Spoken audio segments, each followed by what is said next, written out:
Welcome back, my sleepy friends.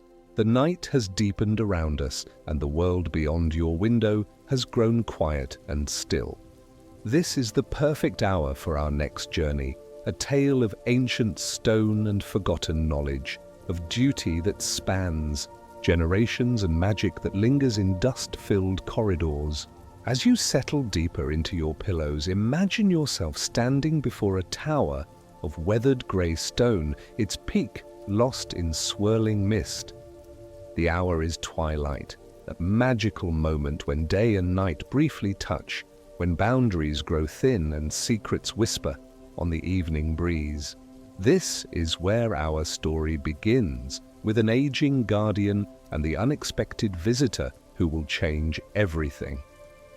The Tower of Whispers rose from the forested hillside like a finger, pointing accusingly at the sky, its grey stone weathered by centuries of wind and rain and winter frost. Unlike the elegant spires of the capital or the sturdy watchtowers that guarded the kingdom's borders, there was something slightly unsettling about its proportions. Too narrow for its height, with windows placed at irregular intervals that followed no discernible pattern. Local villagers gave it a wide berth, crossing themselves when it came into view, and telling their children that bad dreams would come to those who lingered in its shadow after sunset. They weren't entirely wrong. Magnus Thorn had been guardian of the tower for 43 years, ever since his predecessor had passed the key and the duty to him on a similarly misty autumn evening. At 71, his once dark hair had long since turned silver, and his tall frame had acquired the slight stoop that comes from decades spent bending over ancient texts in rooms lit only by candlelight.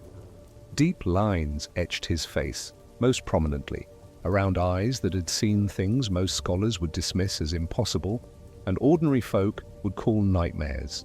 This evening, as twilight gathered and the forest birds gave way to their nocturnal counterparts, Magnus stood atop the tower's highest platform, smoking his pipe and watching the mist curl around the surrounding hills.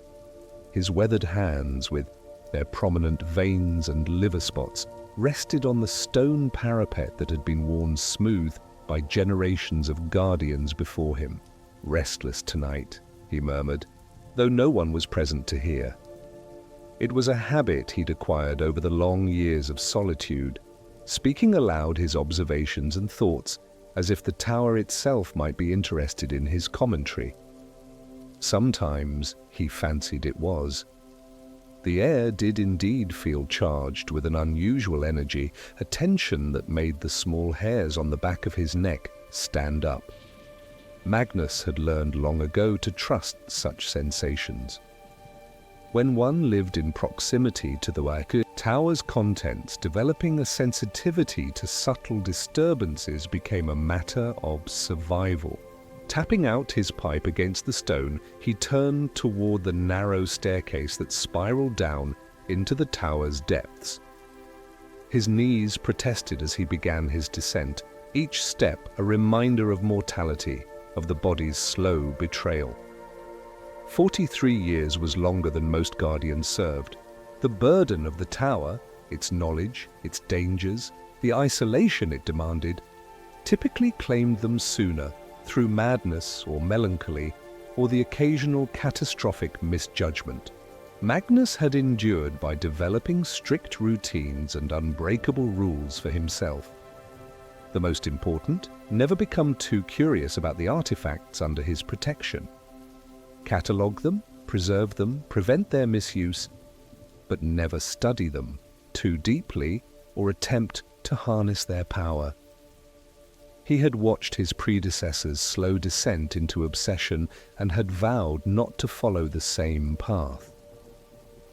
Several flights below the observation platform, Magnus paused at a heavy wooden door reinforced with bands of iron. From the ring at his belt, he selected an ornate brass key and inserted it into the lock, which yielded with a satisfying click. Beyond lay his private chambers, a modest suite consisting of a study lined with bookshelves, a small bedchamber, and a utilitarian washing room. Here, amid personal belongings accumulated over decades, was the only place in the tower where Magnus allowed himself to relax his vigilance slightly. The study welcomed him with the familiar scent of old paper, pipe tobacco, and the beeswax candles. He preferred to the harsher light of oil lamps. Moving with the economy of long habit, he lit several candles, their warm glow pushing back the evening shadows. On his desk lay the logbook, bound in faded green leather, where he recorded each day's observations and activities. It was one of hundreds stored in a special room 3 levels below, the accumulated records of all guardians since the tower's founding. Magnus settled into his chair with a soft grunt, dipped his pen, and began the day's entry. 17th day of the fading moon. Weather, misty with occasional rain. Wind from the northwest. Tower conditions normal, though the obsidian sphere in chamber 12 has been rotating more rapidly since yesterday. No discernible cause. The manuscript from the Eastern Empire continues to resist translation. Certain passages appear to shift their meaning when read in sequence versus individually. Most curious. Personal note, supplies running low. Must send message to village. Tomorrow for provisioning. Joint pain increasing with the damp. Consider brewing archivist Wendell's remedy mentioned in the logs of... Magnus paused, pen hovering above the page, as a sound reached him from below. The unmistakable groan of the tower's main door opening. He sat perfectly still, listening intently. The sound came again, followed by the faint echo of footsteps on stone. Someone had entered the tower. This was unprecedented. The location of the tower was omitted from official maps, and those few who knew of its existence also knew it was forbidden to approach without specific invitation. In 43 years as Guardian, Magnus had received exactly 7 visitors, all official emissaries from the Arcane College, arriving on predetermined dates with proper documentation and advance notice. An unsanctioned visitor was a situation Magnus had trained for but never expected to face. With movements made deliberate by age but no less efficient for it, he extinguished all but 1 candle, then moved to a cabinet beside his desk. From within, he retrieved a slender rod of dark wood, unadorned but for a series of small notches, carved near one end. Not quite a weapon, but in the tower far more useful than any sword or bow. The footsteps continued their ascent, slow and careful, as if the intruder was uncertain of their path. Magnus stepped out of his chambers, locking the door behind him, and moved to the central staircase. From his position, he could see several. Flights down, though the tower's unusual architecture, with its spiraling stairs and offset landings, made it impossible to view the ground level. "Who enters the tower uninvited?" he called, his voice stronger than his appearance might suggest, echoing off the stone walls. "Identify yourself and state your purpose." The footsteps paused. A moment of silence followed, then a voice responded, female, young, with the crisp accent of the capital. "I seek the guardian of the tower. I bring a message from Archcantor Elysius of the 7th Seal." Magnus frowned. The name meant nothing to him, and the title was unfamiliar, not one used by the Arcane College in his experience. Still, caution rather than confrontation seemed the wiser course. The rod remained hidden within the sleeve of his robe, ready if needed. "Ascend to the 5th landing and wait there," he instructed. "Come no further until I give permission." "As you wish, Guardian." The footsteps resumed, and Magnus retreated slightly, positioning himself where he could observe the visitor's arrival at the designated landing while maintaining a tactical advantage. Years might have slowed his body, but they had honed his. mind and his caution to razor sharpness. Several minutes passed before a figure emerged onto the 5th landing. The visitor was indeed female, perhaps in her late 20s, dressed in practical traveling clothes topped with a cloak of deep blue. Her dark hair was braided simply down her back, and she carried a leather satchel across her body. Most notably, she bore no visible weapons, unusual for someone traveling alone through the forest paths. "That's far enough," Magnus said as she reached the landing. "Now explain yourself more fully. I know of no Archcantor Elysius, nor any 7th seal associated with the Arcane College." The young woman inclined her head respectfully. "The Archcantor is not affiliated with the College, Guardian. He serves a different authority, older and less public in its operations. But he knows of this tower and its purpose." "And he knows of you, Magnus Thorn, 43rd Guardian of the Repository of Contained Knowledge." Magnus stiffened. The tower's official designation, Repository of Contained Knowledge, appeared in no public documents, even among the arcane. College, it was referenced only by its location or simply as the repository. That this stranger knew both the true name and his exact place in the line of guardians was deeply troubling. "You claim much knowledge for a traveler who appears from nowhere," he said, allowing a hint of steel to enter his voice. "Knowledge that raises more questions than it answers." She met his gaze steadily. "I understand your caution, Guardian Thorn. In your position, I would show no less. Perhaps this will help establish my legitimacy." Slowly, telegraphing her movements, to avoid alarming him, she reached into her satchel and withdrew a small object wrapped in midnight blue velvet. "May I approach to show you?" she asked. Magnus considered for a moment, then nodded once. 3 steps closer, no more." She complied exactly, then carefully unwrapped the velvet to reveal a disc of what appeared to be silver, approximately the size of a large coin. Even from several steps away, Magnus could see the intricate engraving on its surface, a pattern of interlocking spirals surrounding a central symbol that made his eyes want to slide away from it, as if the mind itself resisted direct observation. Despite his 43 years of training in caution, Magnus felt his breath catch. He knew this object, or rather, knew of it. The Seal of Concordance was mentioned in the oldest Guardian logs, described as the ultimate credential to be honored, without question if ever presented. But according to those same logs, only 3 such seals had ever been crafted, and all were thought to have been lost centuries ago. "Where did you get this?" he asked, unable to fully mask his astonishment. "From the Archcantor himself," she replied, simply. "He is the last living holder of a seal. He sent me to find you because matters of grave urgency have arisen.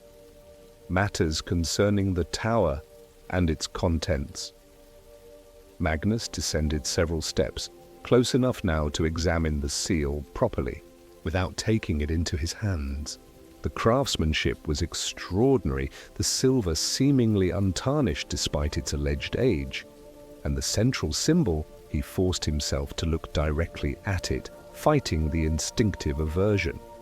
Yes, it matched exactly the description in Guardian, Amalthea's log from nearly 4 centuries past. Either this was genuine, or it was a forgery so perfect that it would require knowledge no outsider should possess.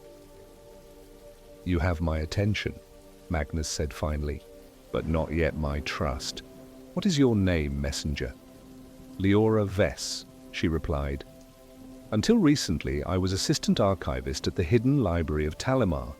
Before that, I studied at the University of Eastmere under Master Historian Caledon. These were verifiable credentials, at least." The hidden library was exactly the sort of institution that might have connections to the tower's overseers, and Caledon was a respected scholar whose works Magnus had read. "And what is this urgent matter that brings you here, Leora Vess?" he asked, relaxing his posture slightly, but keeping the rod within easy reach. "The Archcantor believes that the tower's integrity has been compromised," she said gravely. "Certain artifacts and texts thought to be securely contained here have begun to resurface in the outer world. Most recently, a merchant in the capital was found dead in his counting house, his body transformed to glass, with fragments of what scholars identified as the Vitreous Codex scattered around him." Magnus felt a cold weight settle in his stomach. The Vitreous Codex was indeed stored in the tower, or was supposed to be, sealed in a lead-lined box in one of the deepest chambers. He had inspected its containment himself during his quarterly inventory just 2 months prior. "That's impossible," he said, though without the conviction he would have liked. "No one has accessed the lower chambers in years. The seals are intact, the wards maintained. Nevertheless," Leora said quietly, "the evidence is compelling. The Archcantor believes that someone has found a way to extract contents from the tower without disturbing its physical barriers, perhaps through means that the original architects never anticipated. The implications were profoundly disturbing. If true, it meant not only that Magnus had failed in his duty as guardian, but that potentially catastrophic knowledge and artifacts might already be circulating in the world beyond. "I must verify your claims," he said after a moment's thought. "And I must check the chamber where the codex is stored. Until both are done, you will remain here under my observation." Leora nodded, seemingly unsurprised by his caution. "Of course." "I expected nothing less. The Archcantor suggested you might contact Magister Deverell at the college for confirmation of recent events, if you have means to do so." Deverell was indeed Magnus's liaison at the Arcane College. Another fact not widely known: the pieces aligned too neatly for comfort, yet still. "Wait here," Magnus instructed. "Move from this landing and you will regret it. The tower does not welcome uninvited guests." With that cryptic warning, which was not entirely a bluff, he ascended once more to his chambers. From a hidden compartment beneath a floorboard, he retrieved a small crystal sphere nestled in a cushion of black velvet, one of the few arcane items he permitted himself to use rather than merely guard. The communication crystal was paired with another held by Magister Deverell, allowing for emergency contact without the delay of physical messengers. In the privacy of his study, Magnus activated the crystal with a series of precise taps and a whispered word. The clear surface clouded, then glowed with a soft blue light. He waited, counting his heartbeats. If Deverell was in his chambers at the college, he would respond promptly. Nearly 2 minutes passed before the crystal's glow intensified and a face formed within its depths. An elderly man with a neatly trimmed white beard and piercing blue eyes. "Magnus!" The voice emerged from the crystal, slightly distorted but recognizable. "It's been barely a month since your last report. Has something happened?" Magnus positioned himself so the candle's light fell on his face, allowing Deverell to see him clearly through their connection. "Potentially. I need verification on 2 matters. Are you aware of any incident in the capital involving a merchant, the Vitreous Codex, and a rather unpleasant transformation?" Deverell's image showed surprise, then concern. "Yes, though it's been kept quite quiet. Merchant Guildmaster Hollis was found 3 days ago, transmuted to some glass-like substance. The fragments found with him were brought to the college for identification. Preliminary analysis suggests they match descriptions of the Vitreous Codex, though obviously we have no samples for direct comparison." His eyes narrowed. Magnus, if you're asking about this, I assume there's cause for concern about the tower's security? That remains to be determined, Magnus replied carefully. One more question. Are you familiar with a group or individual known as Archcantor Elysius of the Seventh Seal? Deverell was silent for a long moment, his expression growing more troubled. Where did you hear that name, Magnus? Then you know of it? The Magister sighed, a sound like rustling parchment through the crystal's imperfect transmission. The Seventh Seal is, not something we discuss openly at the college.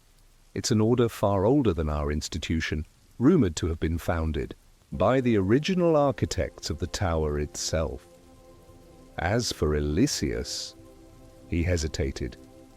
There are whispers that a new Archcantor was chosen some years ago, after decades without formal leadership.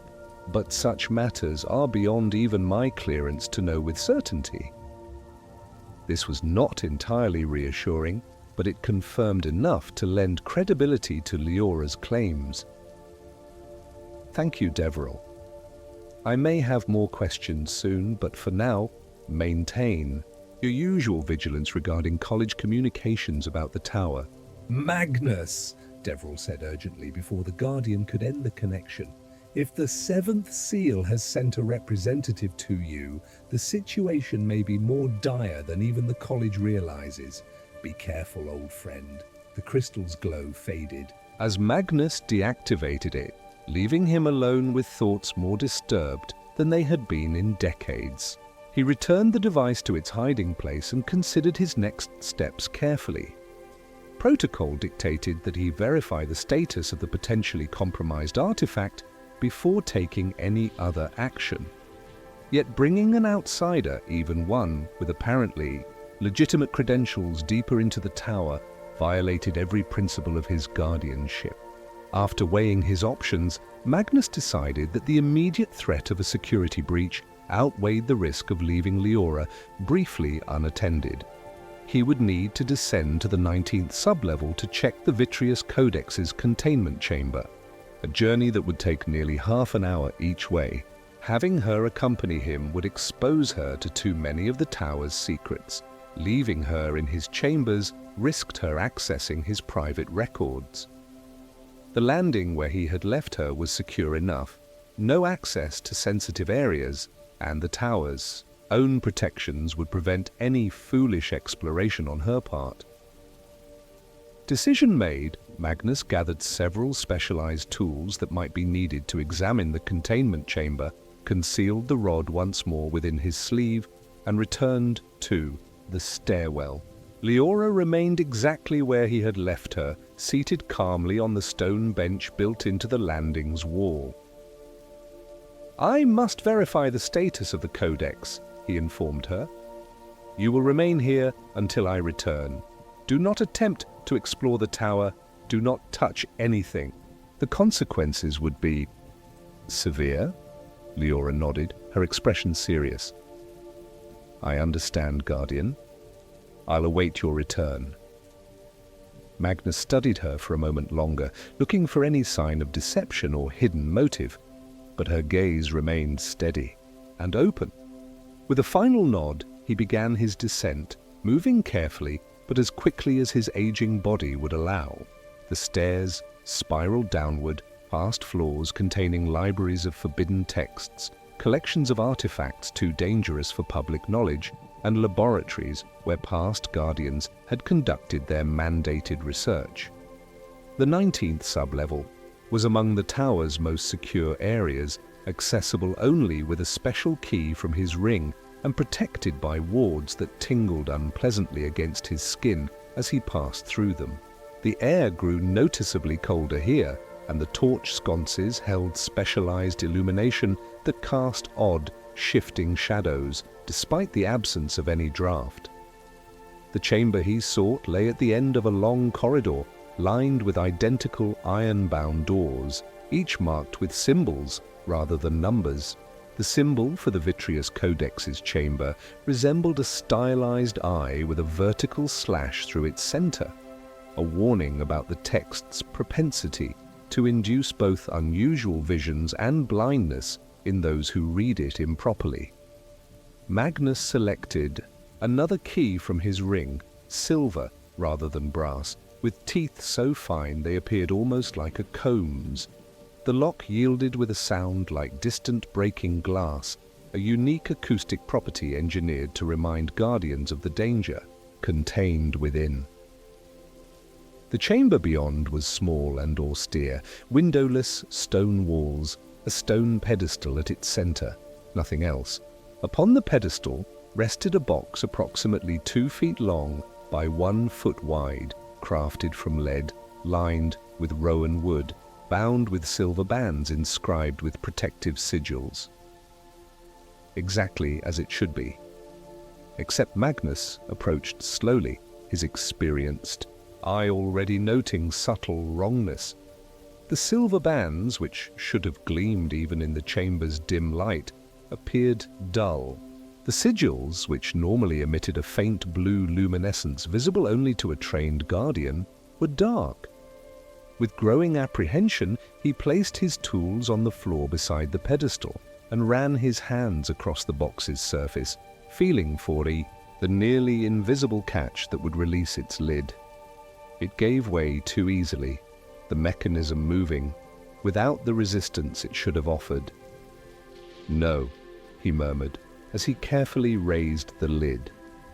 No. The interior was lined with black velvet, specially treated to resist the codex's corrosive influence. At its center lay nothing. The precisely shaped depression where the book should have rested was empty. Magnus stared at the empty container, his mind racing through implications and possibilities. The chamber's wards were intact. The door had been locked. The box itself showed no signs of forced entry. Yet the codex was gone, just as Leora had claimed. How long had it been missing? When had he last personally verified its presence, rather than simply checking that its container remained secure? The quarterly inventory 2 months ago, yes, but had he actually opened the box, or merely confirmed the integrity of its outer seals? He couldn't recall with certainty. A lapse that now seemed inexcusable. The sound of slow applause echoed in the small chamber, startling Magnus from his thoughts. He whirled around, the rod sliding from his sleeve into his hand in one practiced motion. Leora stood in the doorway, her posture and expression transformed. Gone was the respectful messenger. In her place stood someone who radiated confidence bordering on arrogance. She continued clapping, each sharp report bouncing off the stone. "Walls." "Impressive dedication, Guardian Thorn," she said, her voice carrying a new sardonic edge. 43 years of faithful service, only to fail at the very end. There's something almost poetic about it, don't you think? Magnus raised the rod, pointing it directly at her. "Who are you really?" he demanded. "How did you pass the wards?" Leora smiled, a cold expression that didn't reach her eyes. Oh, the Leora part is true enough. As for the wards, she reached into her satchel and withdrew an object that made Magnus's blood run cold, a slender wand of bone-white material that seemed to absorb rather than reflect the chamber's light. Let's just say the tower's architects weren't the only ones with knowledge of how to manipulate its protections. The object she held was unmistakable to anyone familiar with the tower's contents. The keening thorn, a powerful focus for disrupting protective enchantments, supposedly contained in a chamber 6 levels above where they now stood. "You've been systematically looting the tower," Magnus said, the full picture becoming horribly clear. "For how long?" Leora, if that was truly her name, leaned casually against the doorframe. "Longer than you might think, Guardian. The Vitreous Codex was among my earliest acquisitions, nearly 5 years ago now. You really should be more diligent in your inspections." Her smile widened at his evident shock. Oh yes, 5 years of regular visits while you dozed in your study or paced the observation platform, oblivious to my presence. 5 years. The magnitude of his failure was staggering. Dozens of dangerous artifacts and texts potentially released into the world, while he, their sworn guardian, had noticed nothing. The seal of concordance, he said, remembering the credential she had presented. Another stolen item, I presume. Not stolen, created, she corrected. A masterful replica, don't you think? It required 3 genuine artificers working in concert, none of whom survived the process, unfortunately. Such is the price of authentic detail. Magnus's grip tightened on the rod. Unlike most weapons, it required no physical strength to deploy. Only knowledge and will, both of which he possessed in abundance despite his years. Whatever you hope to accomplish ends here, he stated, infusing the words with the authority of his office. The tower does not suffer thieves lightly.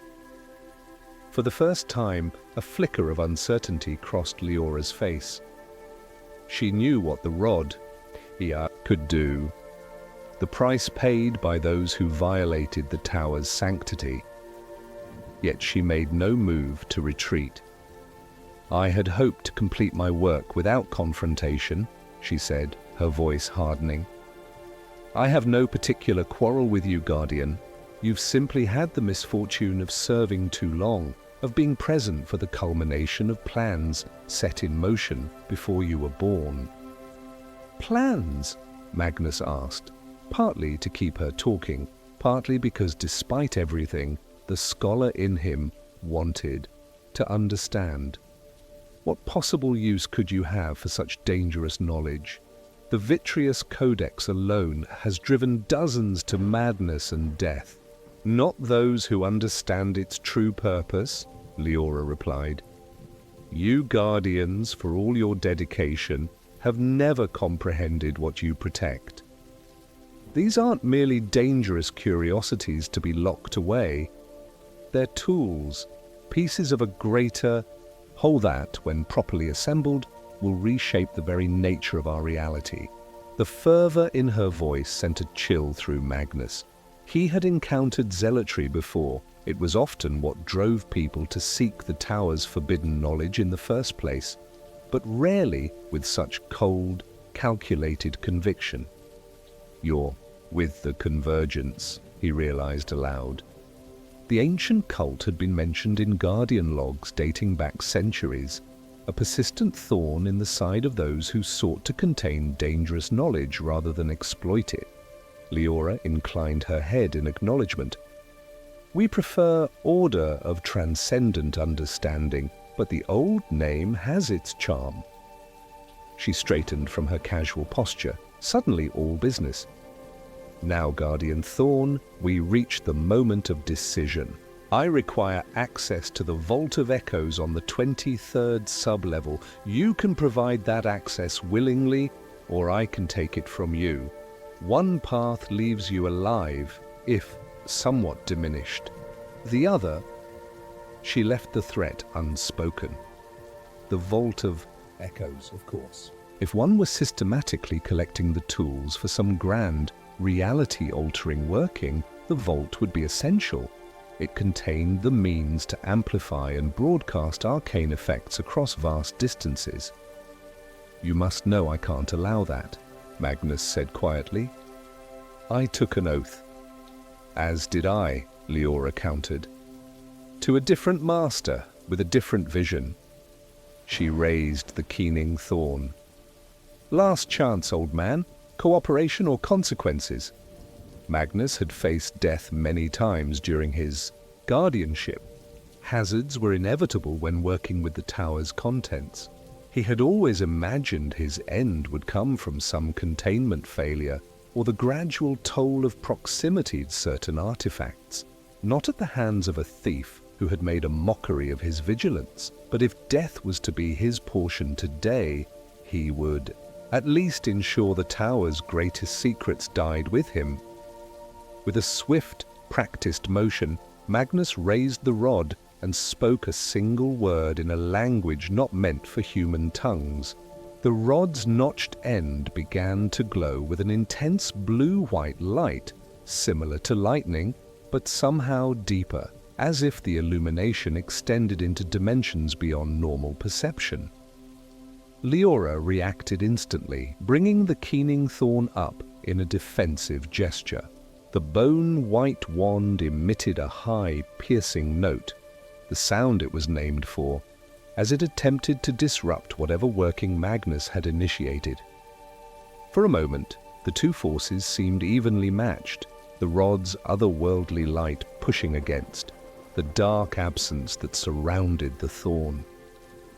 The air between them grew thick and distorted, like heat rising from summer stones, but more substantial, more wrong. Then, with a sound like reality itself tearing, the balance broke.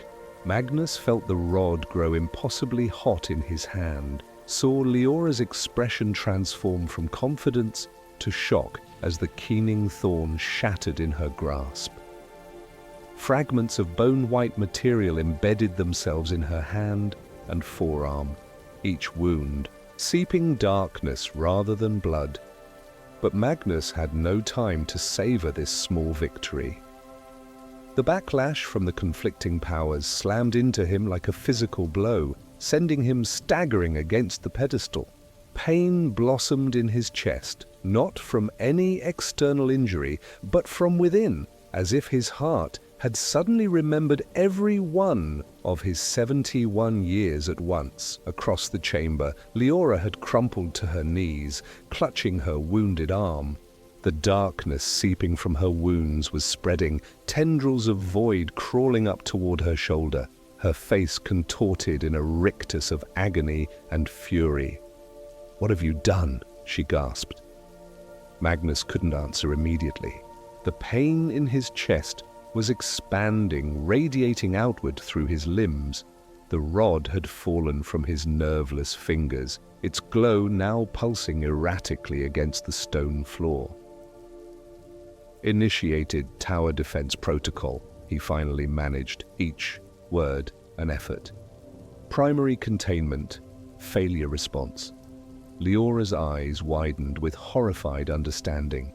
"You've activated the self-destruction sequence. You'll die too, you fool." Magnus allowed himself a small, grim smile, as all guardians are prepared to do. He slid down until he was seated on the floor, his back against the pedestal. Better than allowing what you planned. Already he could feel the tower responding, subtle vibrations running through the stone, the air growing thick with arcane potential. Soon, very specific sequences would trigger in particular chambers, releasing energies designed to consume the tower and everything within it rather than allow its contents to fall into the wrong hands. Leora struggled to her feet, desperation overriding pain. The darkness had reached her shoulder now, her entire left arm appearing as a silhouette cut from the fabric of existence. "There has to be a way to stop it," she snarled, lurching toward Magnus. "None that you can access," he replied, a strange calm settling over him despite the pain. His duty, which had defined him for 43 years, was nearly complete. Only a guardian, with the master key, could abort now. She dropped to her knees beside him, her good hand grasping at his Robe. Where is it? The key, give it to me. Magnus closed his eyes, feeling the life ebbing from him even as the tower's energies built around them. The master key hung around his neck, as it had since the day he assumed his guardianship. It would take only a moment to surrender it, to potentially save himself from the tower's imminent destruction. But some prices were too high, some failures too profound to compound with further betrayal. "Gone," he lied, his voice growing fainter. "Sent away, for safekeeping. Nothing can stop it now." Leora screamed in frustration and pain, the sound echoing off the chamber walls. The vibrations in the stone were stronger now, and a faint, high-pitched tone had begun, the first audible sign of the tower's awakening defenses. Soon that tone would build to a crescendo beyond human hearing, and then 43 years, Magnus murmured, more to himself than to his dying companion.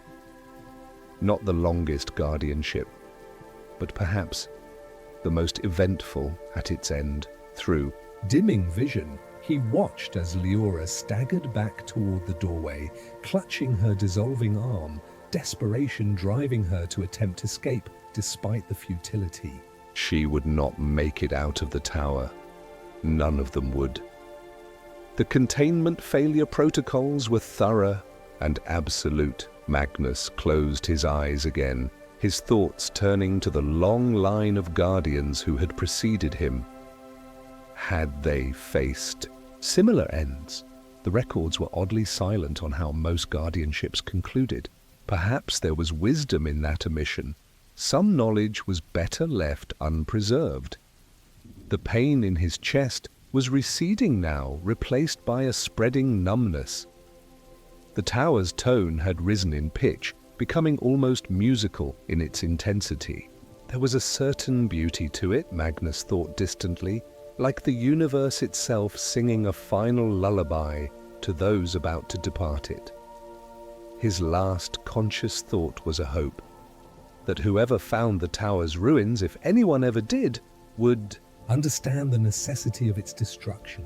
That they would recognize the Guardian's final act not as failure, but as the ultimate fulfillment of a sacred trust. And then, as the Tower of Whispers prepared to consume itself and its secrets in one final spectacular containment protocol, Magnus Thorn, 43rd and last guardian of the repository of contained knowledge, surrendered to the darkness with the serenity of one who has completed his life's purpose. Yet even as our tale seems to reach its conclusion, let us travel forward in time to a misty morning many weeks later. A lone figure picked her way carefully. Through the blackened remains of what had once been a tower, little remained beyond the foundation stones and scattered debris.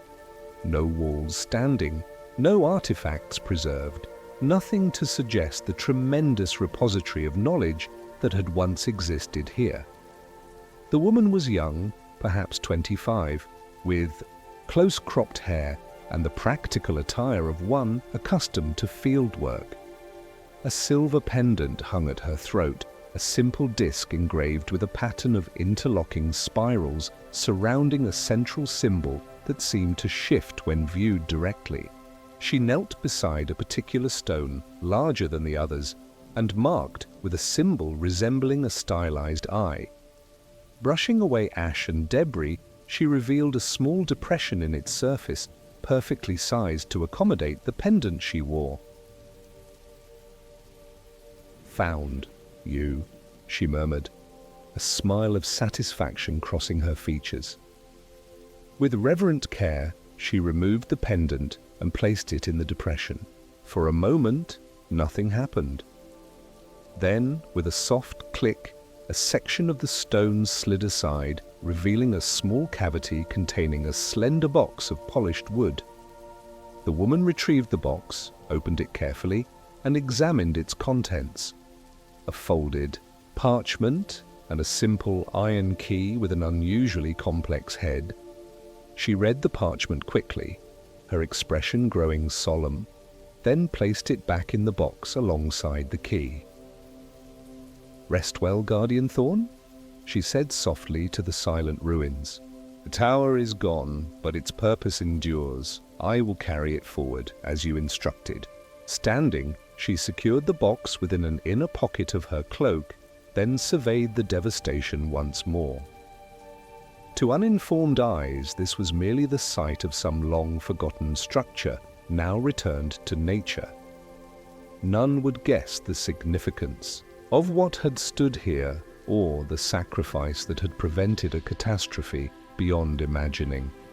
That was as it should be. With a respectful nod to the fallen tower and its final guardian, the young woman turned and began the long journey back toward civilization, where a new repository awaited its first protector. Different in form from its predecessor, but identical in purpose and commitment. And so the duty passed to a new generation, the knowledge preserved even as it was transformed, the eternal vigil continuing in hands both fresh and determined. For some burdens once accepted can never truly be set down, only passed forward in trust and hope to those who come after. The embers have burned low as our tale concludes, the tower's secrets both lost and preserved in the turning of time's wheel. May your dreams be gentle, dear listener, unlike the weighty responsibilities carried by those who guard knowledge too dangerous for the waking world. As the night deepens around us, allow your thoughts to drift toward a quaint village square, where music and memory intertwine like old friends sharing secrets. Tonight's journey takes us to a place where cobblestones have witnessed generations of joys and sorrows, where melodies linger in the air long after their singers have gone silent. The hour grows late and the perfect stillness of deep night embraces you. Let your breathing slow to match the peaceful rhythm of slumber's approach as we visit a square where a very special minstrel shares songs that speak to the heart's deepest chambers. The village of Elderbrook was neither large enough to be called a town nor small enough to be overlooked by traveling merchants. It occupied that perfect middle ground where everyone knew their neighbor's business, but still maintained the polite fiction of privacy. At its heart lay Cobblestone Square, a charming open space surrounded by shops and homes whose timbers had darkened with age to a rich honey brown, their window boxes spilling over with seasonal blooms regardless of their owners' stations in life. The square itself was paved with stones worn smooth by countless footsteps, market-goers on busy mornings, children playing in lazy afternoons, couples strolling arm in arm on summer evenings. At its center stood the village well, ringed by a low stone wall ideal for sitting, topped with a wrought iron arch from which hung a bucket and pulley system that had served Elderbrook's water needs for generations. On this particular evening, in late summer, the air carried the particular sweetness that comes just before autumn claims the world. Golden light spilled from windows and lanterns as villagers completed their day's work and turned thoughts towards supper and rest. The square had emptied of its daytime bustle, leaving only a few stragglers crossing from one side to another on their way home. And Thaddeus Reed. Thaddeus sat on the well's stone wall, long legs stretched before him, fingers idly plucking at the strings of a lute, worn smooth by decades of playing. At 68, his once auburn hair and beard had faded to silver, but his eyes remained bright beneath bushy brows, and his fingers moved across the strings with the fluidity of someone for whom music was less a skill than a native language. He had occupied this same spot every evening for more summers than most villagers could remember. The minstrel of Elderbrook was as much a fixture of Cobblestone Square as the well itself. His melodies, woven into the fabric of village life like golden threads in a tapestry. Children who had once gathered at his feet to hear playful tunes were now adults who paused in their evening routines to listen as he played slower, more contemplative pieces. Some now brought their own children to hear old Thaddeus, though he pretended not to notice the adjective that had attached itself to his name over the years. "Evening, Master Reed," called Elias the baker as he swept the day's flour dust from his doorstep. "Will you favor us with a song before night falls completely?" Thaddeus smiled. the expression crinkling the corners of his eyes into a map of well-worn happiness. "Perhaps I might, though my fingers aren't as nimble as they once were." This was a familiar exchange, almost ritualistic, Elias asking, Thaddeus demurring with mentions of aging joints, then inevitably agreeing to play. "Your slowest day out plays." "The best efforts of those travelling minstrels who passed through last market day," Elias replied, leaning on his broom. "Fancy costumes and practiced smiles, but no heart in their music." Thaddeus chuckled. "You're too kind, old friend, but perhaps one song would help ease the village towards sleep." His fingers found a chord progression as familiar as breathing, and soft notes began to fill the evening air. Not a performance demanding attention, but rather a gentle addition to the natural sounds of day's end. Birds settling in trees, distant livestock being led to barns, the soft murmur of household, conversations through open windows.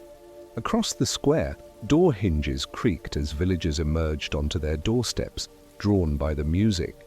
Some settled on benches, others leaned against doorframes, nodding greetings to neighbors. No formal audience, just people pausing in their evening routines to allow Thaddeus's music to wash over them like a benediction. Young Sarah Willoughby, barely 16 and newly apprenticed to Mistress Hawthorne the seamstress, slipped into the square carrying a small parcel wrapped in checked cloth. She approached Thaddeus with the self-conscious grace of adolescence, waiting politely for him to finish his melody before speaking. "Master Reed," she said with a small curtsy. "Mother sent these honey cakes. She says they're payment for the—" "Lullaby you played for my sister's naming day." Thaddeus accepted the package with genuine delight. "Your mother's honey cakes need no excuse, Sarah, though the memory of little Lily's naming day is pleasant indeed." He set the parcel beside him. On the stone wall. "She must be, 4 summers now?" "5 next month," Sarah replied. "And already trying to sing your songs, though she mangles the words something terrible." She blushed slightly at her own candor. Thaddeus laughed, the sound warm and rich like mulled cider. "The best songs are those sung with enthusiasm, rather." Than precision, young Sarah. Remember that when Mistress Hawthorne scolds you for uneven stitches, it's the love in the work that endures, not its perfection. Sarah brightened at his words, confidence straightening her shoulders. "Will you play the Valley Song tonight? It's my favorite."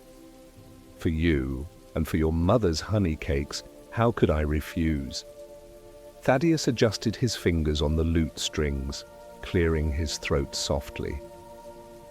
The melody that emerged was deceptively simple, a flowing series of notes that somehow captured the essence of water moving through low hills, of mist rising from meadow grass at dawn, of birds calling to one another across distances.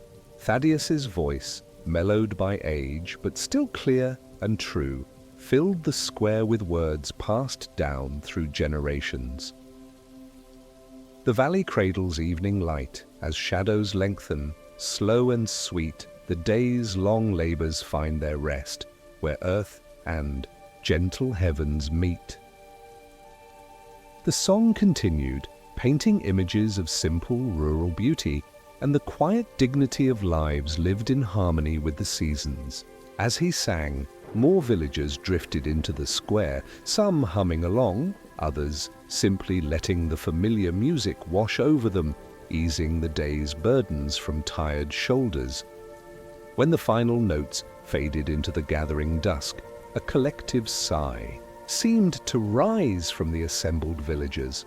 Not disappointment, but the sound of tension released, of hearts lightened. Someone lit the square's central lantern, casting a warm glow across the cobblestones. In that moment of appreciative silence, another sound intruded, the clatter of hooves and wheels as a carriage entered the village from the eastern road. The vehicle was finer than those typically seen in Elderbrook, its polished wood gleaming in the lantern light, its matched pair of grey horses suggesting wealth beyond local means. The villagers murmured among themselves, curiosity piqued. Visitors, with such obvious prosperity, usually passed through to larger towns without stopping, particularly as evening approached. The carriage halted at the edge of the square, and after a moment the door swung open.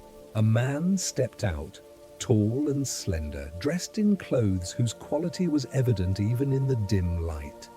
His hair was dark with threads of silver at the temples, and he moved with the graceful confidence of someone accustomed to commanding rooms upon entry.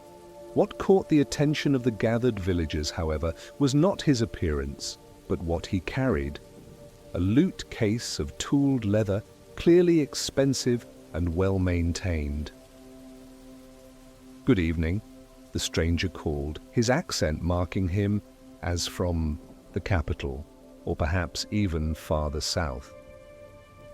"I apologize for disturbing your gathering. My driver insisted we stop for the night rather than continue in darkness, and your charming village appeared at precisely the right moment." Elias stepped forward, unconsciously assuming his role as unofficial village spokesman in the absence of the actual headman. "Welcome to Elderbrook, good sir. The Rowan Branch Inn can offer clean beds and decent food if you're seeking lodging." "Most "Kind," the stranger replied with a small bow. Then his gaze fell upon Thaddeus, still seated by the well with his lute. "Ah, I thought I heard music as we approached. A fellow player, I see." Something flickered across Thaddeus's weathered features, too brief to name, quickly replaced by the polite smile he offered all visitors. "Just an old man entertaining his neighbors at day's end, sir. Nothing to interest a true musician, I'm sure." The stranger's eyebrows rose slightly. "On the contrary, that melody I heard as we entered. The Veil of Evening, wasn't it? I've not heard it performed with such authenticity in many years." A murmur ran through the gathered villagers. The valley song was Elderbrook's own, a local piece taught by parents to children, not something commonly known to outsiders. Thaddeus's hands had stilled on his lute, his expression now carefully neutral. "You have a good ear, sir, though we call it simply the valley song here. Of course, local variations." The stranger moved further into the square, setting down his lute case and opening it with practiced movements. From within, he withdrew an instrument that drew appreciative murmurs from the villagers. A lute of pale wood inlaid with mother of pearl, its strings gleaming like silver in the lantern light. "Perhaps you would indulge me," the stranger continued, addressing Thaddeus directly now. "It's rare to encounter someone who knows the old songs as they were meant to be played. I am Julian Blackwell, court minstrel to His Grace the Duke of Westmere."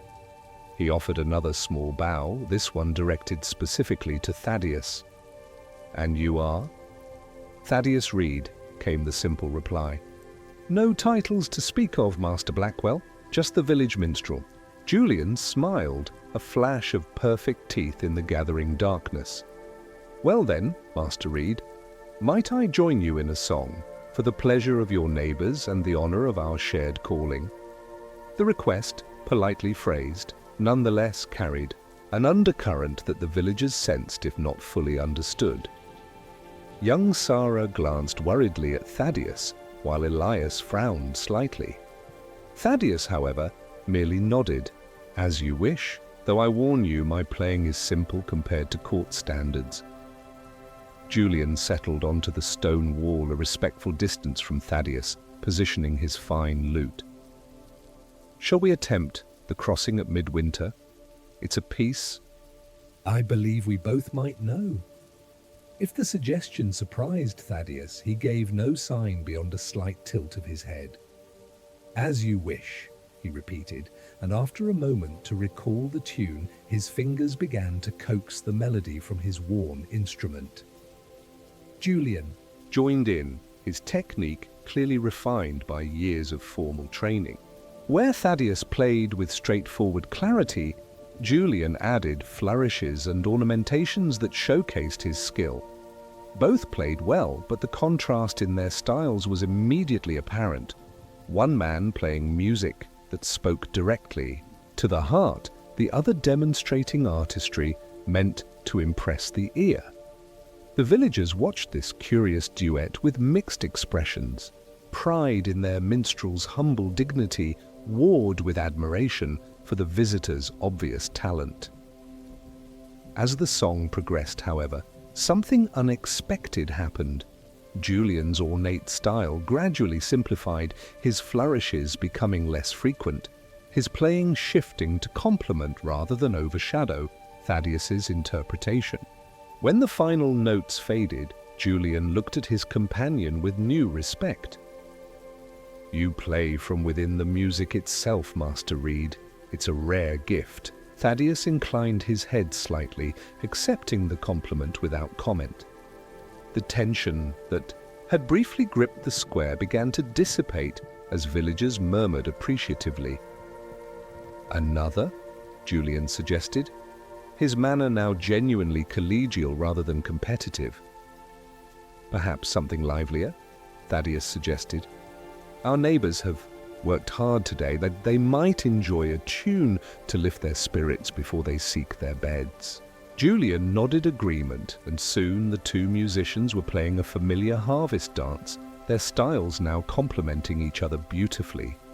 Some of the younger villagers began to clap in rhythm, and a few even started dancing on the cobblestones, their shadows elongated by the lantern's light.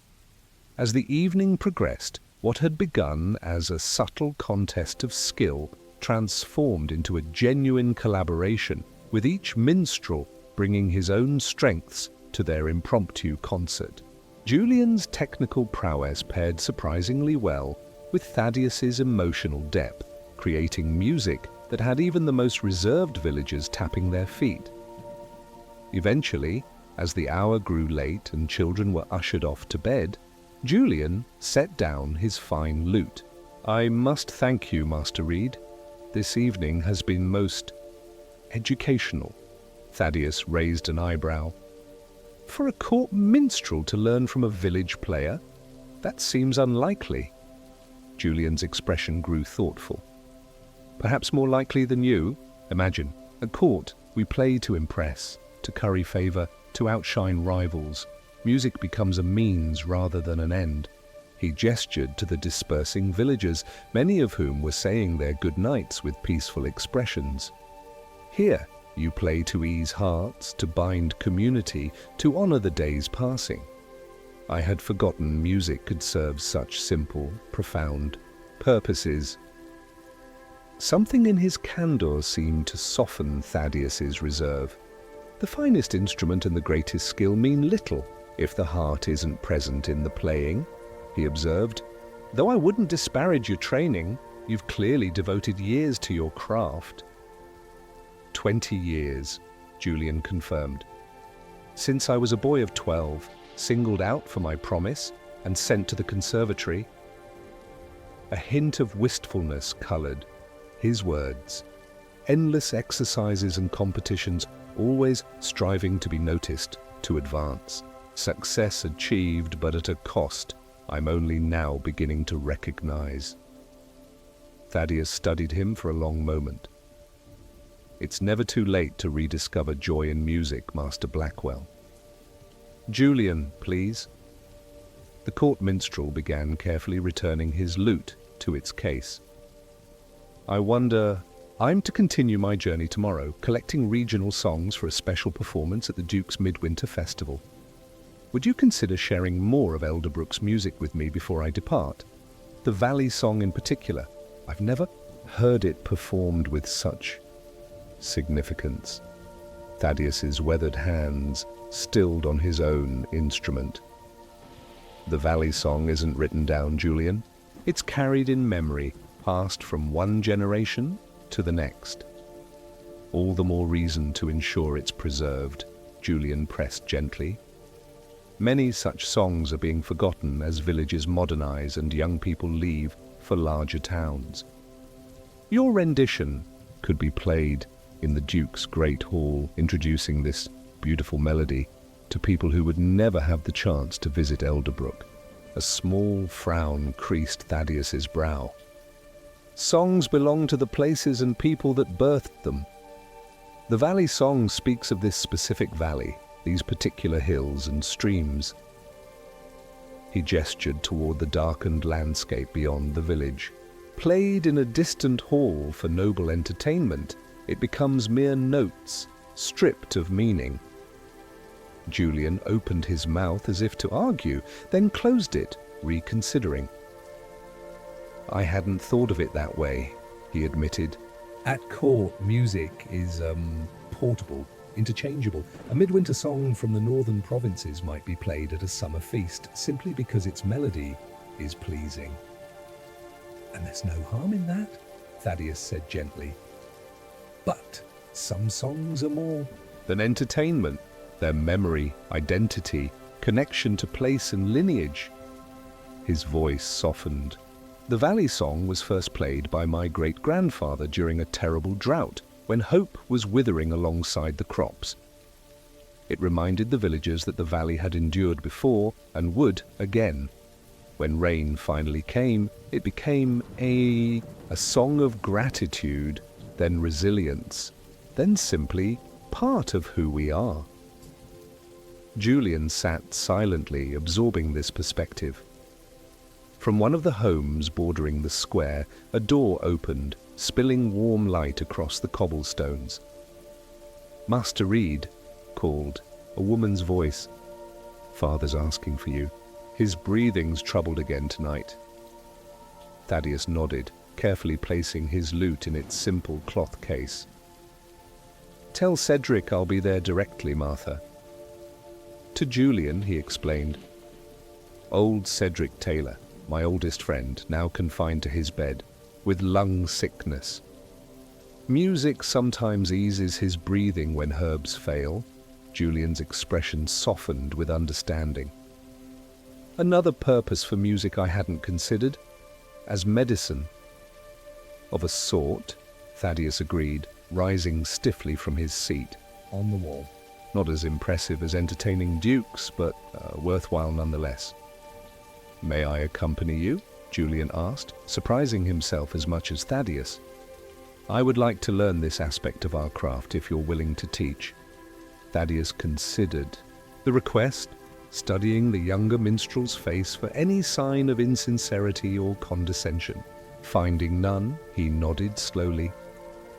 "Cedric enjoys new faces almost as much as old songs. Come along then." As they crossed the now quiet square, Julian carrying both their instruments while Thaddeus walked with the deliberate pace of age, the court, Minstrel found himself wondering what other aspects of music he had overlooked in his pursuit of acclaim and position. The simple dignity of this village player, whose name would never be recorded in the annals of great musicians, nonetheless carried a wisdom that all Julian's years of formal training had somehow missed. "How long have you been Elderbrook's minstrel?" he asked, as they approached a modest cottage on the square's northern edge. "All my life," Thaddeus replied, "as was my father before me and his father before him. 4 generations of reeds have sat by that well, playing the days to their close." "You never wished to travel, to see what lay beyond the valley?" Thaddeus smiled faintly. "In my youth, perhaps. There was a time I dreamed of great cities and appreciative audiences." They paused at Cedric's door. "But I came to understand that being the keeper of Elderbrook songs was no small responsibility. Some are called to carry music to many places, others to keep it rooted deeply in one place across time." Inside the cottage, old Cedric lay propped up on pillows, his breathing labored, but his eyes brightening at the sight of his lifelong friend. The modest room was warmed by a small hearth fire, its light supplemented by a single candle beside the bed. "Thaddeus," he wheezed, "and a guest, an actual visitor to our humble village. Will wonders never cease?" "Save your breath for breathing, you old troublemaker," Thaddeus replied with the fond exasperation of decades-long friendship. "This is Julian Blackwell, a proper minstrel from the Duke's own court, no less. He's agreed to play for you, so mind your manners." Julian set down the instrument cases and offered a respectful bow to the elderly man. "The honor is mine, Master Taylor. Thaddeus has been kind enough to share his considerable knowledge with me this evening." Cedric's eyebrows rose at the formal address, but his eyes twinkled. "Has he now? Wonders truly never cease." He shifted slightly, grimacing as the movement triggered a coughing spell. When it subsided, Thaddeus was already uncasing his lute. "The usual?" he asked softly. Cedric nodded, settling back against his pillows. "If you would, old friend." Thaddeus positioned himself on a stool beside the bed and began to play. Not a song with words, but a gentle, flowing melody that seemed to rise and fall like slow, measured breathing. The notes hung in the air like mist over morning fields, simple yet profound in their quiet beauty. Julian watched, transfixed, as Cedric's labored breathing gradually synchronized with the music's rhythm, becoming deeper and more regular. The tension in the old man's face eased, and his gnarled hands, which had been clutching at the blankets, relaxed into repose. After perhaps 10 minutes, Thaddeus seamlessly transitioned into another melody, this one vaguely familiar to Julian. A children's lullaby, but played with such tender expressiveness that it became something far more significant. Cedric's eyes had closed, his breathing now deep and even. The candlelight flickered across his weathered face, highlighting the map of wrinkles that told of a life fully lived. "He'll sleep now," Thaddeus said softly, his fingers still coaxing gentle notes from the strings. "Until dawn, if we're fortunate." Julian found himself profoundly moved by the intimacy of the moment. Music offered not for acclaim or reward, but as an act of friendship and healing. In the Duke's palace, physicians attended the nobility with expensive tinctures and exotic treatments. Here, in this simple village cottage, something equally powerful was administered through calloused fingers and worn lute strings. As if reading his thoughts, Thaddeus spoke quietly, his playing never faltering. Music reaches places medicine Cannot touch. The ancients knew this, that certain melodies can calm the troubled spirit, and a calm spirit allows the body to find its own healing. "You should be teaching at the conservatory," Julian murmured, genuinely impressed. This Wisdom is being lost among those who see music merely as entertainment or competition. Thaddeus shook his head slightly. "My place is here. But perhaps you might carry some of these lessons back to your world when you return." The suggestion lingered between them as Thaddeus continued playing, the melodies flowing one into another, in a continuous stream of gentle sound. Julian found his own eyelids growing heavy, the day's journey and the evening's emotional revelations catching up with him. "Rest if you need to," Thaddeus encouraged, noting his drowsiness. "There's a chair by the hearth. I'll continue playing until Cedric's deep sleep is established." Julian wanted to protest, to continue learning from this unexpected mentor, but the music was weaving its spell around him as surely as it had for Cedric. He moved to the offered chair, its cushions worn but comfortable, and allowed himself to be enveloped by the warmth of the fire and the flow of the music.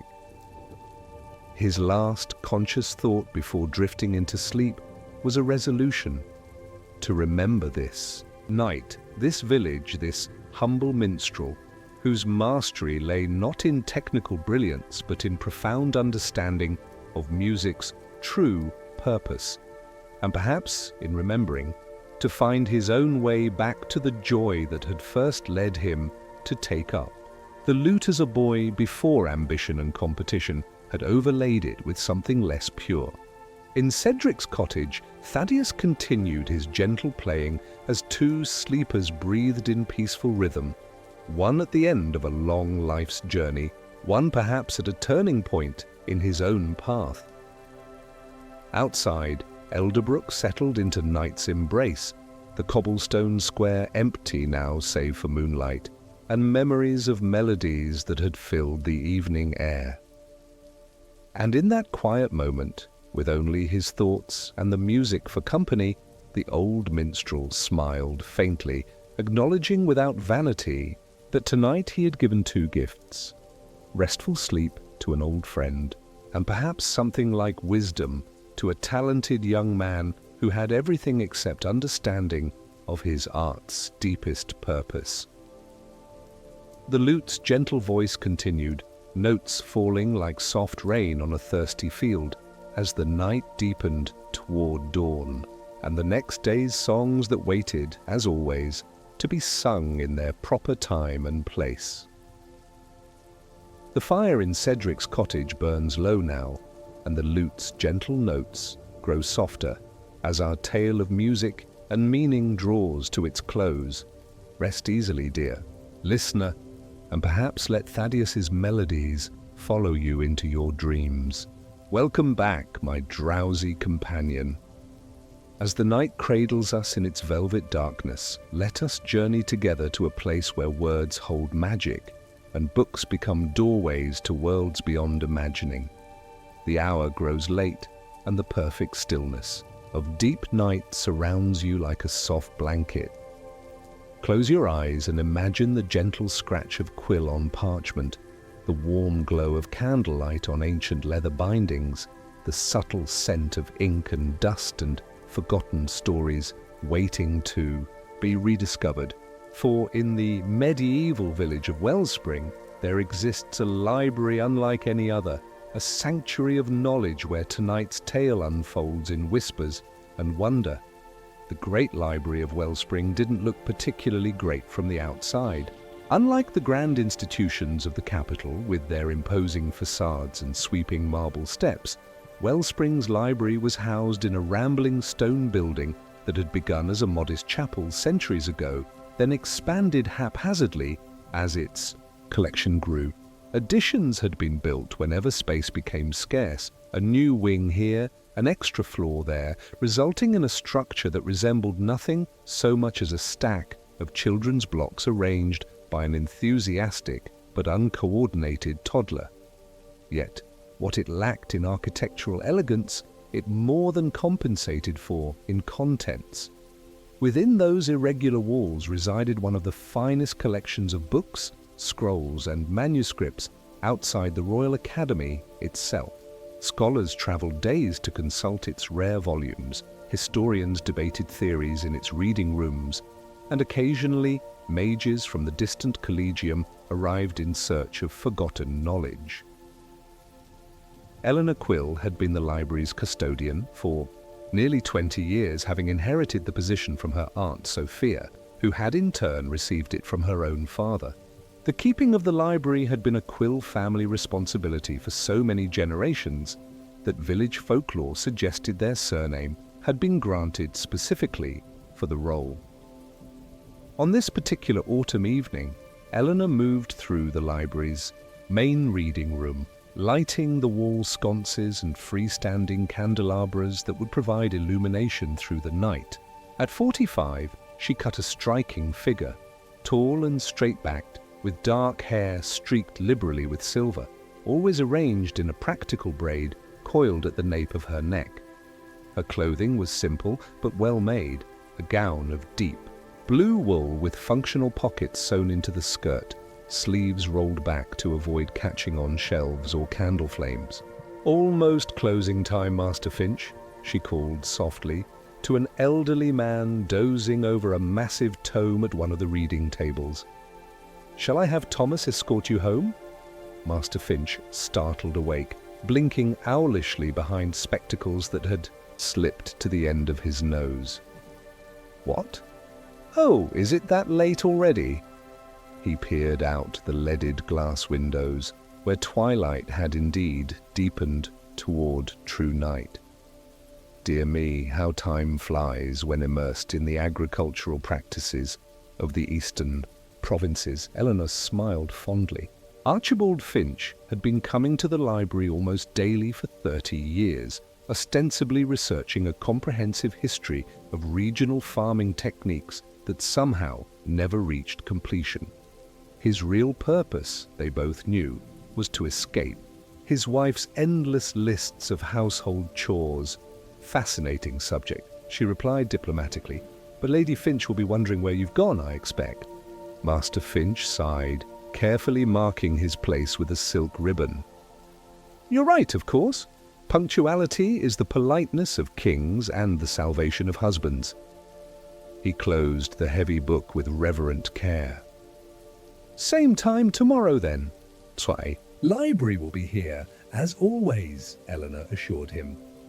As Master Finch gathered his notes and shuffled toward the door, Eleanor completed her rounds, checking that no candles were placed too near flammable materials that the fire in the main Hearth was properly screened, that windows were latched against the autumn chill. Security measures in a building filled with irreplaceable paper were never taken lightly. The library's main floor gradually emptied as the handful of afternoon researchers and casual readers departed. Thomas, the young assistant Eleanor had hired, the previous spring collected abandoned books and returned them to their proper places, while she confirmed the day's lending records in the massive ledger kept on a stand near the entrance. Will you need anything else this evening, Mistress Quill? Thomas asked, stifling a yawn behind his hand. At 17, he was gangly and perpetually sleepy, but possessed of a quick mind and genuine reverence for books that had endeared him to Eleanor immediately. That's all for today, she replied. But remember, tomorrow the scholars from Westmere University are arriving to examine the Aldebrand star charts. Be here early to help prepare the reference room. Thomas nodded, excitement briefly overcoming his fatigue. The astronomy scholars, do you think they might let me observe their work? If you complete your regular duties promptly, I don't see why not, Eleanor said with a smile. Thomas's enthusiasm for learning was precisely why she had hired him, despite his youth. Now off with you. Your mother will think I'm working you to collapse. Once Thomas had departed, Eleanor made a final circuit of the main floor, extinguishing some of the candles to conserve precious beeswax while leaving enough illumination to navigate the space. The library never truly closed. She lived in private quarters on the upper floor and remained available for genuine emergencies, but evening brought a different rhythm, a quieter purpose. This was her favorite time, when the bustling energy of the day settled into contemplative silence, when the library seemed to exhale gently and reveal its true character. In daylight, it was a place of research and record-keeping, of scholars bent over texts and students frantically copying passages. But at night, with only candles pushing back the darkness, it became something more intimate. A sanctuary of accumulated wisdom, a repository of countless voices preserved in ink and parchment. Eleanor climbed the spiral staircase to the library's second level, where the rarer volumes were housed in locked cabinets. Here she had another ritual to perform, one known only to the Quill lineage of custodians. From a chain around her neck, she removed a small key of unusual design, not iron or brass, but a silvery metal that caught the candlelight with almost unnatural brilliance. At the far end of the upper gallery, beyond the mathematics and natural philosophy sections, stood a door that appeared to most visitors as a simple storage closet. Eleanor unlocked it with the special key, then glanced over her shoulder to confirm she was alone, before slipping inside. The room beyond was small but exquisitely appointed, with walls lined in dark wood and a single window of stained glass depicting an open book surrounded by rays of light. A writing desk of polished mahogany dominated the space, its surface clear except for a massive ledger bound in midnight blue leather, a silver inkwell, and a quill that seemed to shimmer slightly in the candlelight.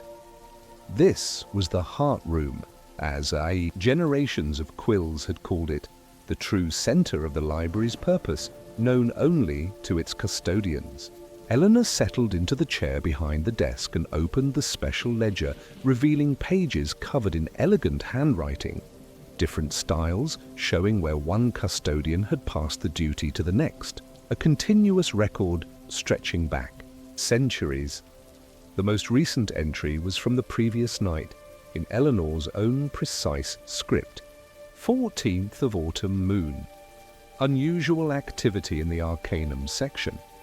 3 volumes on ancient water management systems removed themselves from shelves and rearranged in chronological rather than alphabetical order. Possible response to Master Wyndham's incorrect chronology during afternoon lecture, returned books to proper cataloguing system. Also note, dream leakage from the Somnus bestiary affecting nearby poetry collection. Bardic, verses now induce unusually vivid dreams when read before sleep, according to reports from Master Cooper's literature students. Applied containment. Procedures as established in Custodian's Guide, Section 4. With careful precision, Eleanor dipped the special quill into the silver inkwell and began the day's entry. 15th of autumn moon. Quiet day overall. The traveling atlas attempted to incorporate yesterday's merchant tales into its eastern maps, corrected before geographical distortions became permanent. Minor flare-up of argumentative energy in the historical conflict section during debate. Between visiting scholars, applied calming incense as precaution against text agitation. Note: observed unusual illumination around the celestial compendium this evening, possibly responding to the approaching scholars from Westmere. Will monitor for protection assessment. She paused, tapping the quill thoughtfully against her chin. Should she mention the letter that had arrived that morning? After consideration, she continued writing. Personal note: received correspondence from the Oracle's College regarding my niece Amelia. They confirm suspicions of her inheriting the quill lineage's special sensitivity despite her mother's ordinary abilities. Recommend preparation for eventual custodial training. Must consider implications carefully. This last matter had been weighing on Eleanor's mind throughout the day. The Quill family's aptitude for library custodianship wasn't merely a matter of tradition or accumulated knowledge. There was something more, a sensitivity to the particular energy of books and written knowledge, an ability to perceive and manage what Eleanor's grandmother had called the life of words. Not every Quill possessed this sensitivity. Eleanor's own sister, Marianne, had shown no signs of it and had happily pursued a conventional marriage to a prosperous merchant in a neighboring town. That her daughter Amelia might have inherited, the family gift, skipping a generation as it sometimes did, presented both opportunity and complication. The girl was intelligent and serious-minded, but at 13 she was still young to begin contemplating such an unusual inheritance. With a small sigh, Eleanor completed her entry, closed the special ledger, and returned it to its precise position on the desk. The heart room would remain locked until tomorrow evening's recording, its secret safe behind a door that most visitors perceived as unremarkable, if they noticed it at all. Back in the main gallery, Eleanor continued her evening rounds, checking specific volumes that required regular monitoring. The traveling atlas, mentioned in her notes, sat innocently on its special stand, looking like any finely crafted book of maps. Only someone with the Quill sensitivity would notice the subtle shifts occurring within its pages as it constantly updated itself based on information that somehow filtered through the library. Travelers' accounts, merchants' reports, scholars' observations. Such books, those with unusual properties beyond their written content, were the true reason for the library's existence and the Quill family's custodianship. Hidden among the thousands of ordinary volumes were perhaps 100 special texts, each with its own particular nature and requirements. Some were benign curiosities, like the gardener's almanac, that adjusted its growing recommendations based on the actual weather rather than predictions. Others presented genuine risks if mishandled, like the somnus bestiary, whose dream-inducing illustrations could trap an unwary reader in sleep for days. Eleanor's primary duty, passed down through generations of Quills, was to monitor these special volumes, ensure their containment, and preserve them from those who might exploit their properties or destroy them out of fear. The public-facing library, with its scholarly reputation and ordinary collection, provided both cover and protection for this more esoteric purpose. As she reached the section housing medical and alchemical texts, a soft sound made Eleanor pause. Someone was turning pages in the next row, which should have been impossible, given that she had personally watched the last visitor leave over an hour ago. "Hello?" she called, keeping her voice level despite a sudden spike of concern. "The library is closed for general access. Please identify yourself." Silence answered her. Then, almost reluctantly, came the sound of a book being closed and replaced on a shelf. Eleanor moved around the end of the bookcase, candle holder raised to illuminate the neighboring aisle. A figure stood there, slight and hooded, face obscured by shadow despite the candlelight. "My apologies, custodian," said a voice, young, male, and oddly formal. "I did not intend to startle you." The stranger pushed back his hood, revealing a boy of perhaps 16, with features so delicate they bordered on feminine, and eyes of such a pale blue they appeared almost silver in the flickering light. His clothing, visible now beneath the open cloak, was of unusual cut and fabric, neither the practical garments of village youth nor the finer attire of noble children. "The library closed at sunset," Eleanor said evenly, studying the unexpected visitor.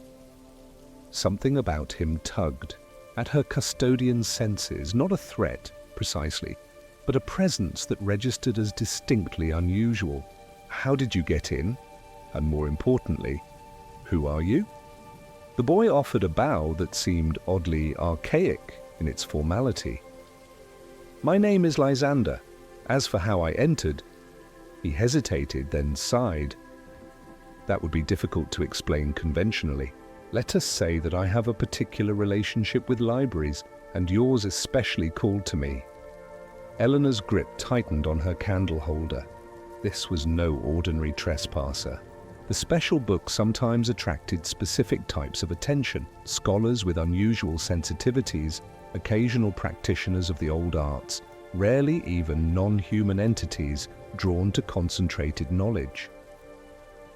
"What is your purpose here, Lysander?" she asked directly. "The truth, if you please. I am Eleanor Quill, 37th custodian of this library, and I am not without resources to deal with unwelcome visitors." The boy, if he was indeed a boy, looked genuinely distressed at her wariness. "I mean no harm, Custodian Quill. Quite the opposite." He gestured to the shelf behind him, where Eleanor now noticed the faint luminescence of a particular volume, the Healer's Herbal, one of the special books that updated itself with new medicinal discoveries. "I came seeking information to help my family. There is an illness spreading among us that resists our traditional remedies." "Your family?" Eleanor repeated, not making it a question, but clearly inviting elaboration. Lysander shifted uncomfortably. "We live in the forest beyond the western hills. We keep to ourselves, preserve the old ways. Some in your village might call us fey-touched, though that's not precisely accurate. This clarified much for Eleanor. The western forest was rumoured to harbour one of the few remaining enclaves of the elder folk. Not the diminutive winged creatures of children's tales, but the near-human beings who had dwelled in these lands long before current settlements arose.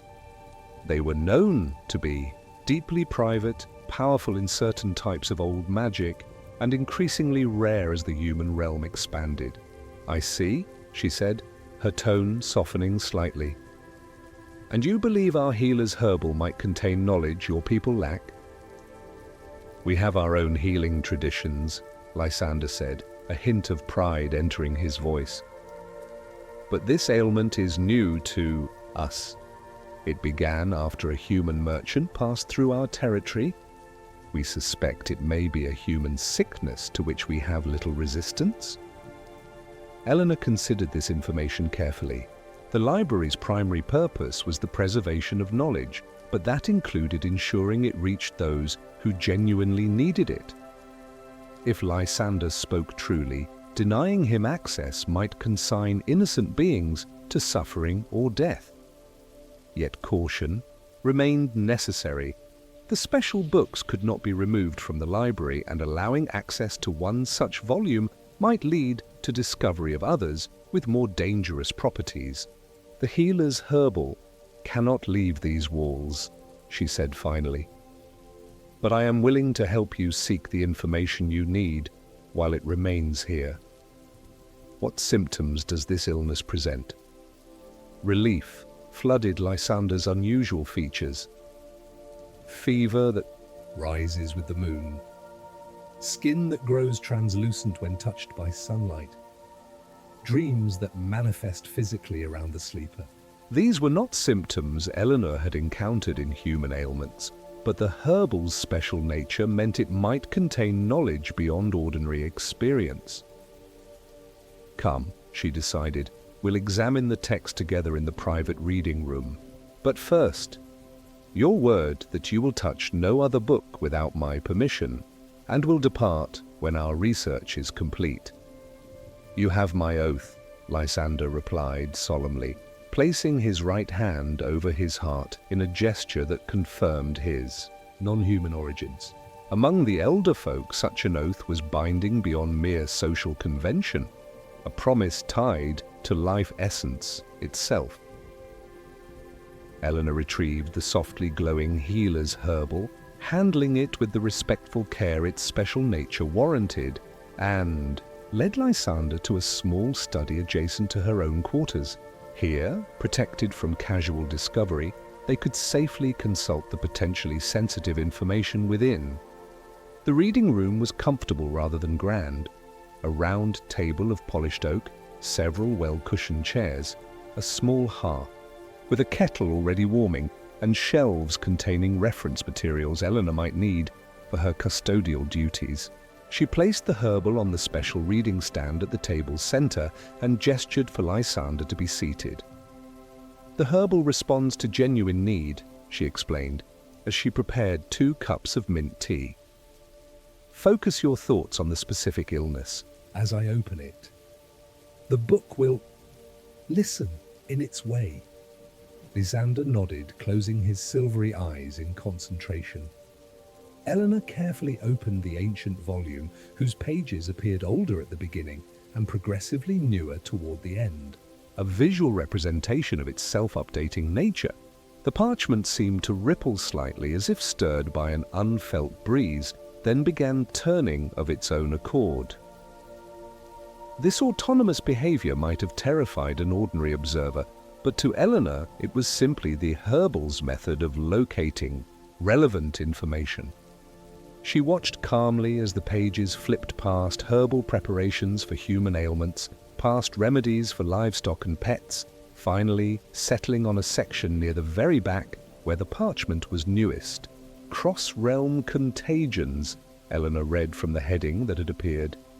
"Fascinating. I wasn't aware the herbal contained such categories." "It's responding to our combined inquiry," Lysander murmured, studying the text with intense focus. Your custodial connection and my nature. The pages revealed information Eleanor had never seen before, detailed descriptions of illnesses that could pass between human and non-human beings, often with different manifestations in each. The specific symptoms Lysander had described appeared under veil fever, apparently a relatively minor ailment in humans causing mere fatigue and mild disorientation, but potentially fatal to elderfolk due to their different physiological relationship with moonlight and dreams. Here, Eleanor pointed to a remedy described midway down the page. Moon moss steeped in spring water combined with iron filings and human tears, administered at midnight for 3 consecutive nights. She frowned slightly. An unusual combination. The iron explains why our traditional remedies have failed, Lysander said thoughtfully. We typically avoid it. And human tears would not be something we'd consider as an ingredient. He looked up at Eleanor, a question in his unusual eyes. She understood immediately. Yes, I can provide tears if needed. Though I'm not particularly prone to weeping, I'm sure we can find something suitably sad to induce them. She offered a small smile. Perhaps the accounting ledgers. Those are certainly tear-worthy. Lysander didn't return the smile, his expression remaining solemn. This is a significant kindness, custodian. My people will remember it. Eleanor waved away the formal gratitude. The library exists to preserve and share knowledge where it's needed. Now let's copy down these instructions properly. I have moon moss in the herbarium. We grow certain rare ingredients for scholarly study, and iron filings can be easily obtained from the blacksmith tomorrow. As she gathered quill and parchment to record the remedy, Eleanor found herself reflecting on the unusual turn her evening had taken. The quill custodians had occasionally interacted with non-human entities throughout the library's history. Such encounters were recorded in the private ledger, but it had been at least 2 generations since contact with the elder folk specifically. This interaction, begun in suspicion, had transformed into precisely the kind of knowledge sharing the library was meant to facilitate.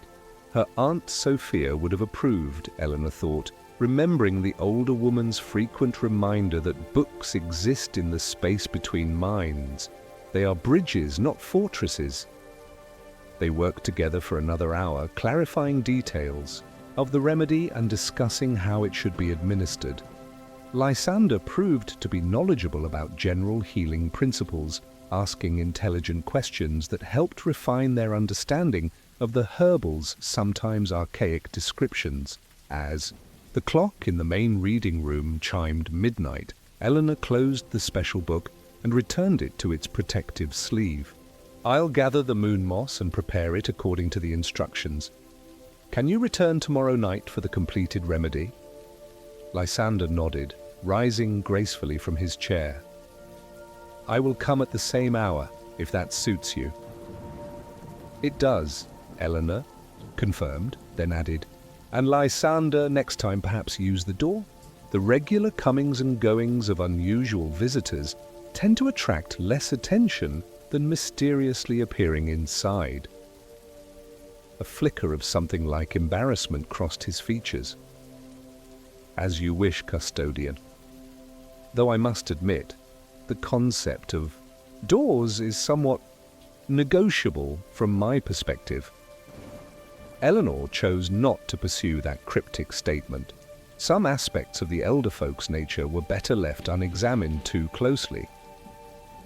Until tomorrow, then. After showing her unusual visitor out through a side entrance rarely used by regular patrons, Eleanor returned to the heart room to add a supplementary note to her daily record. Addendum: received visit from Lysander, elderfolk, Western Enclave, seeking remedy for veil fever. affecting his community.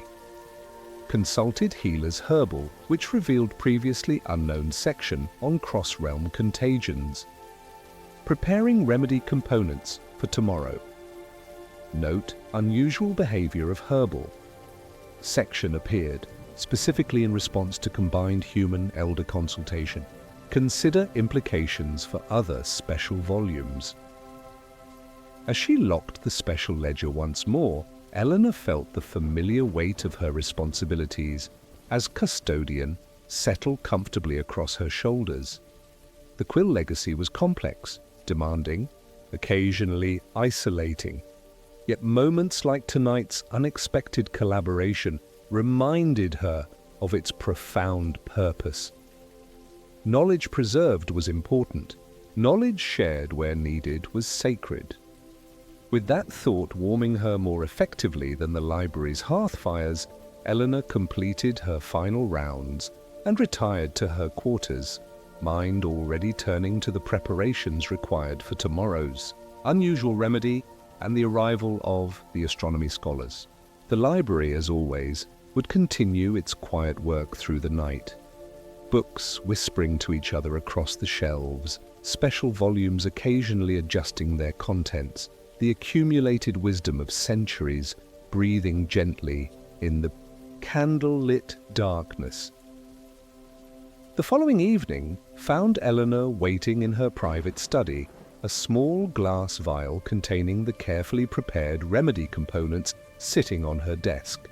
The day had progressed normally, the Westmere astronomers had arrived, Thomas had indeed been permitted to observe their examination of the star charts, and regular library patrons had come and gone without incident.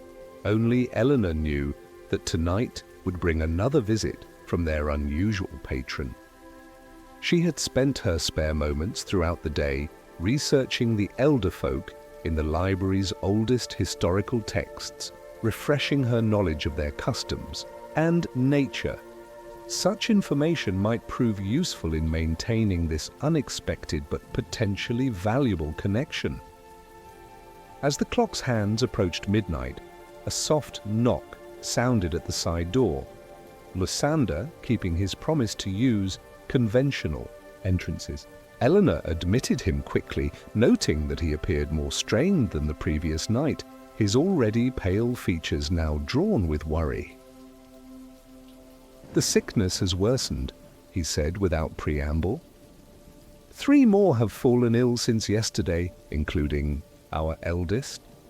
Eleanor led him immediately to her study. "The remedy is prepared," she assured him, indicating the vial. "Everything exactly as the herbal specified, including—" She hesitated briefly. The tears. "Master Finch was reading poetry aloud this afternoon, quite beautifully in fact. A particular verse about autumn leaves and passing time proved surprisingly affecting." Lysander accepted the vial with both hands, treating it with the reverence usually reserved for sacred objects. "I cannot adequately express our gratitude, Custodian Quill. If this saves even one life, we are eternally in your debt." "Knowledge freely given creates no debt," Eleanor replied, quoting an old Quill family principle. "But I would ask something, not as payment, but as continuation of exchange between our peoples." Wariness flickered across Lysander's features, but he nodded for her to continue. "The library's records contain little recent information about the elder folk," she explained. "What we have is centuries old, possibly inaccurate or incomplete. Would you consider at some future time helping me correct and update this knowledge?" "Not details that would compromise your people's privacy," she added quickly, "but general information that might prevent future misunderstandings."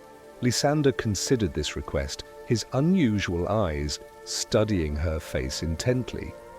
Whatever he sought, he apparently found it satisfactory. "A reasonable exchange. When this crisis has passed, I will return to assist with such records." A hint of something like humor touched his solemn expression. "Though I suspect you may need to create an entirely new category in your cataloging system." The delight of librarianship is continually expanding our organizational schema, Eleanor replied, dryly. Now you should hurry back with the remedy. Remember, administered at midnight for 3 consecutive nights, directly under moonlight if possible. Lysander carefully secured the vial within an inner pocket of his cloak. I will follow the instructions precisely. He hesitated, then added, perhaps when I return to update your records, you might show me more of your special collection? I sense there are volumes here unlike any I've encountered elsewhere. Eleanor managed to keep her expression neutral despite her surprise. His awareness of the special books was unexpected. Either the elder folk were more perceptive than the historical records suggested, or Lysander himself possessed unusual sensitivity.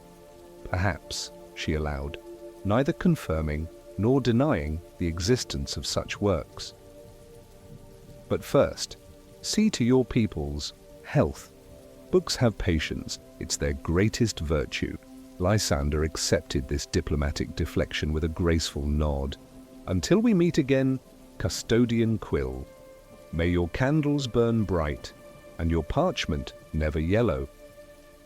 It was a traditional elder folk blessing to keepers of knowledge, one Eleanor recognized from the oldest custodial journals. And may your paths be clear and your roots grow deep, she responded with the traditional reply, pleased to see surprise and approval flicker across his features at her knowledge of the proper response. After Lysander had departed, Eleanor returned to the heart room for her nightly recording. In addition to noting the remedy's provision, she added a personal reflection. This unexpected connection with the Western Enclave may prove significant beyond tonight's medical exchange.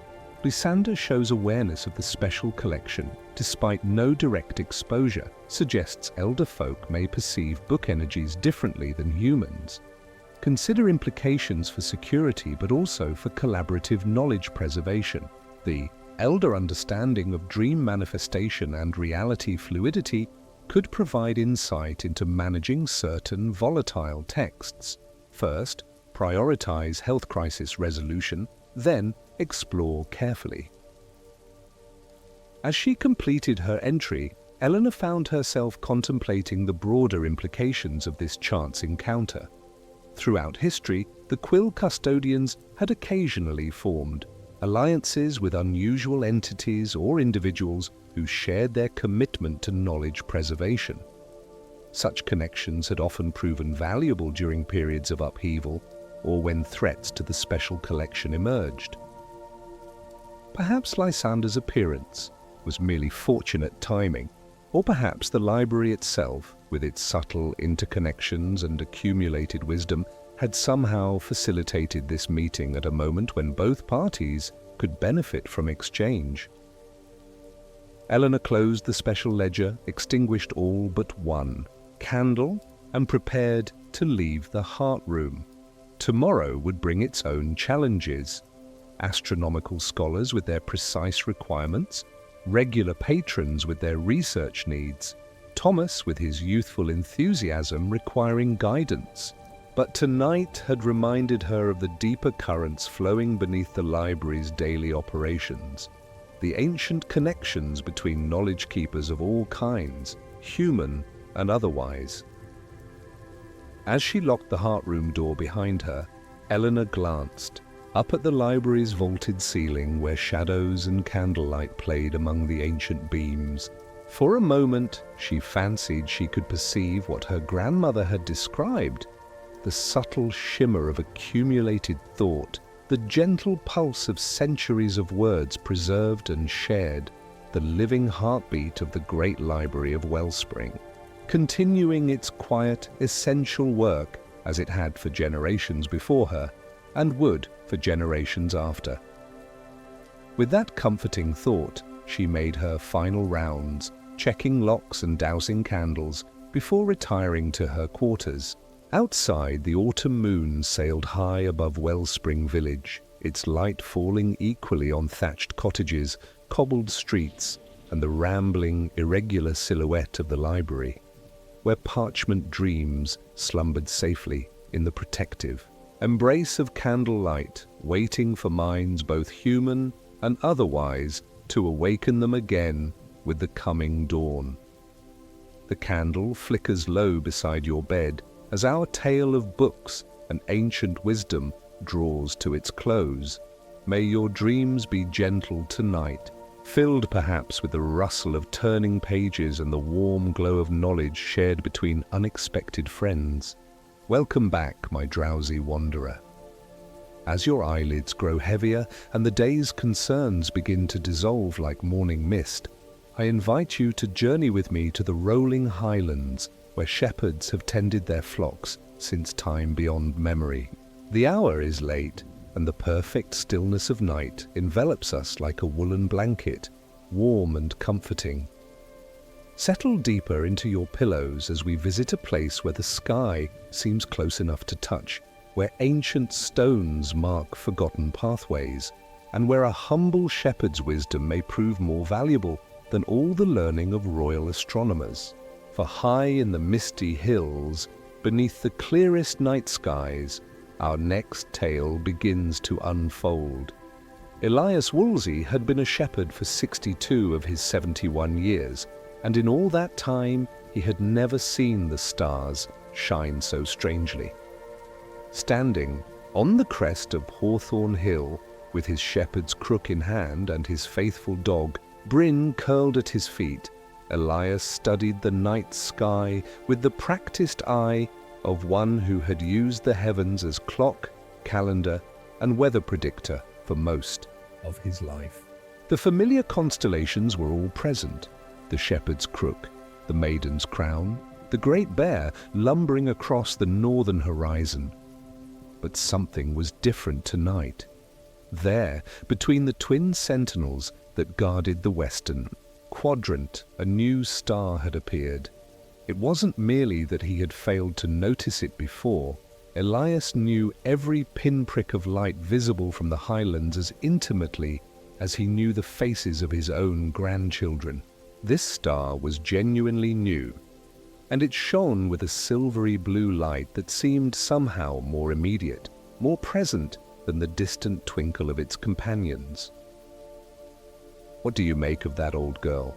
he murmured to Bryn, who raised her greying muzzle and offered a soft whine in response. "Aye, it's an unusual sight indeed." The autumn air carried a crisp bite that promised frost by morning, but Elias was well protected against the chill. His heavy woolen cloak, spun from the fleece of his own sheep and woven by his daughter Margaret, wrapped around his lean frame like an embrace. Beneath it, layers of homespun provided further insulation, while his hands were protected by fingerless mittens that allowed him the dexterity needed for his work while keeping the worst of the cold at bay. Despite his advanced years, Elias cut a hardy figure, wiry rather than frail, with a back still straight enough to shame men decades younger. His face, weathered by a lifetime outdoors, resembled one of the ancient oaks that dotted the highlands, gnarled, deeply lined, yet radiating an unshakable strength. Only his beard, now fully white and flowing to mid-chest, betrayed his age. At a distance, Bryn rose and stretched, her black and white coat silvered around the muzzle, matching her master in dignified aging. She had been Elias's companion for 11 years, and though she had slowed considerably in recent seasons, her herding instincts remained sharp. A mere gesture from Elias would send her circling the flock, gently guiding errant sheep back to safety. "Best check the flock once more before we settle for the night," Elias decided, turning from his contemplation of the mysterious new star. Together man and dog made their way down the gentle slope to where the sheep were gathered in a natural hollow, sheltered from the wind by an arrangement of standing stones so ancient that their origins had been forgotten even in Elias's grandfather's time. Local legends variously attributed them to giants, fairies, or the old ones who had inhabited the highlands before recorded history. Whatever their provenance, the stones created an effective windbreak, and the 57 sheep under Elias's care had clustered within their protective semicircle. The animals were mainly settled for the night, woolly forms huddled together for warmth, though a few still grazed lazily on the tough highland grass.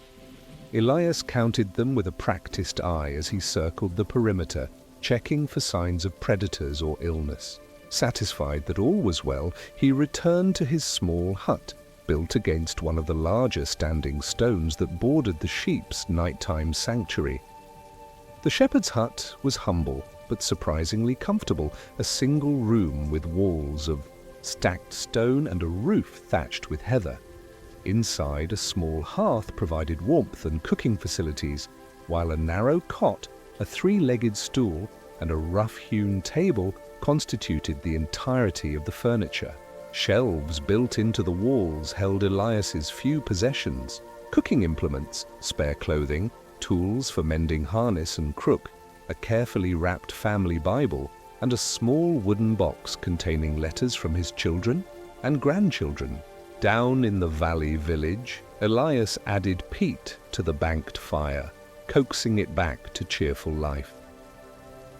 Bryn settled on her worn blanket near the hearth with a contented sigh as her master prepared a simple supper: oatcakes, a wedge of sheep's cheese, and tea brewed strong enough to stand a spoon in, as was his preference. As he ate, Elias's thoughts returned to the strange new star.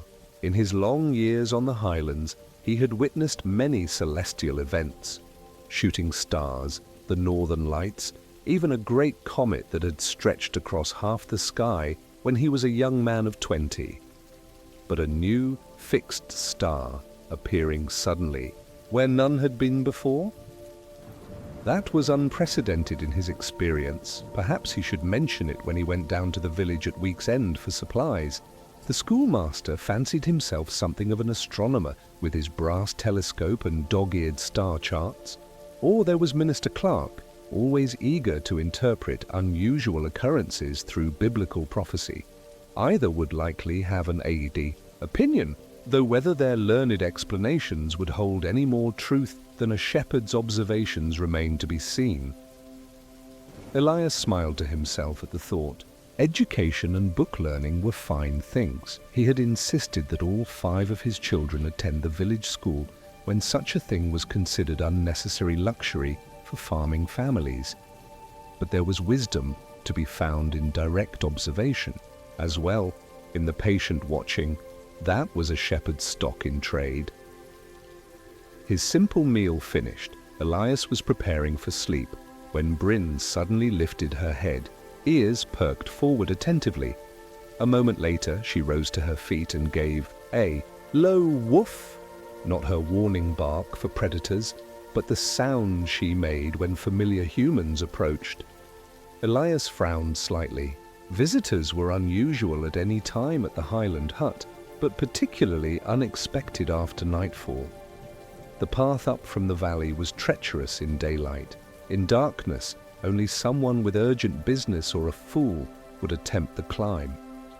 Taking up his lantern, Elias stepped outside, holding the light high. "Hello, the path," he called, his voice strong despite his years. "Who travels the highlands so late?" For a moment, only the wind answered, whistling softly through the standing stones. Then came the sound of boots on rocky ground, and a figure emerged from the darkness beyond the lantern's glow, tall and cloaked, moving with the careful steps of one navigating unfamiliar terrain. "Good evening, shepherd," came a man's voice, deep and cultured in a way that immediately identified him as not from the local valley. "I apologize for the late disturbance." The stranger stepped fully into the circle of light, pushing back his hood to reveal a man of perhaps 50, with close-cropped silver hair and a neatly trimmed beard. His attire, visible now beneath his traveling cloak, spoke of wealth and position.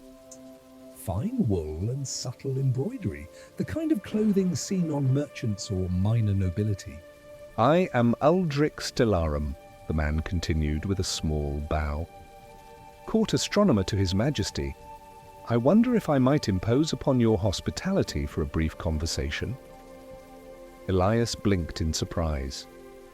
The royal court was a 7-day journey from the Highlands in the great city whose spires he had seen only once in his life when he had travelled there as a young man to sell a particularly fine flock of sheep. What business could a court astronomer possibly have with a Highland shepherd? Hospitality, however, was a sacred duty in the Highlands, regardless of the unexpected nature of the guest. You're welcome to what comforts my humble hut can provide.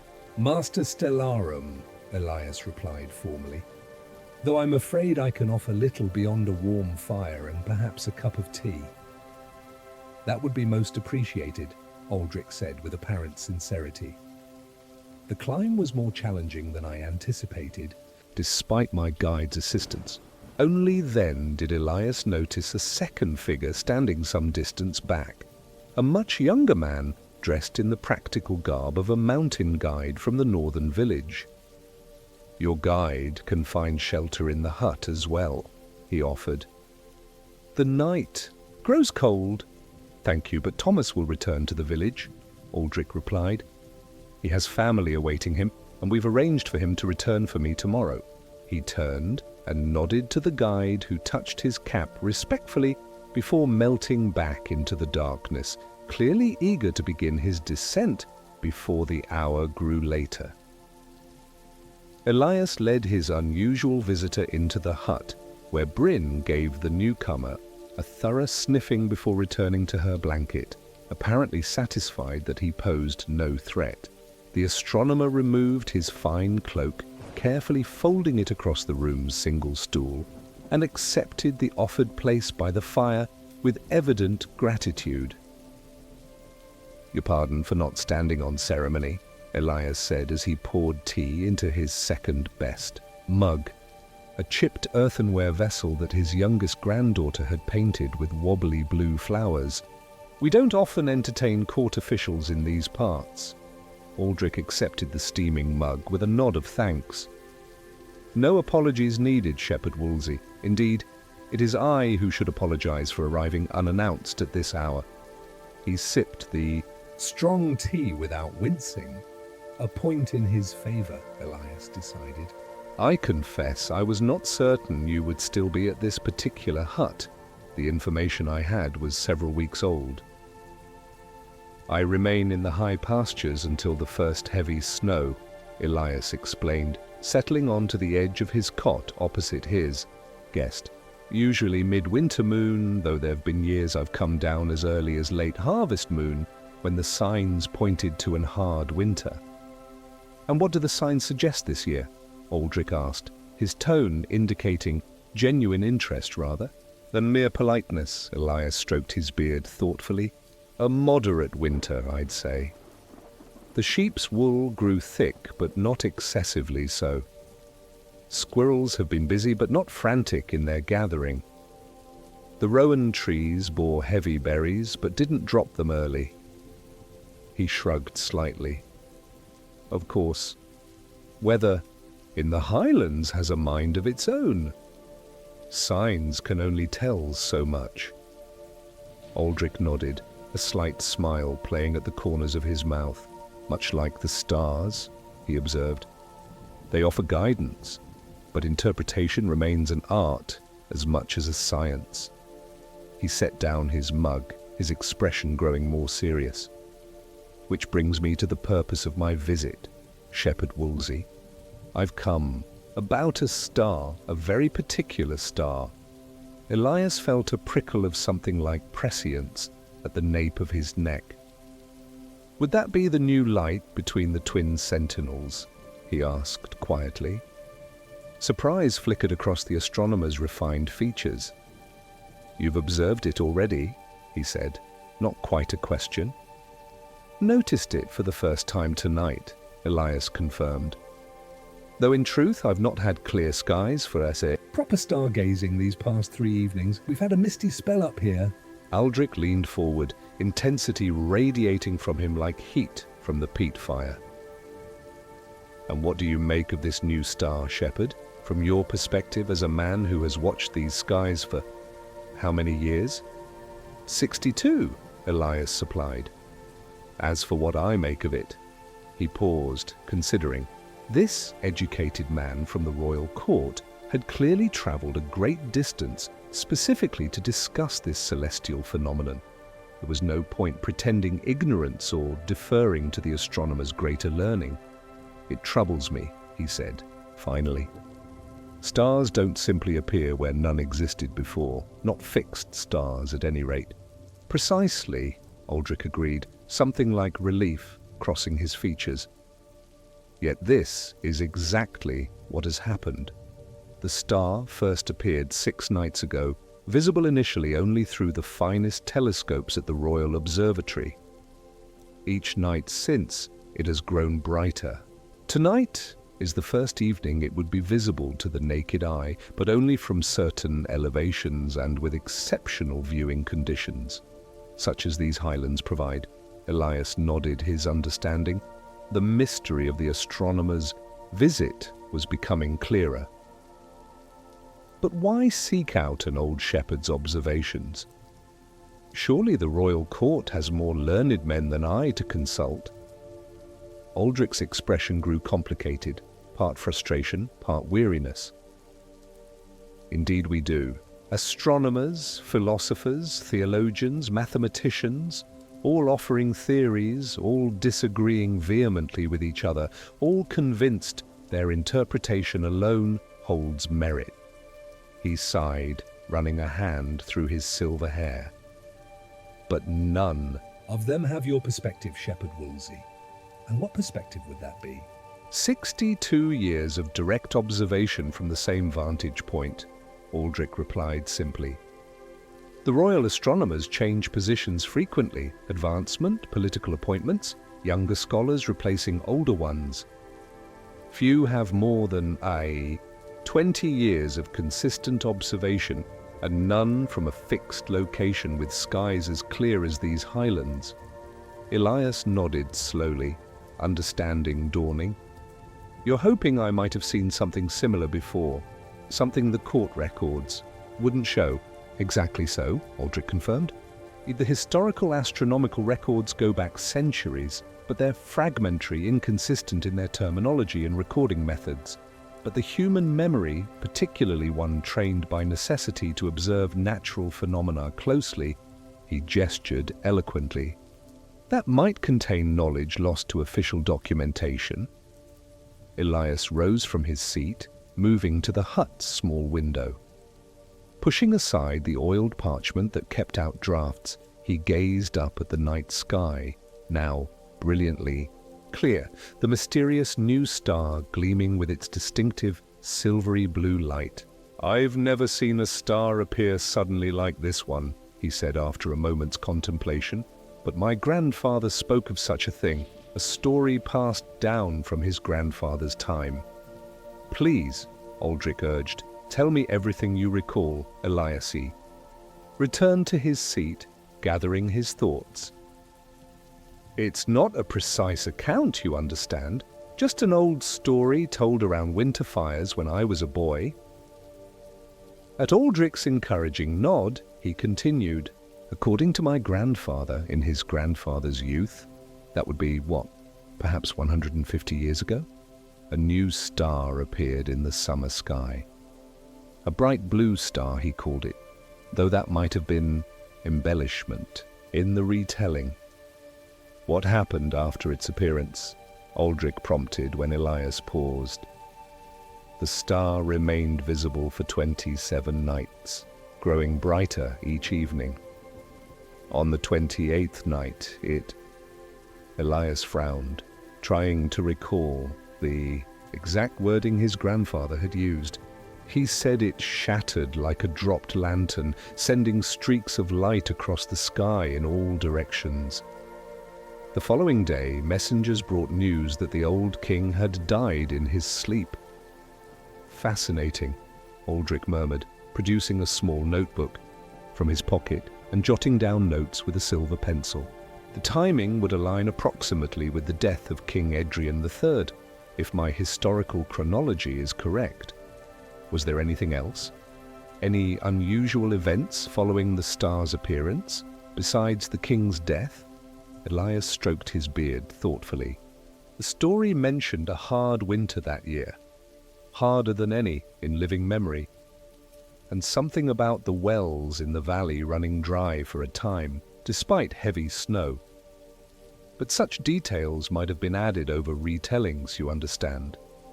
The further a story travels from its source, the more it tends to gather along the way. Of course, Aldrich agreed. Yet even accounting for embellishment, the core elements are significant. He tapped his pencil against the notebook. A new star appearing suddenly, increasing in brightness over several weeks, culminating in some kind of celestial event visible to the naked eye, followed by significant earthly consequences. You believe the current star follows the same pattern? Elias asked. Aldrich's expression grew grave. I fear it may. The similarity to the historical account you've shared is remarkable.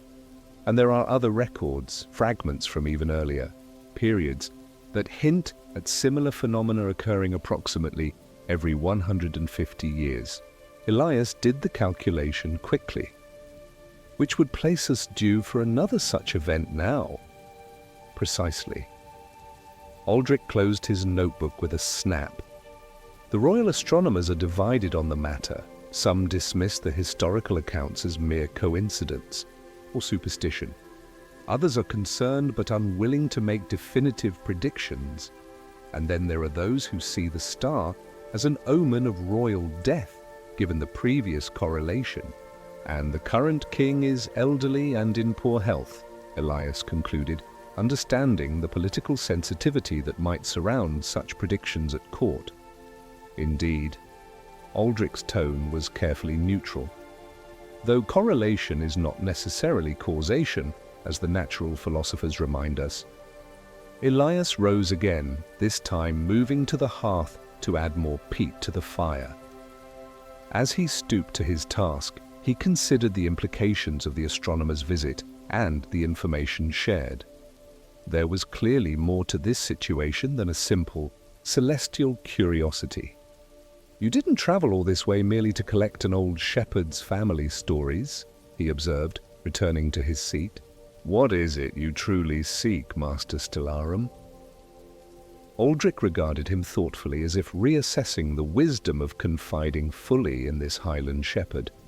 Finally, he seemed to reach a decision. I seek your help, Shepherd Wolsey, he said directly. The Royal Observatory's view is compromised by the city's growing smoke and nighttime illumination. Even our mountain observation post suffers from inconsistent staffing and political interference. I need someone reliable, observant, and most importantly, independent to monitor the star's progression and record its behavior precisely. Elias blinked in surprise. You want me to watch the star and report to you? Exactly so. I would provide the necessary equipment, a quality telescope, chronometer, writing materials, and compensate you generously for your time and expertise. Aldrich leaned forward earnestly. You're ideally positioned, both in terms of location and experience, and you have no stake in court politics or academic rivalries that might color your observations. The proposal was unexpected, to say the least. Elias had spent his life tending sheep, not charting stars for royal astronomers. Yet he couldn't deny a certain intrigue in the proposition. At 71, new adventures were rare occurrences. What exactly would these observations entail? He asked carefully. Aldrich reached again into his cloak, this time withdrawing a folded parchment. Opening it revealed a precisely drawn chart with columns for dates, times, and various characteristics. to be recorded. Primarily, I need consistent observations of the star's brightness, color, and position, taken at the same time each night. Any changes should be noted immediately, particularly if the star begins to exhibit unusual behavior, movement, color, shifts, or the shattering effect described in your grandfather's account. He hesitated before adding, and complete discretion would be necessary. The king's health is a delicate matter at present. Elias studied the chart, noting the precision of the requested observations. "I'm not trained in astronomical measurements," he pointed out. "My knowledge is practical, not scientific, which is precisely why your perspective is valuable," Aldrich countered. "The court astronomers are so steeped in theory and mathematical calculations that they sometimes miss what's plainly visible to the unbiased eye. I'll provide simple instructions for the equipment, but your natural observational skills are what I truly need." Bryn chose that moment to rise from her blanket, stretching thoroughly before padding over to rest her head on Elias's knee. Her signal that it was well past their usual retiring time. Elias scratched behind her ears absently as he considered the astronomer's unusual proposal. On one hand, it seemed an odd task for a simple shepherd. On the other, who better to watch the night sky than one who already spent his evenings beneath it? The compensation would certainly be welcome, perhaps enough to repair the cottage in the valley where he spent the winter months, or to help his youngest granddaughter with the apprenticeship fees for the herbalist she hoped to study under. "I'd need to continue my regular duties with the flock," he said finally. "The observations would have to work around those responsibilities." "Of course," Aldrich agreed quickly. "The most crucial observation period is the hour after full dark, which I understand would not interfere with your shepherding." Elias nodded slowly. "And how would I relay these observations to you?" "I come down to the village only once a week for supplies, and the royal city is many days' journey from here. I've arranged for a messenger, a trusted member of the Royal Astronomical Society who has family in the northern village. He'll visit weekly to collect your records and bring any additional instructions I might have." Aldrich's expression grew more serious. "Time is of some essence. If the pattern holds true to the historical account you shared, we may have only 3 weeks before some significant event occurs." The implication hung in the air between them. Whether that event would be merely astronomical or would have dire royal consequences remained to be seen. Either way, the urgency was clear. "Very well," Elias decided. "I'll watch your star and keep your records. Not for the coin, though I won't refuse it, but because some knowledge should be preserved, beyond stories told at winter firesides." Relief visibly washed over Aldrich's features. "Thank you, Shepherd Woolsey. Your assistance may prove more valuable than either of us can currently imagine." He reached once more into his seemingly bottomless cloak, this time producing a small leather pouch that clinked softly as he placed it on the table. "An advance on your fee and payment for any inconvenience my visit has caused." Elias made no move to take the pouch. "The equipment you mentioned, when will it arrive?" "Tomorrow, with Thomas." "I brought only the recording charts and instructions. Tonight, unsure if you would agree to my proposal." Aldrich withdrew another larger parchment from his cloak. "These explain the use of the telescope and chronometer in simple terms. The telescope itself is of the finest quality, small enough to be easily managed, but powerful enough to observe the necessary details." As the night deepened around the shepherd's hut, the two men bent over the instructions together, the astronomer explaining patiently and the shepherd asking occasional pointed questions that revealed a sharp mind undiminished by age or isolation. Outside, the mysterious star continued its silent vigil between the twin sentinels, while Bryn eventually gave up on hastening her master to bed and returned to her blanket with a resigned sigh. By the time they had finished reviewing the observation procedures, the hour was very late indeed. Elias insisted that Aldrich take the cot for what remained of the night, while he himself would rest in his customary bad weather spot, a nest of blankets near the hearth where he often dozed while watching newly born lambs in spring. I'll not have it said that Highland hospitality allowed a guest to sleep on the floor, no matter how exalted his position, Elias declared when Aldrich attempted to protest. Besides, I'm long accustomed to sleeping rough. A court astronomer, I suspect, is not. Aldrich conceded with good grace, though he insisted on removing his fine outer garments before reclining on the simple cot, as if concerned about imposing even that much wear on a shepherd's modest possessions. Soon, the hut was filled with the deep, regular breathing of sleep. Bryn by the hearth, Aldrich on the cot, and Elias wrapped in his heavy cloak on a bed of layered blankets nearby. Yet sleep eluded the shepherd for some time. His mind turned over the evening's revelations and his new responsibility. What had begun as a simple observation of an unusual star had transformed into something far more significant, perhaps even historically important, if Aldrich's concerns proved founded. Through the small window, Elias could see a patch of night, sky. The mysterious star now moved westward with the natural rotation of the heavens. Its silvery blue light seemed to pulse gently, though whether that was reality or an effect of his tired eyes, he couldn't be certain. What secrets do you hold? I wonder, he murmured to the distant light.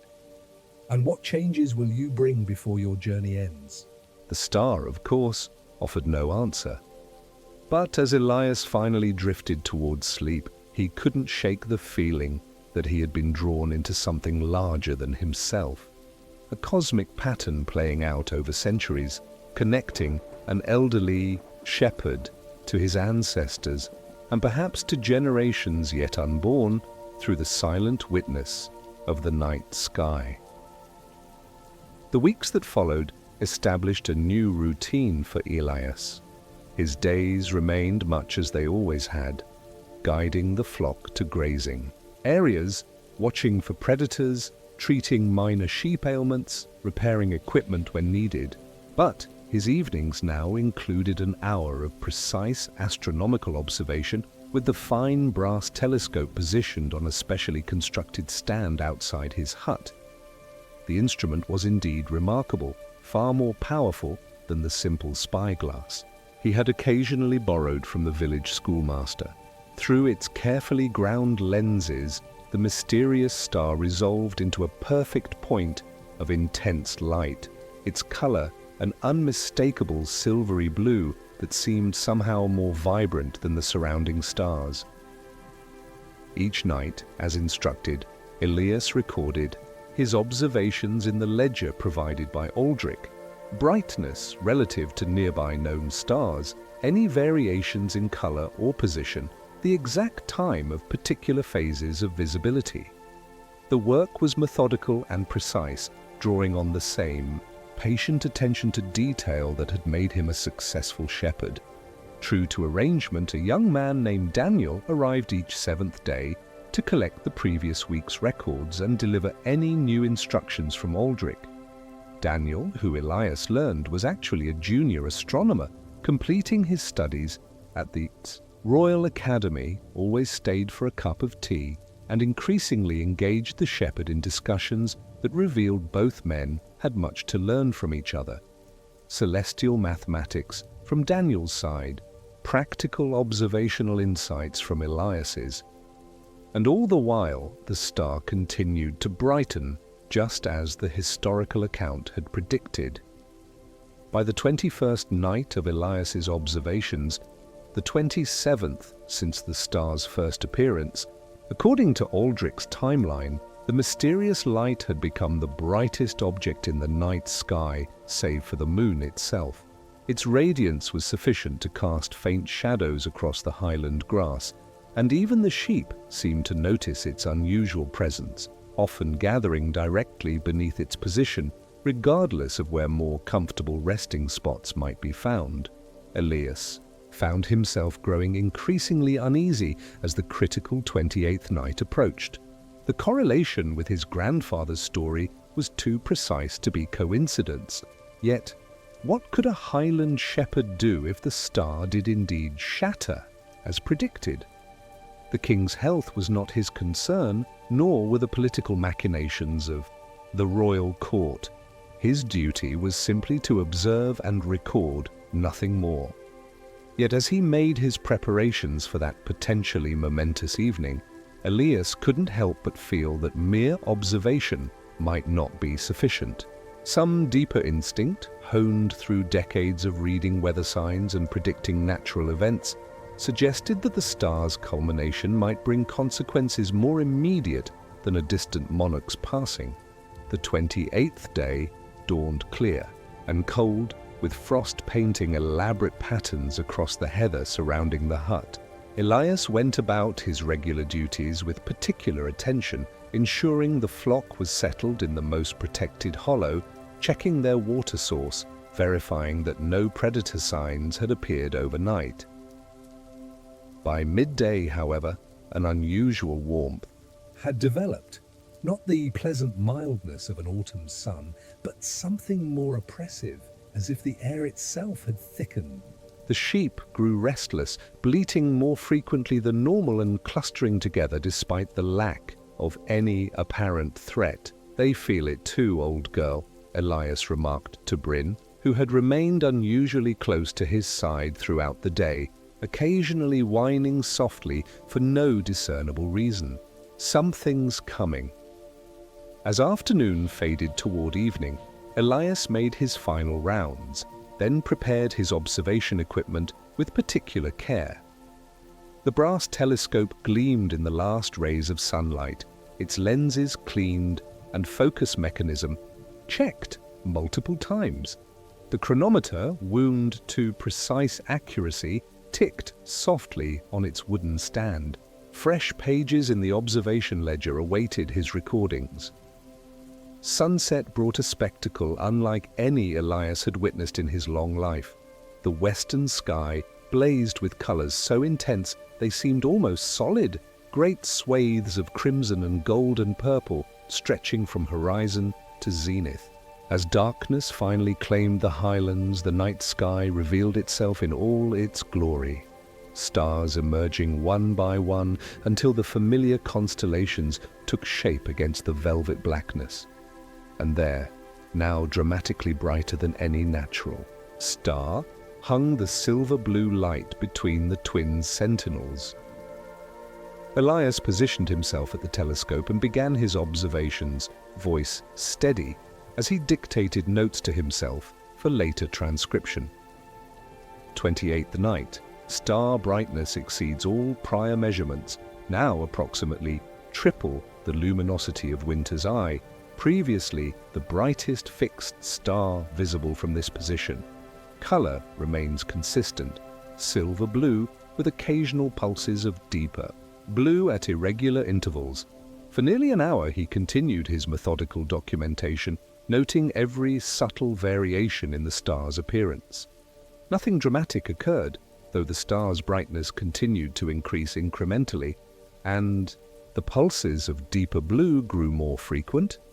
Then, at precisely the stroke of midnight as marked by his chronometer, Elias observed a change. "Midnight exactly," he recorded, voice tightening slightly.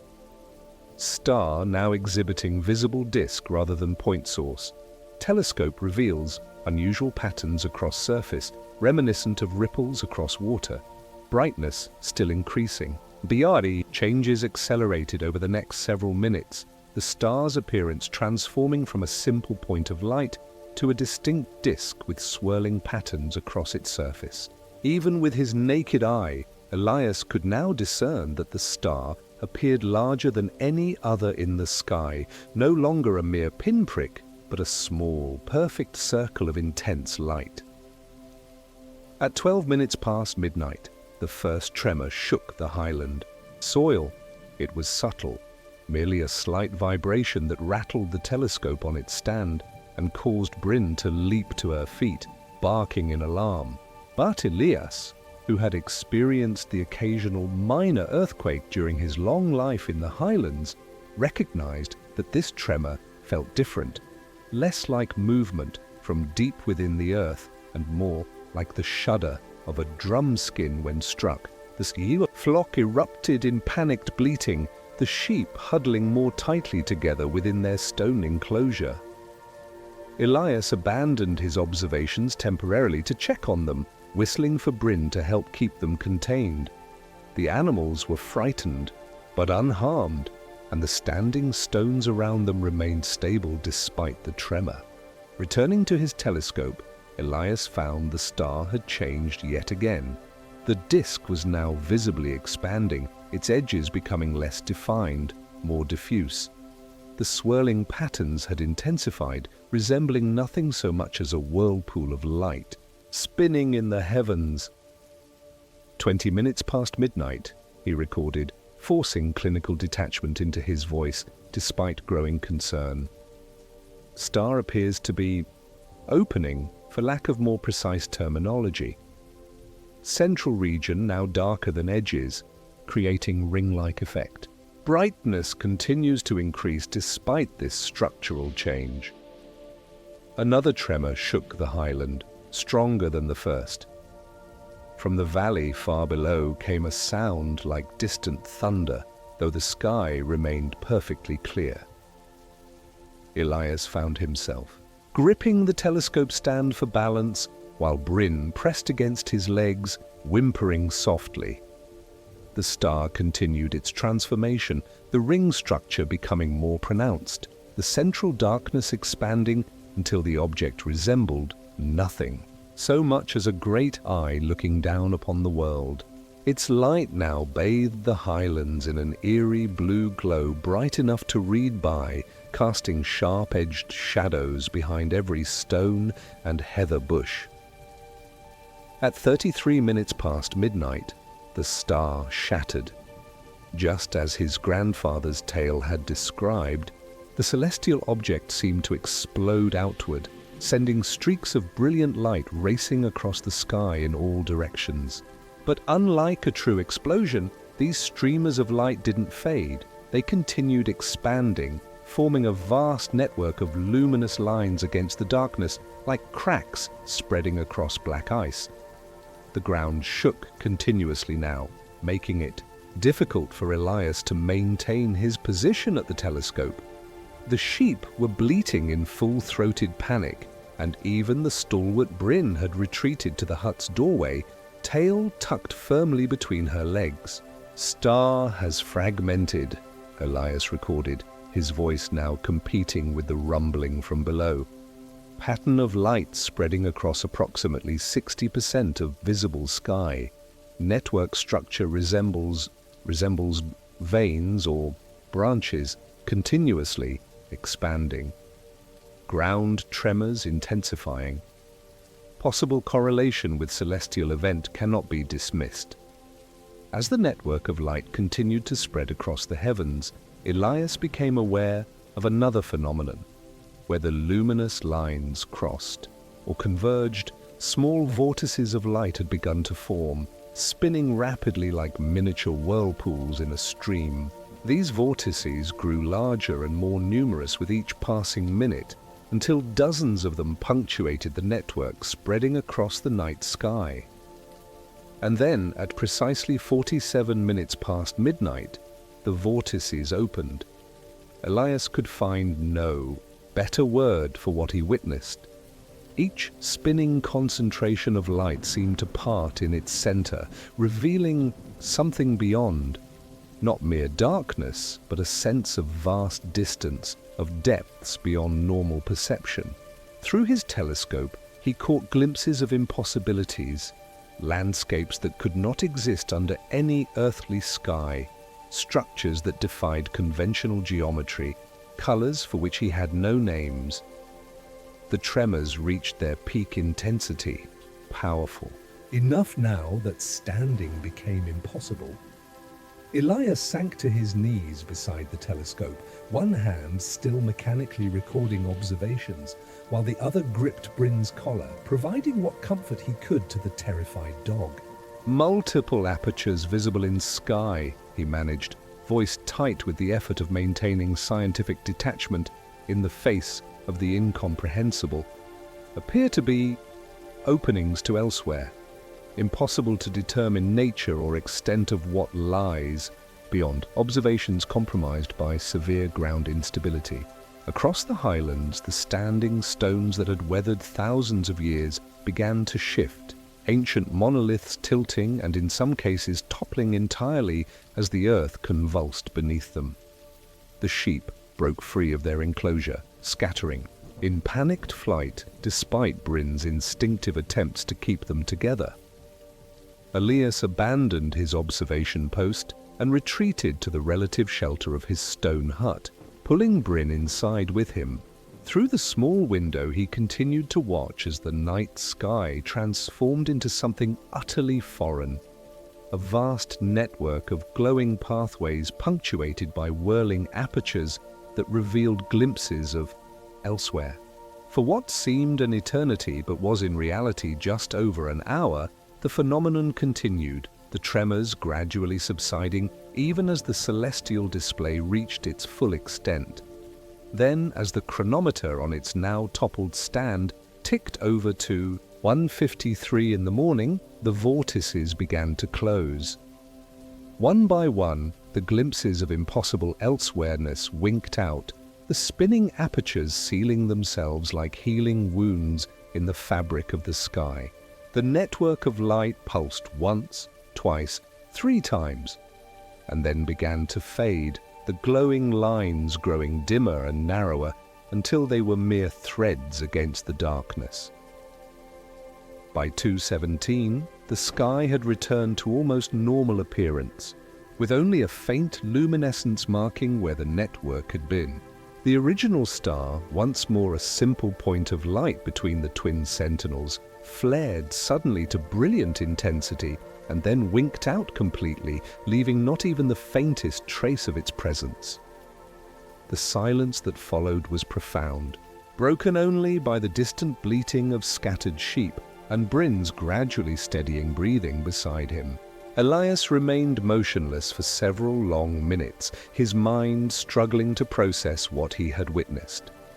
Nothing in his 71 years had prepared him for such a sight. Not even his grandfather's tale had captured the true magnitude of the event.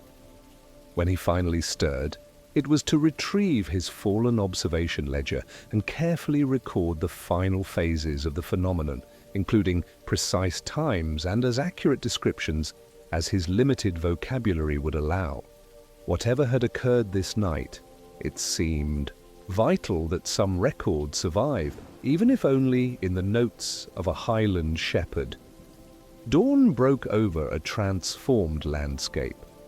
Though the basic topography remained, many of the standing stones had shifted position or fallen entirely.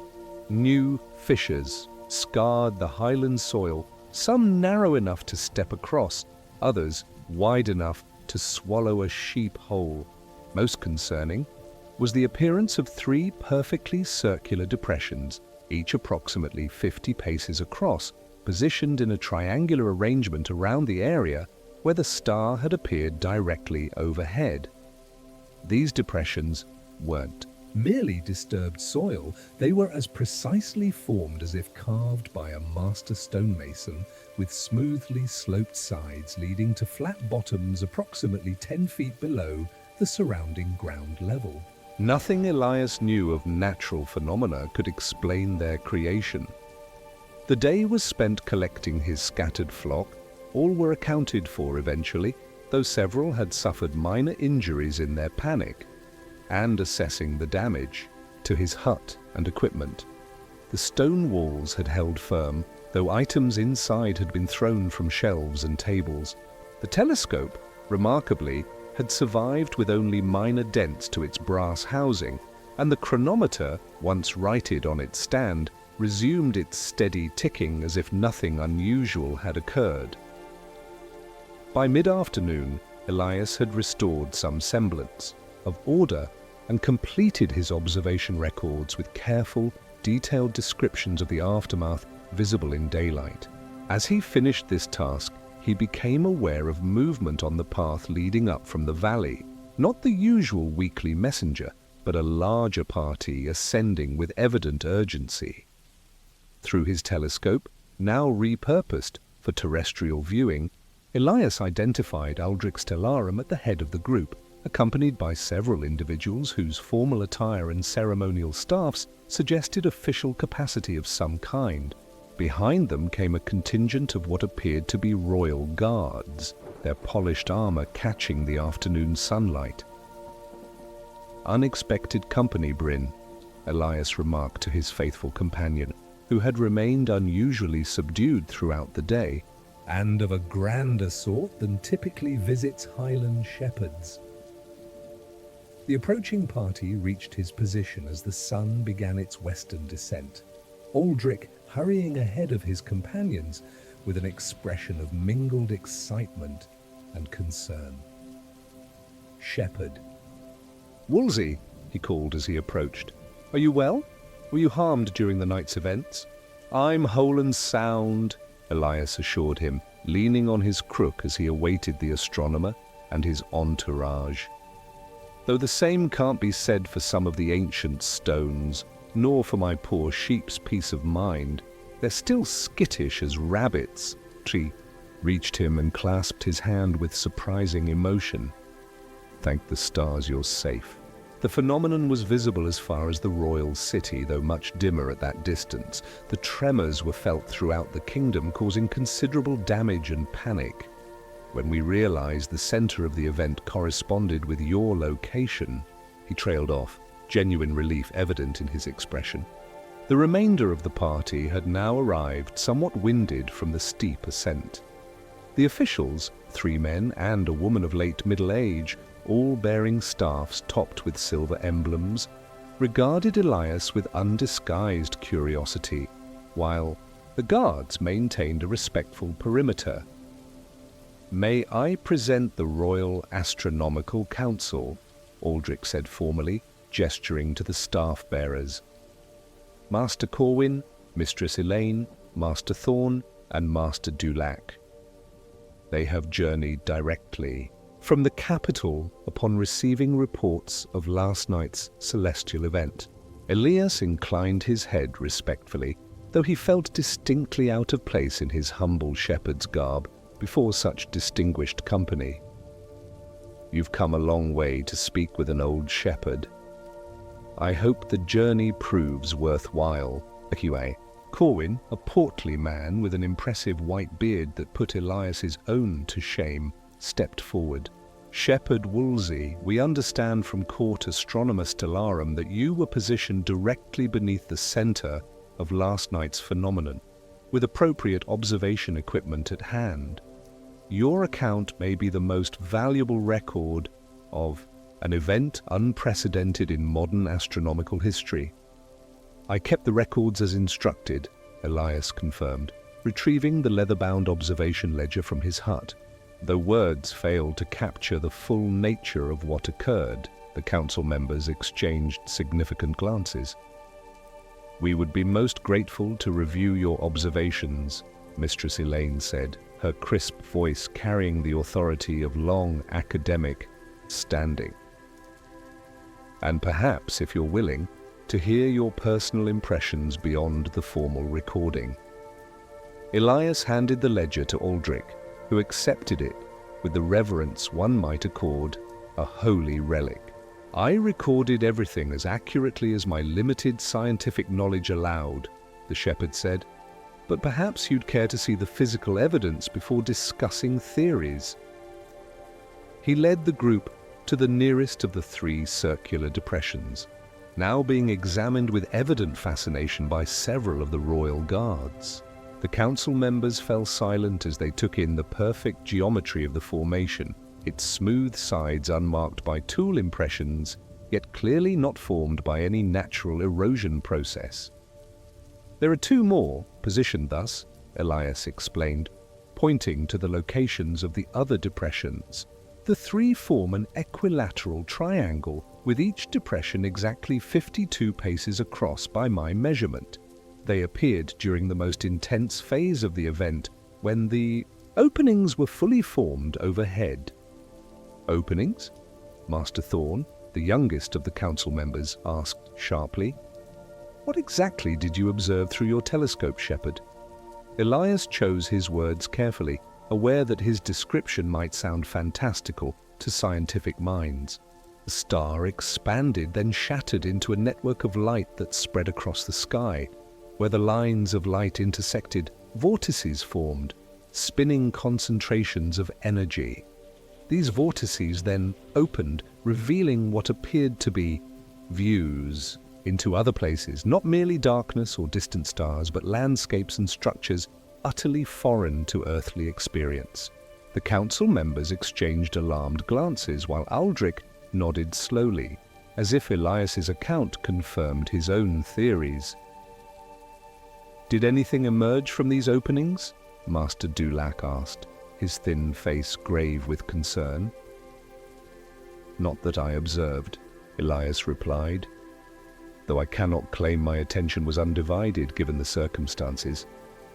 The tremors were severe enough to make consistent observation challenging, and my first duty remained to my flock.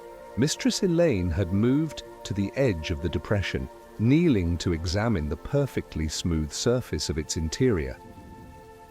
The composition appears to be fused soil and rock, she reported.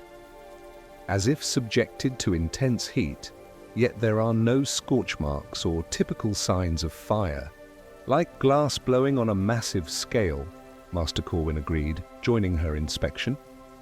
But what force could apply such precisely controlled heat across such a large area? While the council members debated technical possibilities, Aldrich drew Elias slightly aside. There's something I should tell you, the court astronomer said quietly. The king passed away last night, at precisely the moment the star shattered, just as your grandfather's story predicted. Elias absorbed this news solemnly. I'm sorry for the kingdom's loss, he said simply. Though I gather from your tone that this information isn't yet widely known, Aldrich nodded. The official announcement will come tomorrow. The succession is complex, and certain preparations must be made before the news becomes public. He glanced at the council members, still examining the depression. What concerns me more immediately is the correlation between celestial phenomena and earthly events. If the pattern holds true to your grandfather's account, we should now expect a harsh winter and water shortages, Elias completed the thought. Despite precipitation. Exactly. Aldrich's expression was troubled. The kingdom is ill-prepared for such hardships, particularly coming so soon after the unrest of recent years. If we could understand the mechanism behind these events, perhaps countermeasures could be developed. Elias gazed up at the sky, now painted with the warm hues of approaching sunset. The space between the twin sentinels remained empty, no trace visible of the star that had so dramatically appeared and departed. I'm but a simple shepherd, he said after a thoughtful pause. Stars and their meanings have been my navigation aids and calendars, not subjects of deep study. But I've lived long enough to recognize that some patterns in nature lie beyond our full comprehension, at least for now. He turned back to Aldrich. These events have recurred at regular intervals for centuries, perhaps millennia. They will likely continue long after we're gone. What matters is not controlling what cannot be controlled, but preparing for what we know may come. Aldrich considered this perspective, his scientific mind clearly uncomfortable with such philosophical acceptance.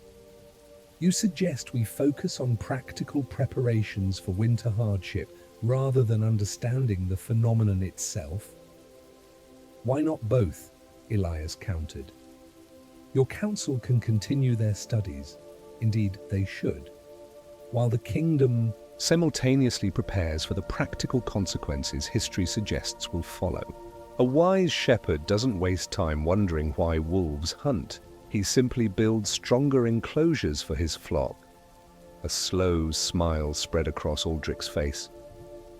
There is wisdom in your simplicity, Shepherd Wolsey. Wisdom the royal court would benefit from hearing directly. Before Elias could protest this unexpected suggestion, Master Corwin called them back to the main group, where the council had apparently reached some preliminary conclusions. These formations are beyond our immediate ability to explain, the senior astronomer admitted. We will need to establish a research encampment and conduct more thorough investigations. But Shepherd Wolsey's observations, combined with what we witnessed from the capital, suggest a celestial event of unprecedented magnitude. A convergence of planes, Mistress Elaine added, her academic reserve momentarily overwhelmed by scientific excitement. The openings you described, Shepherd, they align with certain theoretical proposals regarding parallel realms occasionally interfacing with our own when specific astronomical alignments occur. Master Dulac nodded agreement. The 150-year cycle corresponds with the convergence of several celestial rotations that would only align at such intervals. If our calculations are correct, the next such alignment will occur precisely on schedule in the year 2175. As the council continued their technical discussion, Elias found himself gazing once more at the empty space between the twin sentinels. Whatever had briefly visited their world had departed, leaving only these perfect depressions and countless unanswered questions in its wake. The king was dead, winter approached, and the highlands would soon be blanketed in snow, covering the evidence of this momentous night until spring's thaw revealed it anew. Yet something fundamental had changed, not merely in the landscape, or in the political reality of a kingdom facing succession, but in humanity's understanding of its place in a universe apparently far more complex than previously imagined. The shepherd star had opened a door, however briefly, to possibilities beyond ordinary comprehension. As twilight deepened toward true night, Elias thought of the generations of shepherds who had tended flocks on these highlands before him, including those who had witnessed previous appearances of the mysterious star. Their experiences, passed down through family tales told around winter fires, had proved more accurate than all the learned theories of royal astronomers, a reminder that wisdom often resided in unexpected places, in the quiet observations of those who watched the skies, not for academic advancement, but from simple necessity and wonder. The stars began to appear one by one above the highlands, eternal and unchanging in human perception, despite the brief disruption of their orderly procession. Tomorrow would bring new challenges, royal astronomers establishing their research camp, scattered sheep needing additional attention, preparations for the likely difficult winter ahead. But for this moment, as darkness claimed the land once more, Elias Wolsey, 71 years a shepherd and one night a witness to the extraordinary, stood content beneath the vast canopy of stars that had guided his life's simple journey. And if he occasionally glanced at the empty space between the twin sentinels, wondering what might lie beyond those momentary apertures in reality's fabric, who could blame an old shepherd for such curiosity? Some questions were perhaps best left to younger minds with more years ahead of them, or to future generations of Highland shepherds who would witness the star's return when its cosmic cycle once again aligned with human history.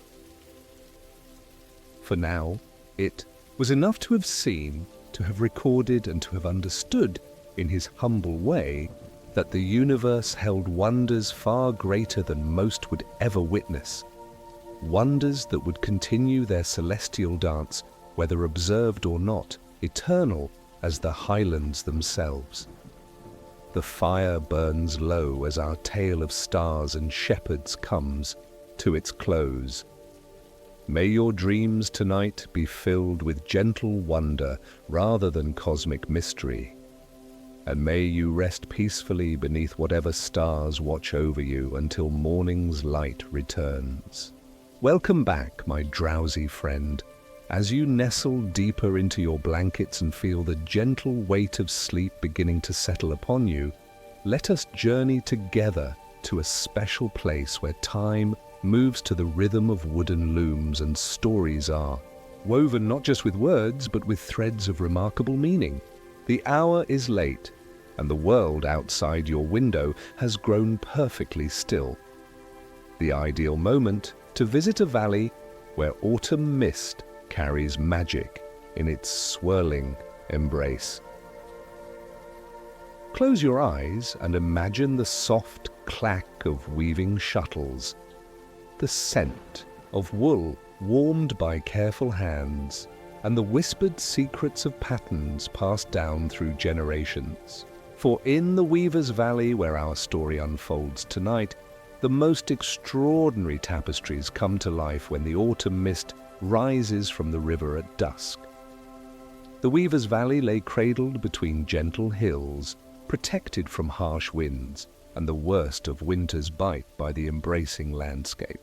The river that had carved this sanctuary over countless millennia now flowed placidly through its center, providing clean water for dyeing wool, powering the fulling mill that prepared cloth for market, and creating the peculiar mists that rose each autumn evening, mists that had given the valley its reputation for wonder and, occasionally, unease.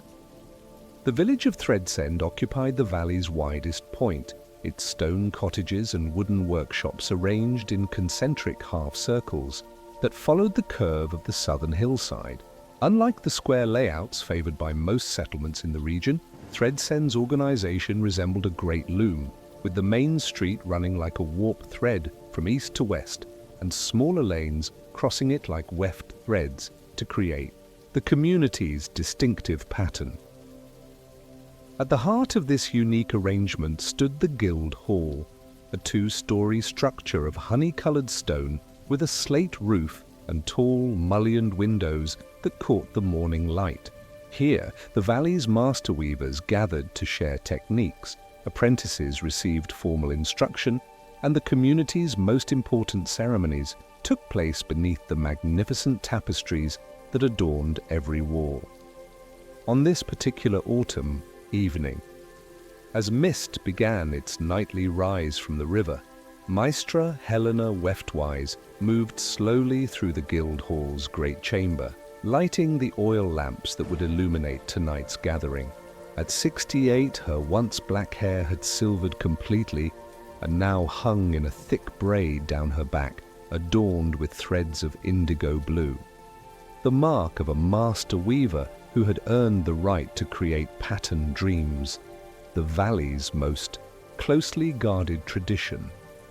Despite the lines etched into her face by decades of concentration on intricate patterns, Helena moved with the grace of someone much younger, her fingers still straight and nimble, where many weavers her age suffered the gnarled joints of their profession.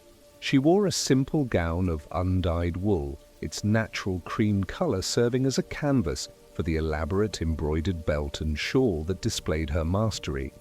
Hundreds of tiny stitches creating images of such detail that new elements could be discovered each time one looked. Is everything prepared, Maestra? The question came from Eliza, Helena's apprentice of 7 years, now in the final stages of her training. At 23, she possessed both the technical skill and creative vision to become a master in her own right, lacking only the final mysteries that would be revealed to her after tonight's ceremony. Almost, Helena replied, her voice carrying the slight huskiness that came from years of explaining complex patterns over the sound of working looms. The lamps are lit, the fire laid, the tools assembled. Have you completed your preparations? Eliza nodded, touching the bundle wrapped in indigo cloth that she carried under her arm. My demonstration piece is ready, 7 years of learning in one small tapestry. Her voice held both pride and nervousness. Understandable, given what hinged on tonight's presentation. Helena smiled, remembering her own final apprentice work, presented so many years ago. It isn't meant to contain everything you've learned, child. Rather, it should demonstrate your understanding of the essence, the way thread and pattern speak to each other, how warp and weft create more together than either could alone. I understand, Eliza said, though her fingers tightened slightly on her precious bundle. At least, I hope I do. We shall see.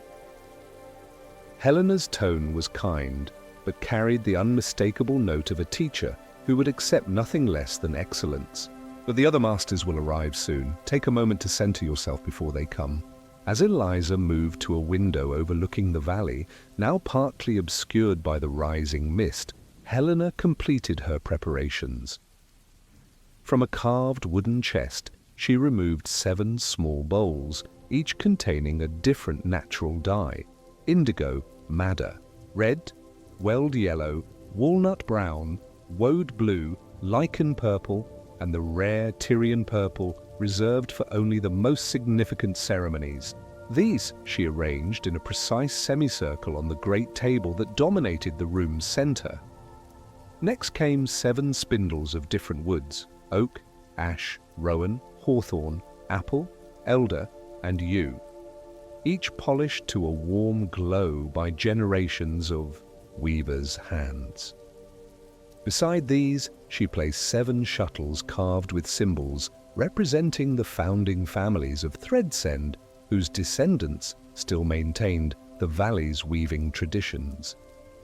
Finally, from within the folds of her shawl, Helena withdrew a small silver key suspended on a chain around her neck. This she used to unlock the chamber's most distinctive feature, a glass-fronted cabinet built into the northern wall containing the valley's greatest treasure. The first pattern, a tapestry so ancient that its precise age had been lost to history. Unlike the vibrant, detailed works that adorned the rest of the guild hall, the first pattern appeared almost crude at first glance, a simple arrangement of geometric shapes in faded colors on a background of natural wool. Only upon closer examination did its true complexity reveal itself in the relationship between the shapes, the subtle variations in texture, and the almost invisible symbols worked into its borders. Legend held that the first pattern had been created by the valley's original settler, a weaver who had fled some ancient conflict and found sanctuary between these protective hills. It was said that on a night when autumn mist was particularly thick, she had dreamed a pattern of such significance that upon waking she had worked without rest for 7 days and nights to capture it in thread. When complete, the tapestry had revealed properties beyond mere decoration. It could, supposedly, influence the dreams of those who slept beneath it, bringing visions of possible futures and occasionally solutions to seemingly insurmountable problems.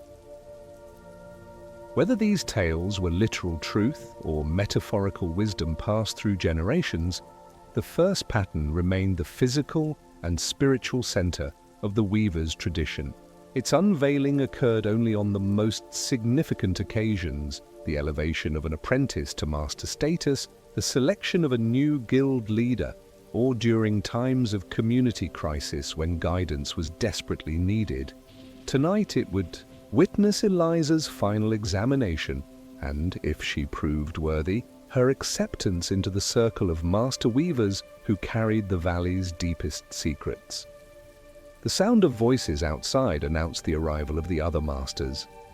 Helena closed the cabinet, leaving the first pattern visible through its glass front but protected from direct handling. As the heavy oak door of the chamber swung open, she straightened, assuming the formal posture befitting her role as head of the Weavers' Guild and holder of the indigo threads. 6 figures entered, 3 women and 3 men, each wearing the distinctive attire that marked their specific mastery.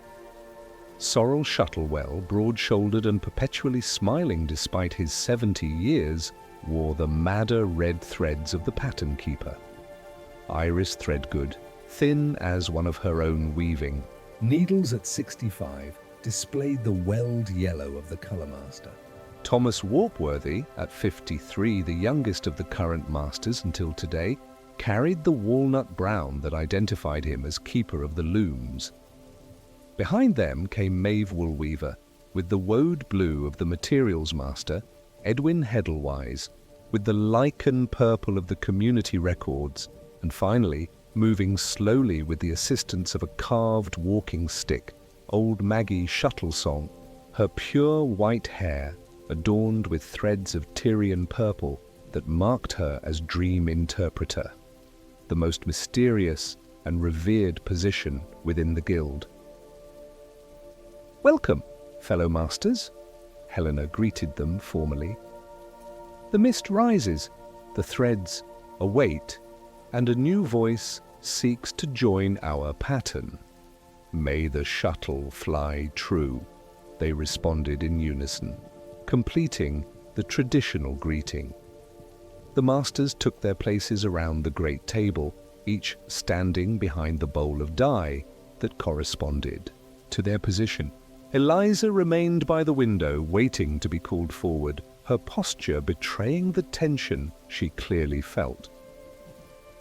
"Apprentice Eliza Threadgather," Helena called, her voice now carrying the formal cadence of ceremony. "7 years have you studied the ways of warp and weft, of dye and fibre, of pattern and purpose. Do you now seek to join the circle of those who hold the valley's traditions?" Eliza stepped forward, her back straight and her gaze steady despite her nervousness. "I do so seek, Maestra.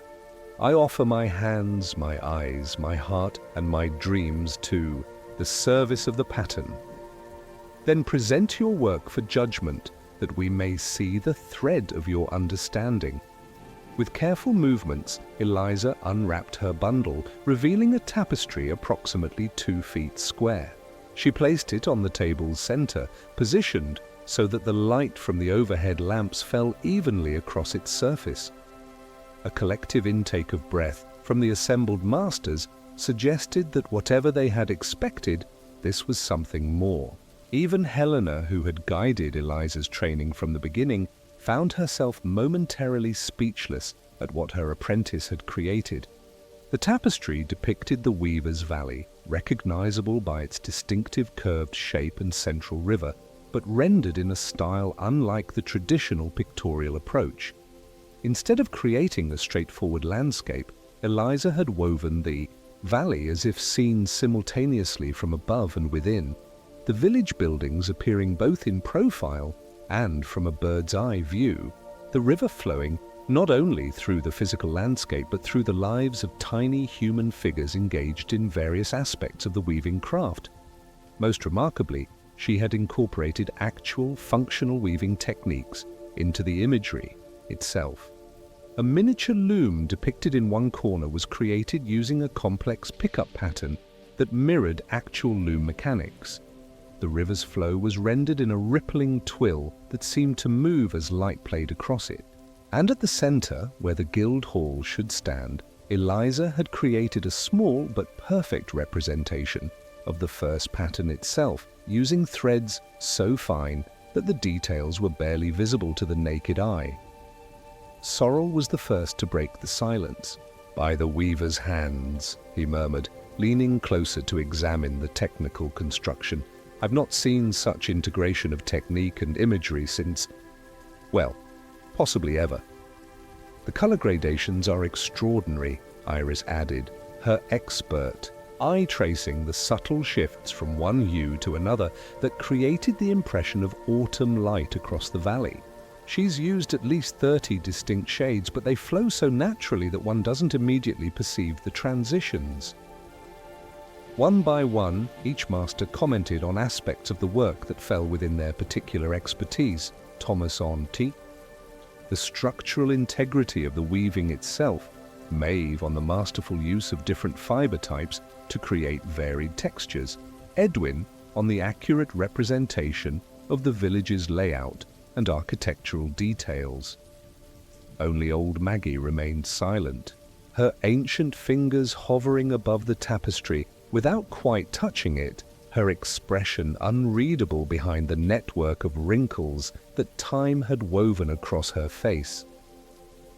Finally, Helena spoke, her voice carefully controlled to conceal the pride she felt in her apprentice's achievement.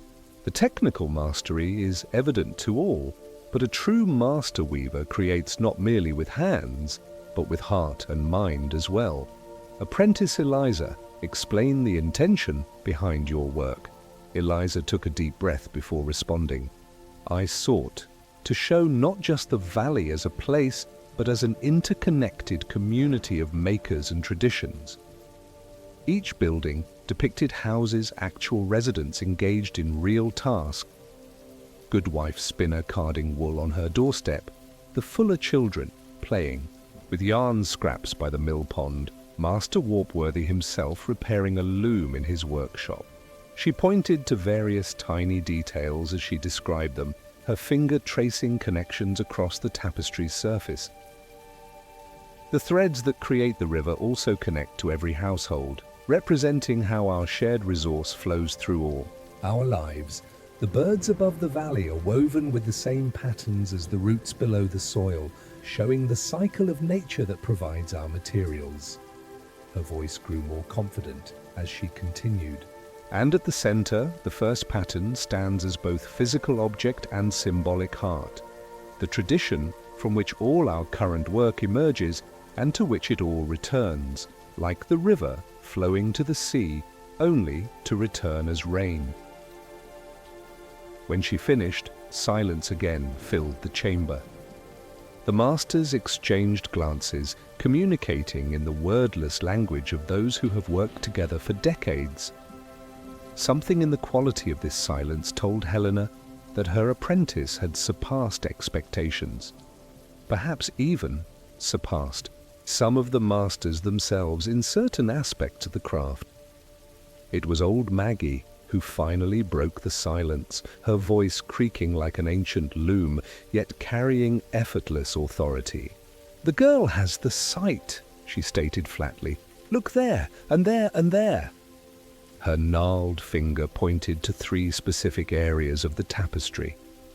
"Those aren't memories or observations, those are pattern dreams already manifesting." Helena leaned closer, examining the sections Maggie had indicated. In one corner, Eliza had depicted a section of the village not as it currently existed, but as it had been discussed in recent council meetings. A proposed new dye workshop that had not yet been built. In another area, she had shown a particular type of loom that Thomas had been designing, but had shared with no one outside the master circle. And most surprisingly, near the tapestry's edge, she had woven a small scene of children gathering unusual, purple flowers that grew nowhere in the valley, at least not currently. "Impossible," Edwin murmured. "The workshop plans were only finalized yesterday. The new loom exists only in Thomas's notes, and those flowers—" "Dreamthiol," old Maggie supplied. "They grew here when I was a girl, then vanished after the great flood changed the river's course. They haven't been seen in the valley for 60 years. Her rheumy eyes fixed on Eliza with new intensity. "You've never seen them, girl. How did they come to be in your weaving?" Eliza looked uncomfortable for the first time since presenting her work. I dreamed them, Maestra Maggie. I dream patterns sometimes. Have since childhood. Shapes and colors and arrangements that feel important, though I don't always understand why. These particular flowers appeared in a dream last week, growing by the far bend in the river.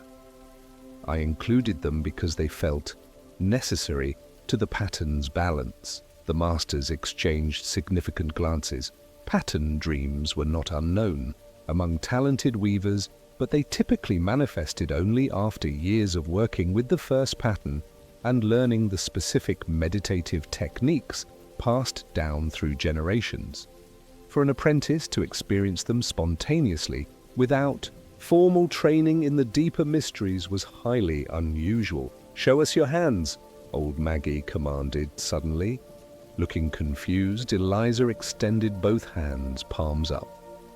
The master dream interpreter took them in her own gnarled fingers, turning them over and examining them closely, paying particular attention to the lines crossing the palms and the shape "Of the wrists, as I thought," she murmured, almost to herself. "The weaver's mark, clear as day." She looked up at Helena. "Did you know?" Helena shook her head slightly. "I suspected she had unusual talent, but nothing more specific." Her technical progress was so remarkable that I focused our training there. "What is the weaver's mark?" Eliza asked, looking from one master to another in confusion. It was Sorrel who answered, his usually jovial face uncharacteristically serious. "A rare physical trait that appears perhaps once in a generation. A particular arrangement of lines on the palm, combined with a specific proportion of finger length to wrist width. Old stories say those born with the mark have a direct connection to the origins of our craft, that their hands remember what the rest of us must learn through years of study." Is it bad?" Eliza asked, suddenly unsure. "Not bad," Helena assured her, "but it carries responsibilities beyond ordinary mastery. If Maggie is correct, and she has never been wrong in such matters during my lifetime, then your path as a weaver will not be quite what you anticipated." Old Maggie released Eliza's hands and straightened as much as her curved spine would. "Allow. The mist is particularly thick tonight," she observed, gesturing toward the windows, where indeed the autumn mist had risen higher than usual, obscuring all but the nearest buildings. "The perfect conditions for what must come next." She turned to Helena. "The first pattern must be moved to the loom. The girl must complete her initiation differently than we planned." A ripple of surprise passed through the assembled masters. The first pattern was never placed on a loom. It was considered too fragile, too precious to risk even the gentle tension of mounting. It was viewed, studied, occasionally, very carefully handled by the most senior masters, but never treated "As a working piece." "Maggie, the risk!" Thomas began, but the old woman cut him off with a sharp gesture. "Is necessary," she finished firmly.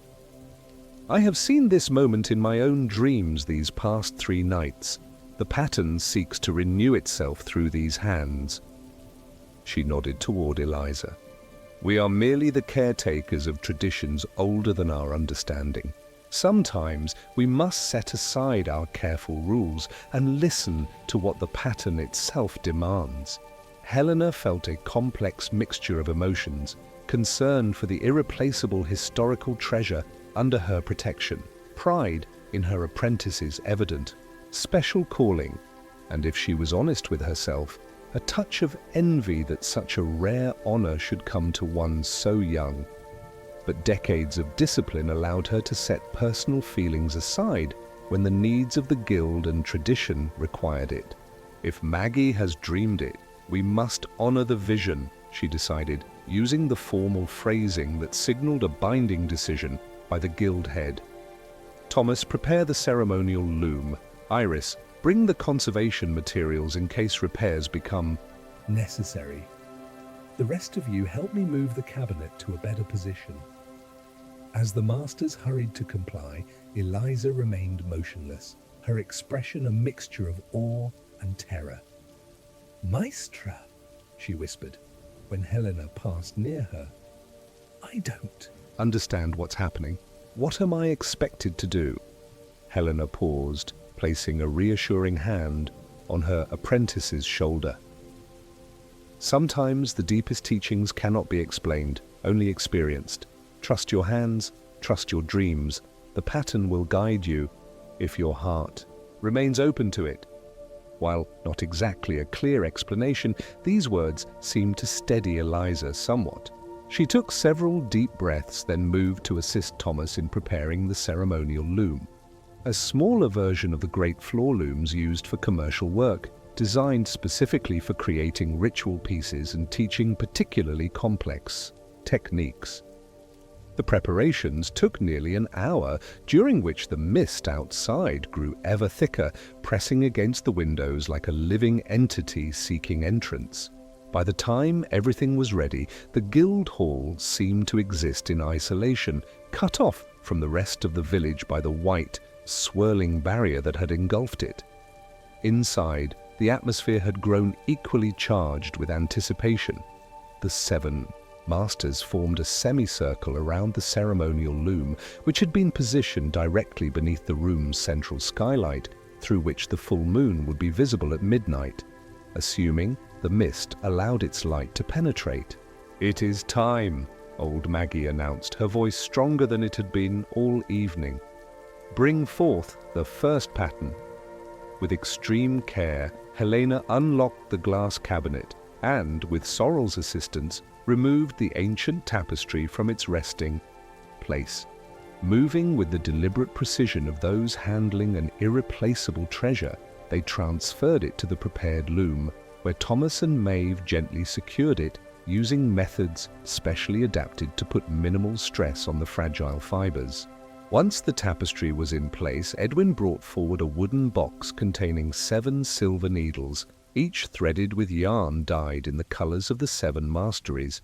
These he distributed to his fellow masters, keeping the lichen purple for himself, apprentice. "Eliza Threadgather," Helena intoned formally, "you stand at the threshold of mastery, your apprenticeship complete in technical matters. Now comes the final teaching, which cannot be shown or told, only experienced. Are you prepared to receive what the pattern may reveal?" Eliza straightened, her shoulders, her earlier uncertainty replaced by resolute determination. "I am prepared, Maestra."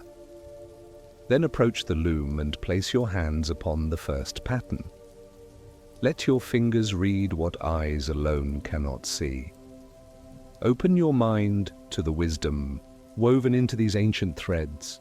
As Eliza stepped forward, the 7 masters began a low, rhythmic humming, not a melody exactly, but a series of overlapping tones that seemed to resonate with the wooden beams of the guild hall itself. The sound filled the chamber, creating an almost physical presence that surrounded the central loom and the young woman now standing before it. With visible reverence, Eliza extended her hands toward the first pattern. For a moment, she hesitated, perhaps overwhelmed by the significance of touching something so ancient and revered. Then, taking a deep breath, she placed her palms gently against the tapestry's surface. The reaction was immediate and dramatic. Eliza's body stiffened, her eyes widening, then closing, her breathing becoming rapid and shallow. Beneath her hands, something extraordinary began to happen. The faded colors of the first pattern seemed to intensify, glowing with a luminosity that transformed the simple geometric designs into something far more complex and alive. "The awakening begins," old Maggie murmured, satisfaction evident in her ancient voice. "Now we complete the circle. Masters, attend with your needles." One by one, the 7 masters stepped forward, each touching their silver needle to a specific point on the tapestry's border. As each needle made contact, a subtle change rippled through the corresponding section of the pattern. Colors deepening, threads realigning slightly, the entire piece seeming to shift like a living entity adjusting its posture. Through it all, Eliza remained connected to the tapestry, her expression cycling through wonder, confusion, and occasional flashes of what appeared to be recognition. Though her eyes remained closed, it was clear she was perceiving something beyond the physical cloth beneath her hands. Outside, the mist pressed ever closer to the building, curling around windows and door frames as if seeking entrance. Within the chamber, the air had taken on a peculiar quality. Thicker, somehow carrying scents of wool oil, dye-stuffs, and the indefinable essence of time itself. "The bridge forms," old Maggie announced, her voice now carrying an authority that belied her frail appearance. "The past speaks to the present. Listen, apprentice. Listen with more than ears." Eliza's breathing changed, becoming deeper and more rhythmic, synchronizing with the master's continued humming. Her fingers began to move across the tapestry's surface, not randomly but with deliberate purpose, tracing patterns visible only to her perception. "She walks the thread paths," Sorrel observed quietly. "Faster than any initiate I've witnessed." Indeed, Eliza's fingers were now moving with increasing speed and confidence, following invisible corridors through the tapestry's design. Occasionally, she would pause at a particular intersection of threads, her expression shifting as if receiving information or insight, before continuing her explorations. This continued for what seemed an impossibly long time, though in reality perhaps 20 minutes passed. Then, without warning, Eliza gasped sharply and her hands pressed flat against the tapestry once more. "The dreaming begins," old Maggie stated, satisfaction evident in her tone. "Now we will see what gifts she brings to our circle." The chamber grew even quieter, the master's humming fading to barely audible vibration. Eliza's face became a canvas of rapidly changing expressions. Wonder, concern, occasional flashes of what might have been fear or sorrow, followed by periods of profound serenity. Though her eyes remained closed, tears occasionally escaped. From beneath her lids, tracing silver paths down her cheeks in the lamplight. Outside, something unusual was happening to the mist. What had been formless white vapor was now organizing itself into distinct patterns, visible through the windows as swirling designs that mirrored, incredibly, the geometric shapes of the first pattern. The entire valley appeared to be responding to whatever communion was occurring within the guild hall. Time stretched and compressed in the strange atmosphere of the chamber. Minutes might have been hours, or hours condensed into heartbeats.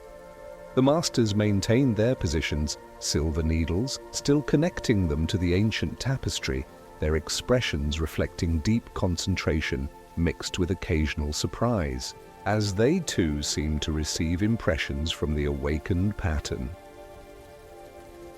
Finally, as the distant church bell tolled midnight, Eliza spoke, her voice altered, deeper, and somehow textured differently, as if multiple voices were layered within her.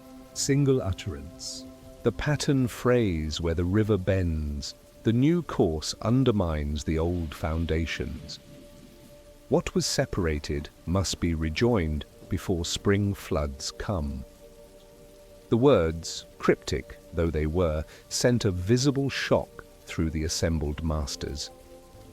Helena and Sorrel exchanged particularly troubled glances, while old Maggie nodded slowly, as if having a long-held suspicion confirmed.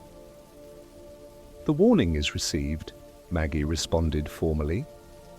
"What must be done to mend the pattern?" Eliza's hands moved, again tracing shapes in the air above the tapestry now rather than directly on its surface.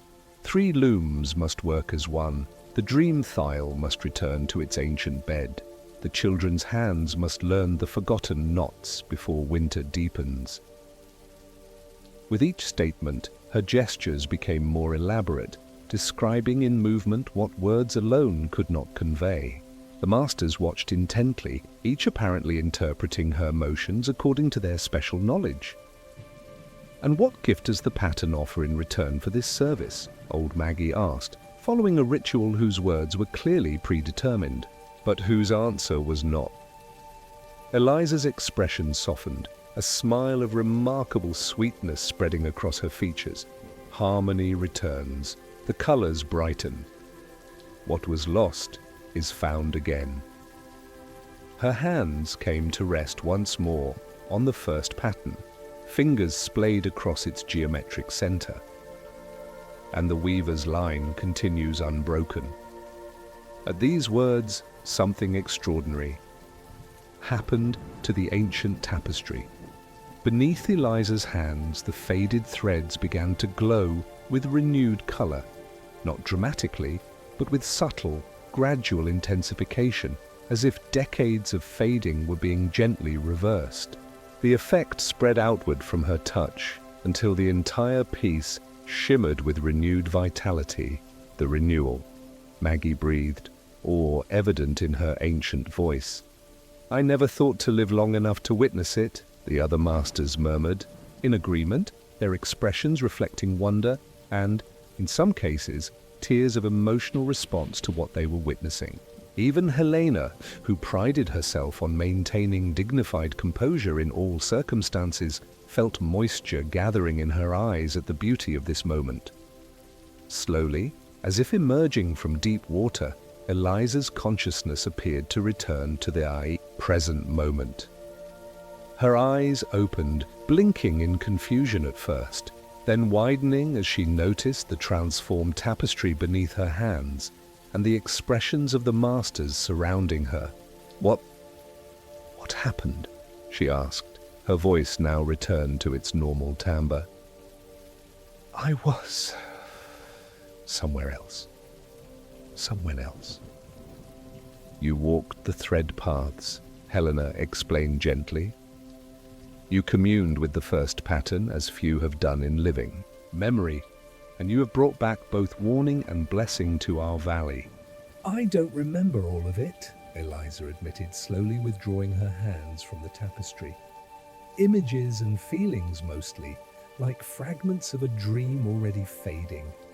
Something about the river, and flowers I've never seen but somehow recognized. Memories will return gradually," old Maggie assured her. "Some immediately, others over days or weeks as you need them. The pattern shares its wisdom judiciously, never burdening a single mind with more than it can properly hold." Thomas carefully removed his silver needle from the tapestry, the others following suit. "What matters now is that you have not merely passed your final test, Eliza Threadgather. You have demonstrated a connection to our craft's deepest mysteries that confirms Maggie's assessment of your special calling." "The weaver's mark," Eliza murmured, looking down at her hands as if seeing them anew. "Indeed," Helena confirmed, "and with it, responsibilities beyond those of ordinary mastery." She turned to the assembled masters. "The ritual is complete, but our work is just beginning. The warning Eliza brought forth confirms what some of us have suspected. The river's gradual shift threatens foundations we cannot allow to fail." The masters nodded solemnly, clearly understanding implications beyond what had been explicitly stated. Whatever threat the river posed, it appeared to be something they had been monitoring with concern.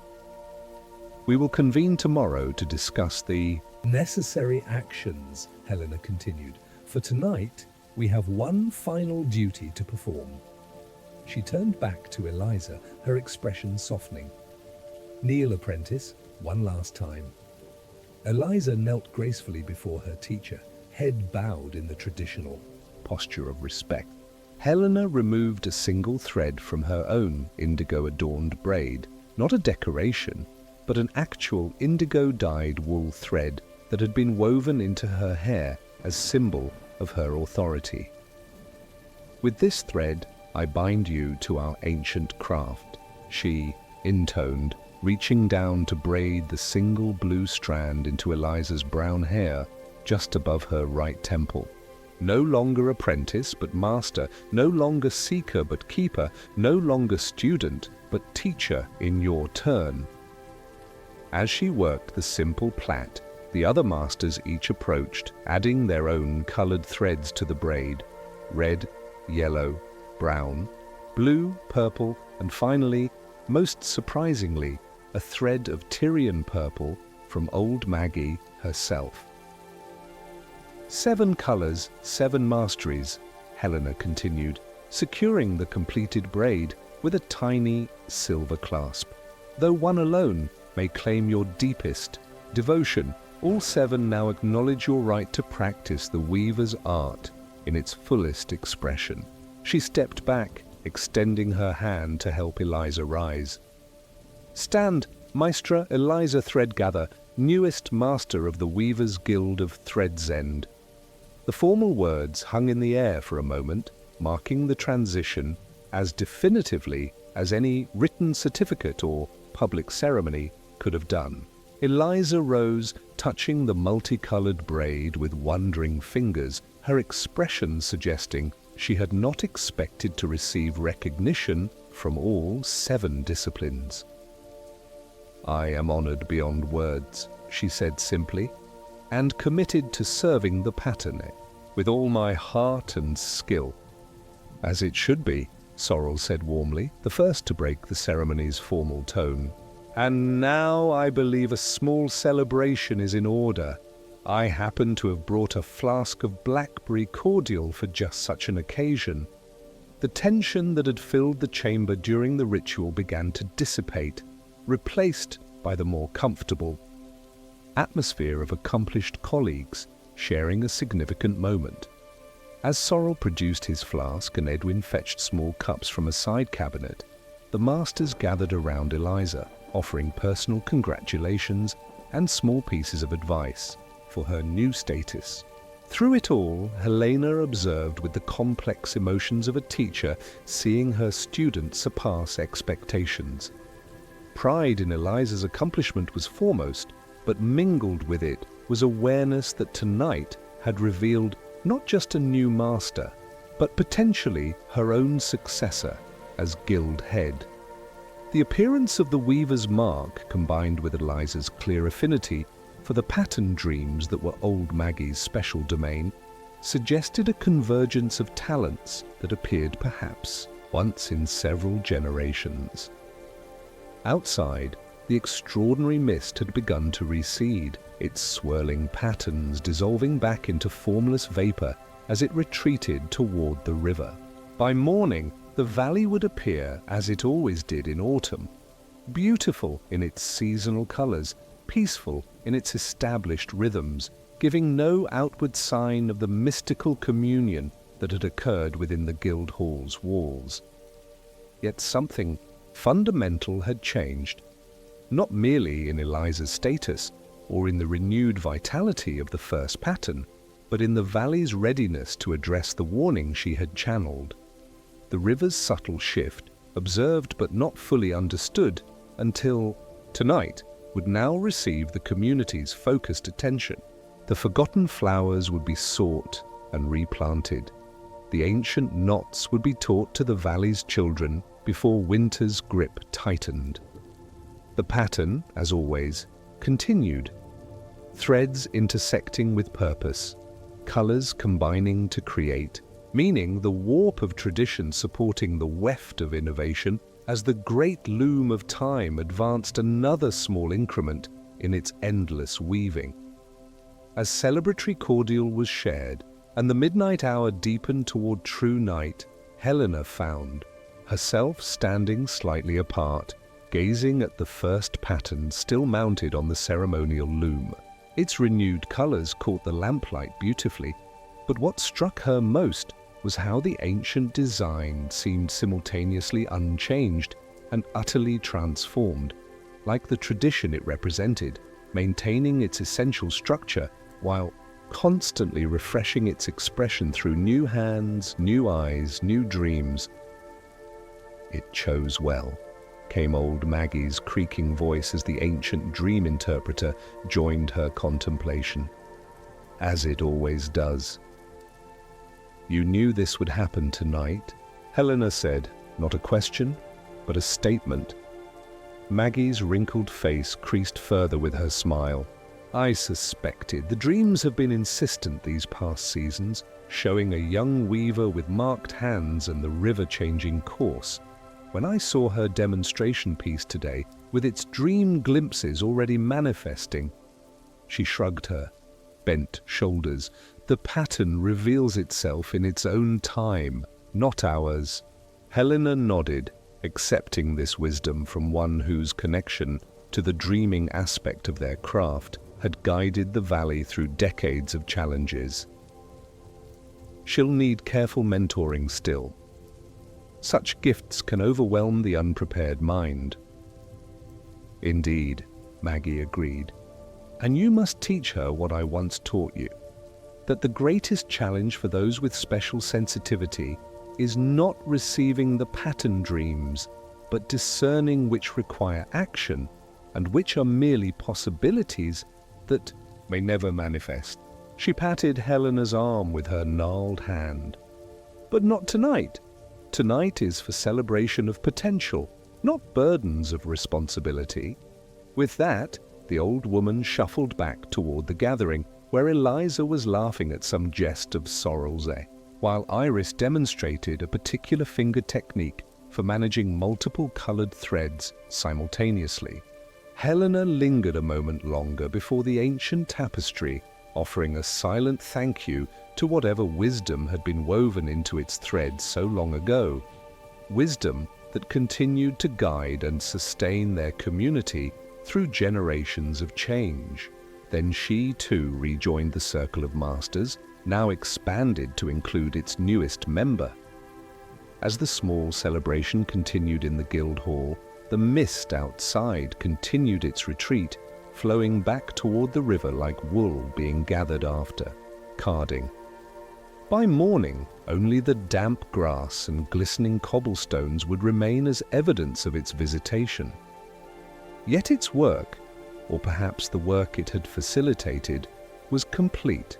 A new thread had been woven into the valley's continuing tapestry, connecting past to future through the present moment's careful hands.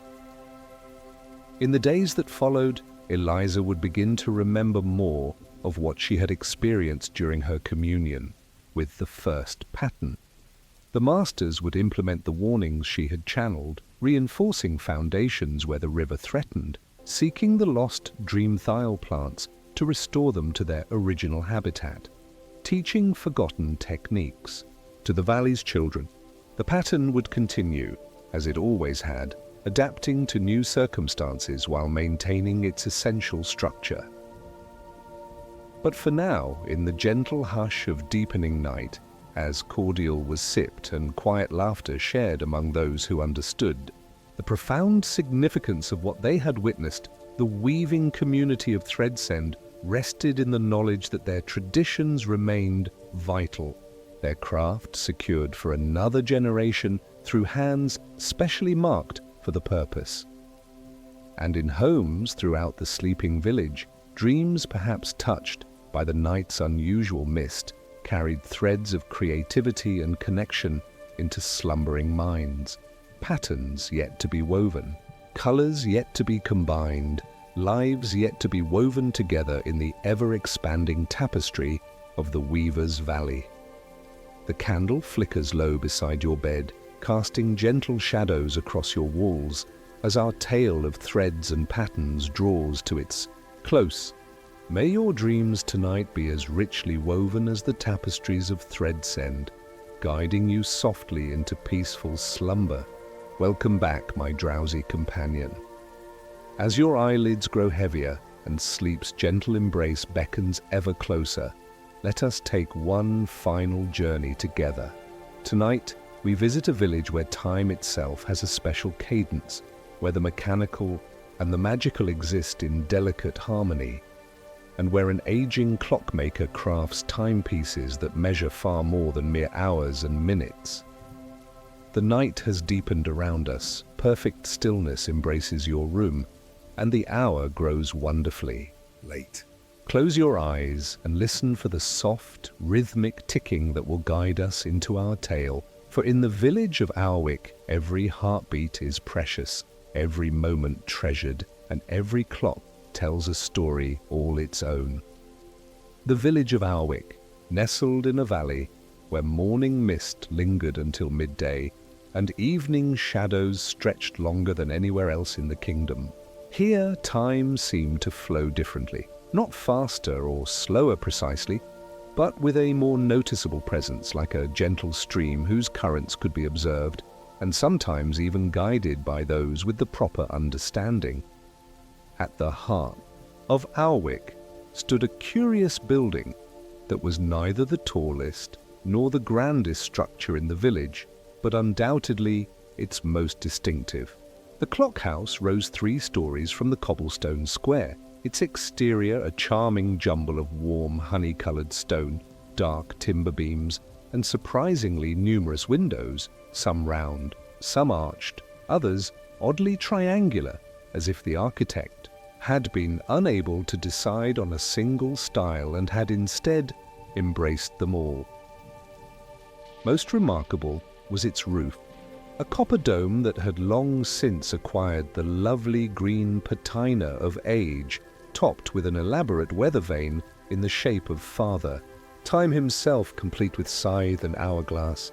But even this was overshadowed by the building's crowning feature, the great clock that dominated its eastern face, visible from nearly every corner of the village. Unlike ordinary town clocks with their simple round faces and 2 or 3 hands, Alwick's great clock was a masterpiece of horological artistry. Its face was a complex arrangement of nested circles, each tracking different measures of time.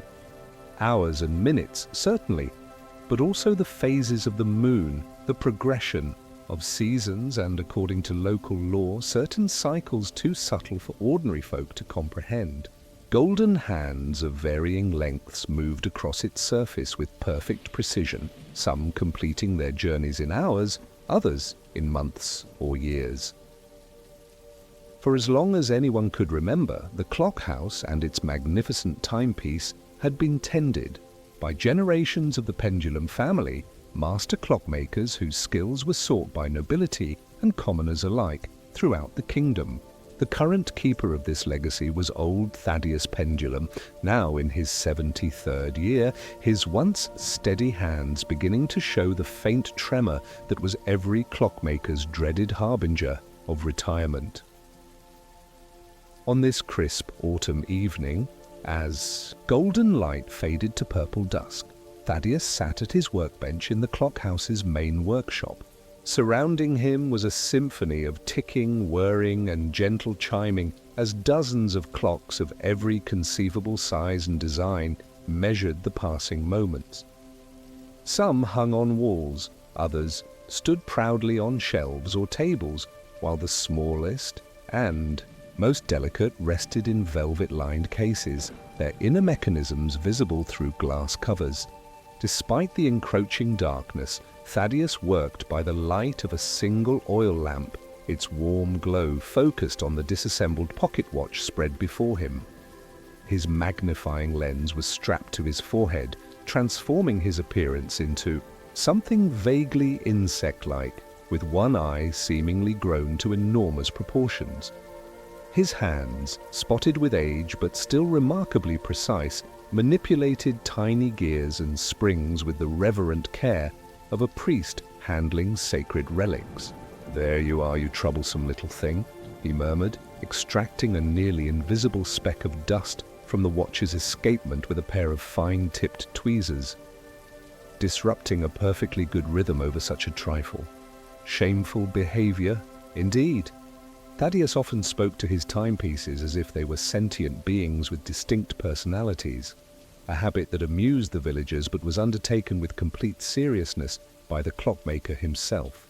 Each clock, in his estimation, had its own character, its own voice expressed through the particular quality of its ticking, the tone of its chimes, the smoothness or slight hesitation of its moving parts.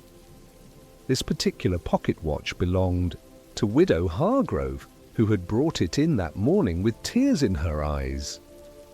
It was Herbert's, she'd explained unnecessarily, as Thaddeus knew very well that the fine silver timepiece had belonged to her late husband. It stopped, master. Pendulum, completely stopped after 15 years of perfect timekeeping. Almost as if her voice had faltered then. almost as if it knew he was gone and didn't see the point in continuing without him. Thaddeus had accepted the watch with appropriate solemnity. Timepieces associated with significant emotional attachments always required special handling, not merely physically, but with a certain awareness of their importance beyond their mechanical function. This wasn't superstition, he maintained, but simple recognition that objects absorb something of their owner's essence over years of close contact. Now, with the speck of dust removed and the delicate balance wheel adjusted to compensate for the minute wear that had developed over its years of faithful service, Thaddeus carefully began reassembling the watch. Each tiny screw, each fragile spring, each precisely tooled gear was returned to its proper place with methodical patience. "There now," he said softly as he closed the silver case with a satisfying click. "A bit of care, a touch of oil, and proper respect for your craftsmanship, that's all you needed." He wound the watch with his special key, held it to his ear for several moments to assess its rhythm, then nodded with satisfaction and placed it on a velvet pad to run overnight. By morning, he would know if his adjustments had fully restored its function. For now, though, his day's work was complete, or so he thought, until the workshop door opened with a gentle creak, admitting a rush of cool evening air and a visitor he hadn't expected for at least another week. "Grandfather, I made it before dark, just as I promised." The young woman who bustled into the workshop brought with her the energy of youth and travel. Rosy-cheeked from the autumn chill, her dark hair escaping its practical braid in wispy tendrils around her face, her woolen cloak still bearing traces of road dust. Clara Pendulum, Thaddeus's only grandchild and, more significantly, his apprentice, had returned from her journeyman tour of the northern provinces earlier than anticipated. Thaddeus rose from his workbench with a delighted smile spreading across his weathered face. "Clara, my dear girl, we didn't expect you until next market day, at the earliest." He embraced her warmly, noting with clockmaker's precision that she had grown perhaps half an inch taller in the 6 months of her absence, and that new freckles had appeared across the bridge of her nose from summer travels. "I couldn't stay away any longer," Clara declared, returning his embrace with enthusiasm before stepping back to shed her travel cloak. The master clockmakers of Northaven were knowledgeable enough, but terribly rigid in their techniques, and those in High Cross were more interested in ornamental excess than precise function. She wrinkled her nose expressively. "I learned what I could, then decided my time would be better spent returning to the true master." Thaddeus chuckled, recognizing in her impatience the echo of his own youthful confidence. At 22, Clara possessed both remarkable technical aptitude and the family's intuitive sense for the personality of timepieces. What she still lacked, and what these journeyman tours were meant to develop, was the patience that only experience could teach. "Well, we're glad to have you home nonetheless," he said, moving to the small stove in the corner to reheat the tea kettle. "Your grandmother has kept your room ready since the day you left, convinced you'd return ahead of schedule. It seems her intuition remains as reliable as ever." Clara moved through the workshop, greeting various clocks with the familiarity of old friends. She paused before a particularly ornate long-case clock whose pendulum swung with hypnotic regularity behind a glass panel. "Hello, old Solemn," she said affectionately. "Still keeping perfect time, I see." "Never gains or loses so much as a second," Thaddeus confirmed proudly. "Your great-grandfather built that one for the previous baron, but when the new manor was constructed, the young baron preferred something more modern. His loss, our gain." Clara continued her circuit of the room, noting new additions and repairs in progress with a professional eye. When she reached Thaddeus's workbench, she immediately spotted Widow Hargrove's pocket watch, Herbert's timepiece, She identified it instantly. Has it stopped entirely then? He was so proud of its accuracy. A minor obstruction in the escapement, Thaddeus explained, preparing 2 cups of fragrant tea, a special blend reputed to contain herbs that improved a clockmaker's focus, and perhaps a touch of grief, making it reluctant to continue without its faithful owner. I've addressed the mechanical issue. We'll see by morning if the emotional one resolves itself as well. Clara accepted this assessment without the skepticism an outsider might have shown. The pendulum family had long maintained that timepieces, Particularly those of quality craftsmanship that had been in close contact with a single owner for many years, developed a type of sensitivity that wasn't quite sentience, but certainly transcended mere mechanics. "And the great clock?" she asked, sipping her tea. "Any changes while I was away?" Thaddeus's expression grew thoughtful. "Interesting you should ask. For the past fortnight, it's been running approximately 3 seconds fast per day. Not enough For casual observers to notice, but considerably outside its normal parameters. Clara frowned. Mechanical issue? I've found nothing, Thaddeus admitted. I've checked every gear, every bearing, every counterweight, twice. By all technical assessments, it should be maintaining perfect time, yet. He shrugged slightly. It seems impatient somehow, as if rushing towards something it alone can foresee. This was concerning news. The great clock wasn't merely a public timepiece. According to family tradition passed down through generations of pendulums, it was something far more significant, a metronome that helped maintain the proper flow of time through the valley itself. Minor variations in its function were expected and usually corresponded with the natural fluctuations of seasons or celestial alignments. But persistent acceleration without apparent cause was unusual and potentially troubling. I should examine it tomorrow, Clara suggested. Fresh eyes might spot something you've overlooked. Thaddeus nodded agreement, though his pride as a master craftsman was slightly pricked by the implication he might have missed something obvious. Perhaps, though I suspect the issue lies in areas beyond mere mechanical adjustment. He sipped his tea thoughtfully. The balance feels disrupted somehow, as if the clock is attempting to compensate for an external irregularity. Before Clara could respond, the workshop door opened again, admitting a tall, angular man dressed in the practical garb of a village official. Edwin Cogsworth, Alwick's mayor and distant cousin to the Pendulum family, entered with the slightly harried expression he typically wore when municipal responsibilities weighed heavily. "Thaddeus, I hope to catch you before—" He broke off, noticing Clara. "Well now, the wanderer returns. Welcome home, young lady. Your grandmother will be delighted." "Thank you, Cousin Edwin," Clara replied with a polite curtsy. "It's good To be back in Alwick. Fortuitous timing, Edwin continued, turning back to Thaddeus.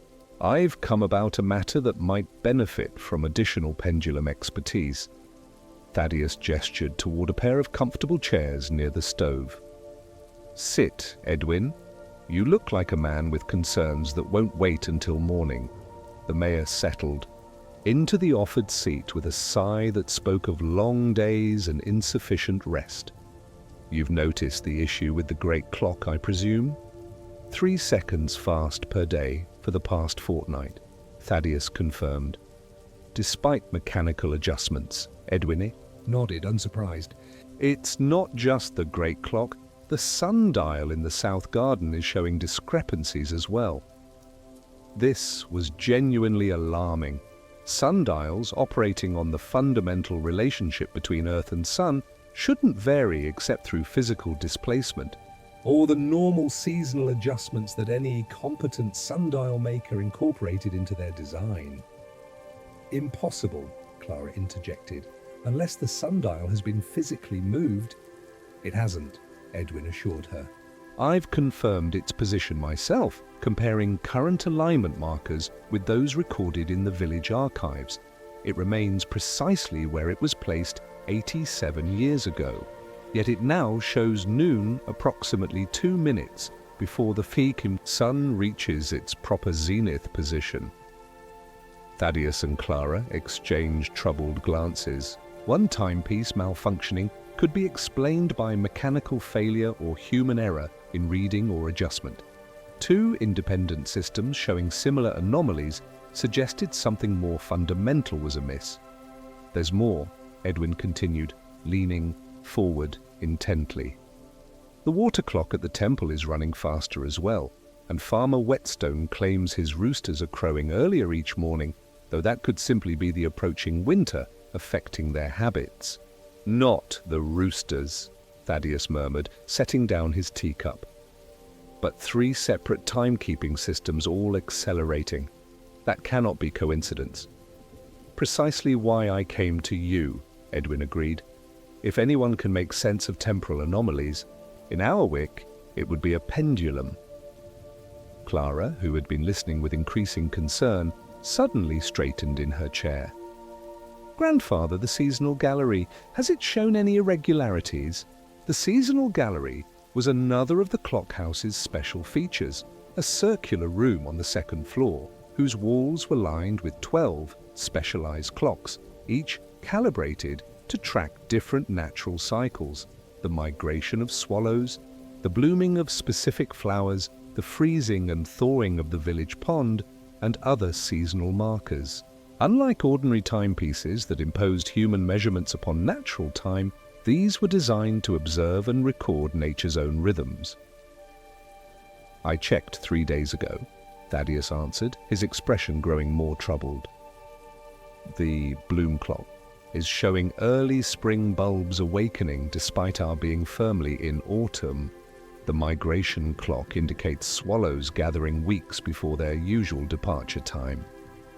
And the harvest clock—" He hesitated, as if reluctant to voice his observation. Aloud, "It's cycling through its entire yearly progression every 9 days. Something is accelerating time itself," Clara whispered, the implications dawning with full, frightening clarity. "Not just our measurement of it, but its actual passage within the valley." Edwin paled visibly. Is that even possible?" Thaddeus rose from his chair, moving with sudden purpose toward a bookshelf near his workbench.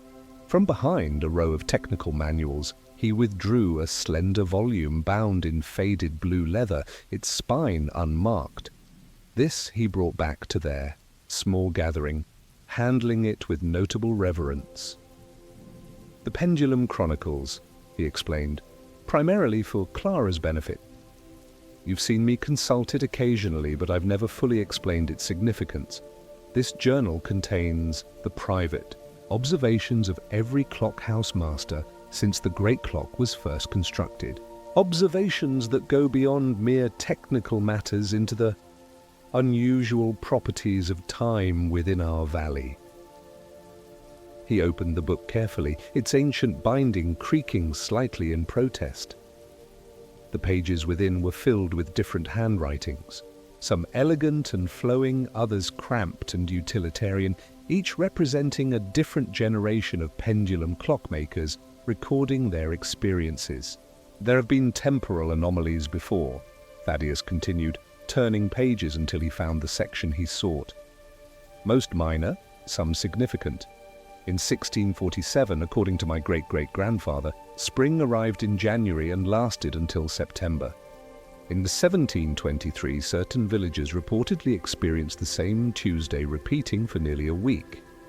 And in 1842, he paused, finding the relevant entry. Time accelerated throughout the valley, with plants growing, blooming and withering in days rather than months, and clock mechanisms wearing out at unprecedented rates." "What caused these events?" Clara asked, leaning forward to study the journal's Yellowed pages. And more importantly, how were they resolved? Thaddeus turned another page, revealing a detailed diagram that that appeared to show the inner workings of the great clock, though with additions and notations that corresponded to no conventional clockmaking principles Clara had ever studied. The great clock is not merely a timepiece, Thaddeus explained, his voice dropping almost to a whisper, despite their being alone in the workshop. It's a regulator. The founders of Hourwick chose this valley precisely because it exists at a natural temporal junction, a place where the fabric of time is naturally thinner, more malleable. The clock was built to stabilize these natural fluctuations, to ensure that time flows at a consistent rate compatible with human experience. Edwin stared at him in disbelief. Are you suggesting that without the great clock, time in Hourwick would be chaotic? Not chaotic, necessarily, but certainly less stable, Thaddeus corrected. Natural temporal fluctuations occur everywhere, moments that seem to stretch endlessly, days that fly by in a blur. In most places, these are merely perceptual quirks of human consciousness, but here, in this valley, they're physical realities. The clock smooths these variations, creating the consistent temporal experience necessary for community life. Clara studied the diagram intently, her clockmaker's mind quickly grasping the implications of the unusual mechanisms depicted. These aren't ordinary clock components, she observed. Some of these gears and counterweights serve no conventional timekeeping purpose. Precisely, Thaddeus confirmed. They're temporal anchors, harmonizers, and regulatory elements. And according to these records, when time accelerated in 1842, the issue was traced to a specific component, the Chronos pendulum. His finger tapped a particular element in the diagram. It had developed a hairline fracture, invisible to normal inspection, but sufficient to disrupt its regulatory function. Clara's eyes widened with sudden understanding. And this component is made of celestial silver, Thaddeus confirmed grimly. A rare alloy created from silver ore that's been struck by lightning. The original pendulum was forged from a sample discovered after the Great Storm of 1603, which locals at the time described as a tear in the sky. Edwin looked between grandfather and granddaughter, his practical mind clearly struggling with these esoteric concepts. Are you saying the great clock contains some sort of magical component that regulates time itself? And that this component is now failing? Not magical, Thaddeus corrected gently. At least, not in the sense of spells and enchantments. Rather, it's a matter of certain materials possessing natural properties that interact with temporal energies, just as lodestones affect magnetic fields without any enchantment being involved. The distinction seems academic if the outcome is the same, Edwin pointed out with the pragmatism of a municipal official. What matters is, can it be repaired? Thaddeus closed the journal, his expression grave. That's the challenging part. Creating a new Chronos pendulum would require celestial silver, which is exceptionally rare. The original pendulum was carefully preserved and has been serving continuously for over 2 centuries. If it has indeed developed another fracture or some other degradation, he sighed heavily, we would need to either repair the existing component or forge a replacement. And without it? Clara asked, though she suspected she already knew the answer. Time will continue to accelerate throughout the valley, Thaddeus explained. Plants will complete their life cycles with increasing rapidity. Animals will age faster. Eventually, humans would be affected as well, not in their subjective experience of time passing, but in the actual accelerated aging of their bodies. Edwin rose from his chair, agitation evident in his jerky movements. This is beyond municipal authority. I should send for the royal chronometers, or perhaps the scholars from the Academy of Natural Philosophy. No, Thaddeus interrupted firmly. Outsiders would not understand the unique conditions of our valley. They would waste precious time with skepticism and experiments while the acceleration worsens. This is pendulum responsibility, as it has always been. He glanced at Clara with unexpected pride. Fortunately, we now have 2 pendulums to address the situation. Clara straightened her shoulders, both honored by her grandfather's confidence and daunted by the responsibility it entailed. "We should examine the great clock immediately," she suggested. "Perhaps the issue is something simpler than we fear." "We'll go up first thing tomorrow morning," Thaddeus decided. "The clock's maintenance platform is treacherous enough in daylight. For tonight, I recommend we each get whatever rest we can." He turned to Edwin. "Keep this matter between us for now. No sense alarming the village until we've confirmed the nature of the problem." The mayor nodded, clearly relieved to have direction despite the troubling situation. "I'll continue monitoring the sundial and water clock and report any significant changes." He rose to take his leave, pausing at the door. "The pendulums have kept Alwick's time true for generations. I have faith you'll resolve this as well." After Edwin departed, Clara and Thaddeus sat in thoughtful silence, the workshop's dozens of timepieces providing a soothing background chorus of ticks, tocks, and occasional gentle chimes. Finally, Clara spoke, her voice carrying the mix of excitement and trepidation that characterized youth facing its first great challenge. "If we need celestial silver, where would we find it? Lightning strikes must happen somewhere." Thaddeus smiled faintly at her optimism. "Indeed they do. But lightning striking actual silver deposits is exceedingly rare. The chronicles mention only 3 known sources in the kingdom's history. The original strike of 1603, another in the Black Mountains in 1721, and a third in the coastal cliffs near Westport in 1889. He stroked his grey beard thoughtfully. "The Westport strike might be our best hope, assuming any of the material remains unclaimed after all these years."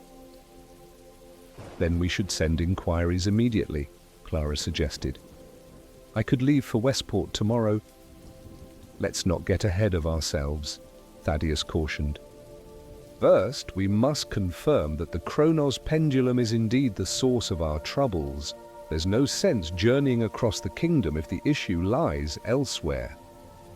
He rose stiffly from his chair, the day's concerns evidently adding weight to his 73 years. "For now, I suggest you reacquaint yourself with your grandmother's cooking and your own bed. Dawn will come soon enough." Clara recognized the wisdom in his words, though her mind continued to race with possibilities and contingencies. Rising, she kissed her grandfather's weathered cheek. "I'll see you at first light then. We'll solve this together."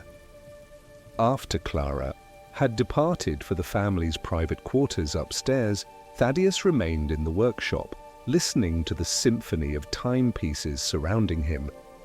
To an ordinary ear, their collective ticking might have seemed random, perhaps even cacophonous. But to a master clockmaker, particularly one with the pendulum sensitivity to temporal rhythms, they created a complex, harmonious music that usually brought comfort and certainty. Tonight, however, Thaddeus detected subtle discordance in their combined voices. The pocket watches ticked slightly faster than the mantle clocks, which in turn outpaced the more substantial long case pieces. It was as if each timepiece was responding differently to the temporal instability affecting the valley, with smaller, more responsive mechanisms adapting more quickly to the acceleration. Moving to his workbench, Thaddeus opened a hidden drawer and withdrew another smaller book, this one bound in worn brown leather with his own initials stamped on its cover. This personal journal contained observations and reflections he had not yet added to the official chronicles, including certain theories and concerns he had hesitated to formalize. By the lamp's warm light, he wrote a new entry, documenting the current temporal anomalies and Edwin's report about the sundial and water clock. Then, after a moment's hesitation, he added, "Clara's return at this precise moment cannot be mere coincidence. The great clock has been anticipating something, rushing toward it, perhaps, for exactly the period it would take news of the acceleration to reach me and for me to recognize its significance. I suspect the clock itself may have influenced events to ensure she completed her journey home before the acceleration progresses beyond control. If the Chronos pendulum is indeed failing, timing will be critical. My hands are no longer steady enough for the delicate work required. Clara's youth and skill may be Alwick's salvation, if she can grasp the non-mechanical aspects of our craft quickly enough." He closed the journal thoughtfully, replacing it in its hidden compartment. The theory was speculative, perhaps even fanciful, but after a lifetime working with timepieces that occasionally demonstrated awareness beyond their mechanisms, Thaddeus had learned to trust his intuitions about such matters. Rising from his bench with a soft groan, as his joints protested the long day, he prepared to retire for the night. Before leaving the workshop, however, he paused beside Widow Hargrove's pocket watch, still ticking steadily on its velvet pad. "There now," he murmured, noting with satisfaction that its rhythm had stabilized perfectly. Sometimes all we need is a gentle reminder that time continues, even when those we love have stepped beyond its flow. Keep faith with your new keeper. Old friend, she'll need your reliability in the days ahead. With that small benediction offered, Thaddeus extinguished the lamp and made his way upstairs, leaving the workshop to the gentle music of measured moments passing in the darkness. Each tick a small promise that, for now at least, time continued its orderly progression through the slumbering village of Alwick. Dawn arrived with unusual promptness the following morning, the sun seeming to leap above the eastern hills rather than make its customary gradual ascent. This visible evidence of temporal acceleration lent urgency to the day's investigation, and Thaddeus and Clara found themselves at the base of the great clock's maintenance stairway well before the village bakery had opened its doors. The house's central tower contained a spiraling wooden staircase that provided access to the massive clockwork housed behind the great clock's ornate face. As they ascended, the sound of machinery grew steadily louder, not the delicate ticking of workshop timepieces, but the substantial thunks and whirs of gears larger than wagon wheels, of counterweights heavier than grown men, of a pendulum taller than most village houses. "Remember, look, but don't touch until we've completed a full assessment," Thaddeus cautioned as they approached the final landing. "The great clock's mechanics are balanced precisely. Even a small disturbance could exacerbate the problem," Clara nodded, adjusting the leather tool belt around her waist. Despite her youth and normally exuberant nature, she approached her craft with appropriate seriousness, particularly when dealing with unfamiliar mechanisms. "I'll follow your lead, grandfather." The door to the clock chamber itself was substantial, oak reinforced with iron bands, secured with a lock whose key had been passed down through generations of pendulums.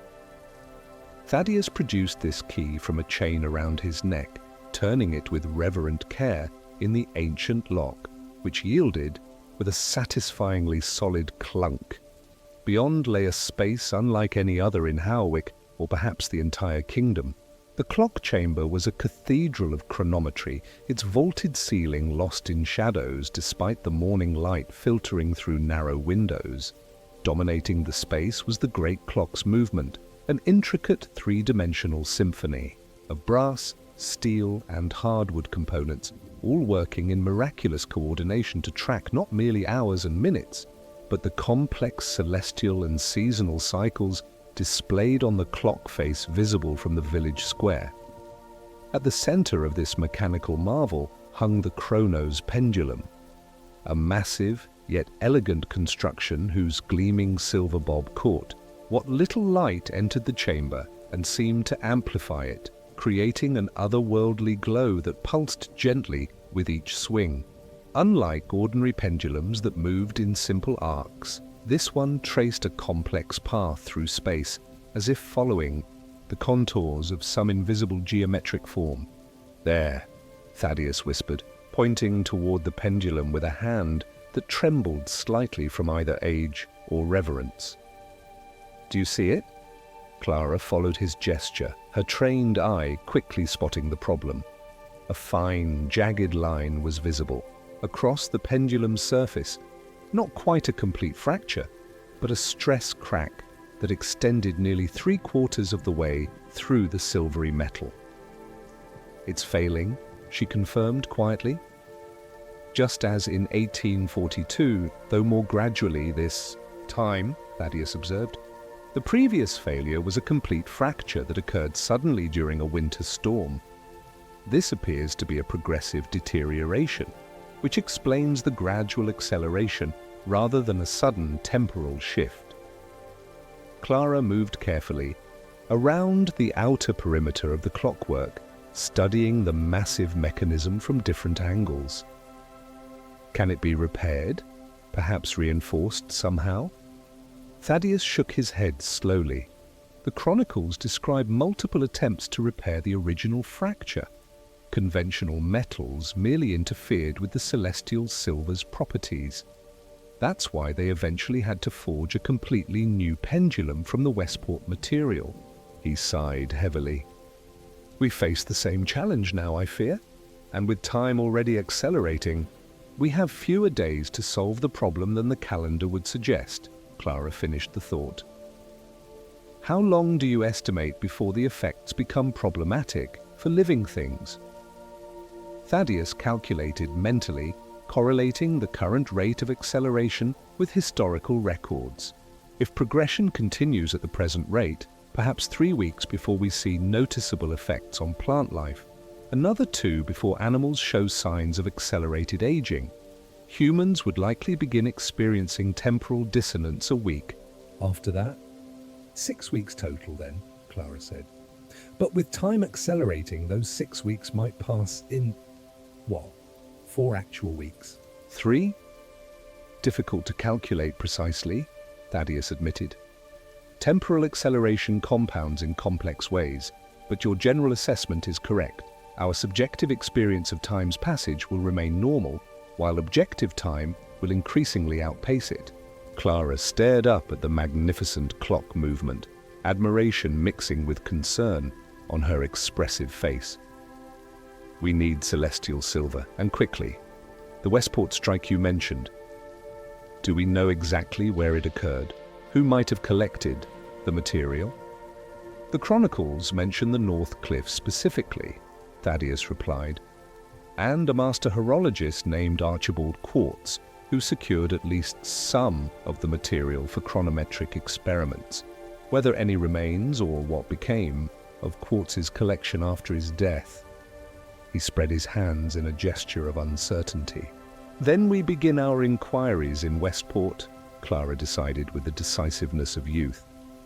"I can leave today. The mail coach passes through Hourwick at noon." "We begin our inquiries by letter," Thaddeus corrected gently. "I have contacts among the Clockmakers Guild who can make discreet inquiries without attracting undue attention. Celestial silver, if its properties were ever widely understood, would be worth a king's ransom. We must proceed carefully." Clara looked as if she might argue, but after a moment's reflection, nodded reluctant agreement. "Letters today then, but if we haven't received promising responses within 3 days, I'm taking the coach to Westport myself. We cannot afford lengthy correspondence while time itself works against us." Thaddeus smiled faintly, recognizing in her impatience both the impetuosity of youth and the decisive character that had marked the finest clockmakers in their family line. "A reasonable compromise. Now let's complete our inspection and documentation. The more precisely we understand the current state of deterioration, the better we can monitor its progression." For the next 2 hours, grandfather and granddaughter worked methodically through the great clock's movement, examining each component for signs of unusual wear or dysfunction. Clara made detailed sketches of the Chronos pendulum from multiple angles, documenting the precise extent and pattern of the stress fracture. Thaddeus recorded measurements of gear rotation rates, comparing them with the baseline figures noted in the chronicles. By mid-morning, they had compiled a comprehensive assessment confirming their initial fears. The Chronos pendulum was indeed failing, and with it, the great clock's ability to regulate the valley's temporal flow. Without intervention, Alwick would experience progressively more dramatic time acceleration, with potentially catastrophic consequences for all living things within its boundaries. As they descended the spiral staircase, Clara's expression reflected the weight of responsibility now resting partially on her young shoulders. "Do you truly believe we can find celestial silver and forge a replacement in time?" Thaddeus paused on the landing, turning to face his granddaughter with unexpected serenity given the gravity of their situation. "I believe that time, for all its mystery and power, has a harmony and balance of its own. The great clock has served faithfully for generations, maintaining that harmony. Now it needs our help to continue its purpose." He smiled gently. "And it brought you home precisely when needed. I choose to trust that this is not coincidence, but part of a larger pattern. We may not fully comprehend," Clara considered this perspective thoughtfully, "like the hidden connections between gears in a complex movement, each turning according to its own measure, yet all working together toward a common purpose." "Exactly so," Thaddeus confirmed, pleased by her understanding. "Now come. We have letters to write and preparations to make. Time waits for no one, particularly in Alwick at present." The letters were dispatched by afternoon courier, 4 carefully composed inquiries to various horological experts who might have knowledge of celestial silver's whereabouts, plus a specific message to the current head of the Westport Clockmakers Guild requesting information about Archibald Quartz's collection and any possible remnants of the 1889 strike material. While waiting for responses, Thaddeus and Clara established a monitoring routine for the great clock, checking its mechanism every 4 hours to document the progression of the pendulum's deterioration. Between these inspections, they continued the workshop's regular business, completing repairs on Widow Hargrove's pocket watch, which now kept perfect time once more, maintaining the village's various public timepieces, and attending to the special clocks within the clock house itself. 3 days passed with unusual swiftness. Sunrise seeming to chase sunset with increasing urgency, stars wheeling across the night sky at an accelerated pace noticeable to any who took time to observe them. In the village gardens, early autumn flowers began dropping their petals prematurely, while trees that should have held their colorful leaves for weeks more suddenly began shedding them in golden showers.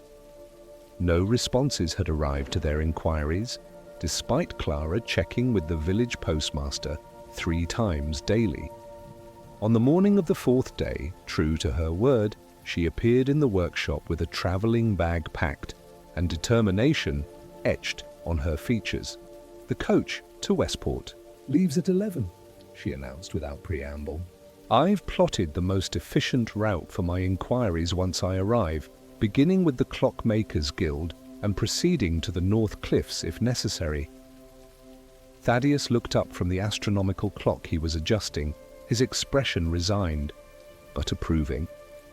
"I suspected you'd hold to your deadline. Your grandmother has prepared provisions for your journey." He reached into his waistcoat pocket and withdrew a small leather pouch that clinked with the unmistakable sound of coins. "For expenses and perhaps persuasion, if needed. Some who possess rare materials respond better to financial incentives than to appeals regarding temporal stability." Clara accepted the pouch gratefully. "I'll write as soon as I have news. and return with celestial silver if it can possibly be found." She hesitated, then added more softly, "Will you be able to manage the monitoring schedule alone?" "I've arranged assistance," Thaddeus assured her. "Young Thomas from the watchmaker's shop has agreed to help with the 4-hourly checks, though of course he won't be permitted into the clock chamber itself. He'll simply fetch me when each inspection time arrives, sparing my old legs some stair climbing." This sensible arrangement seemed to alleviate Clara's concern about leaving her aging grandfather with such a demanding schedule. She embraced him tightly. "I won't fail you, or Alwick." "I know you won't, my dear," Thaddeus replied, returning her embrace with equal feeling. "The great clock chose well when it brought you home at this moment." As Clara departed for the coach station, Thaddeus returned to his workbench, though his mind remained too preoccupied for the delicate adjustments the astronomical clock required. Instead, he found himself drawn to the window overlooking the village square, where life continued with apparent normalcy despite the subtle acceleration affecting everything from falling leaves to flowing water.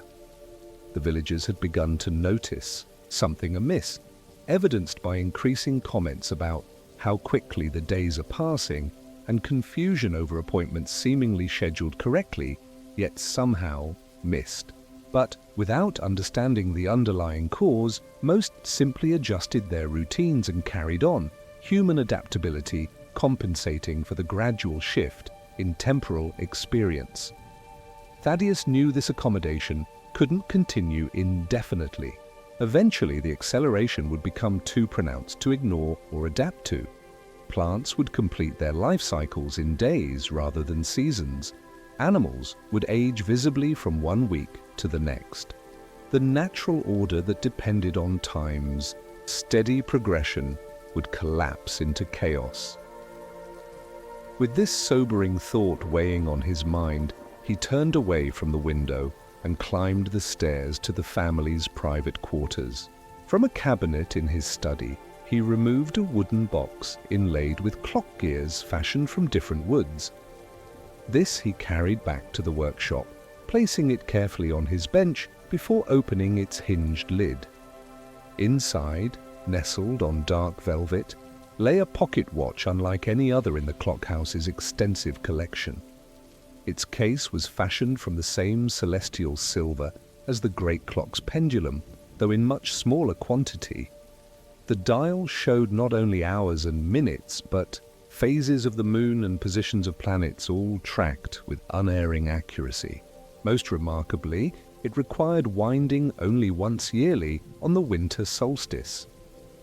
This was the timekeeper's watch, passed down through generations of pendulums, traditionally worn only by the current master of the great clock. Thaddeus had inherited it from his father 47 years earlier and had maintained it with particular care, knowing its significance extended beyond mere heirloom status. According to family law, the watch contained the very first sample of celestial silver ever. Worked?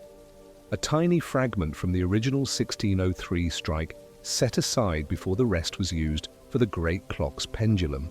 While too small to serve as a replacement for the failing component, it nonetheless possessed the same temporal properties on a miniature scale. Lifting the watch carefully, Thaddeus wound its stem with practiced precision, then held it to his ear. The ticking that emerged was unlike that of conventional timepieces, not merely regular, but somehow profound, each beat resonating with peculiar depth, as if marking moments that extended beyond ordinary perception.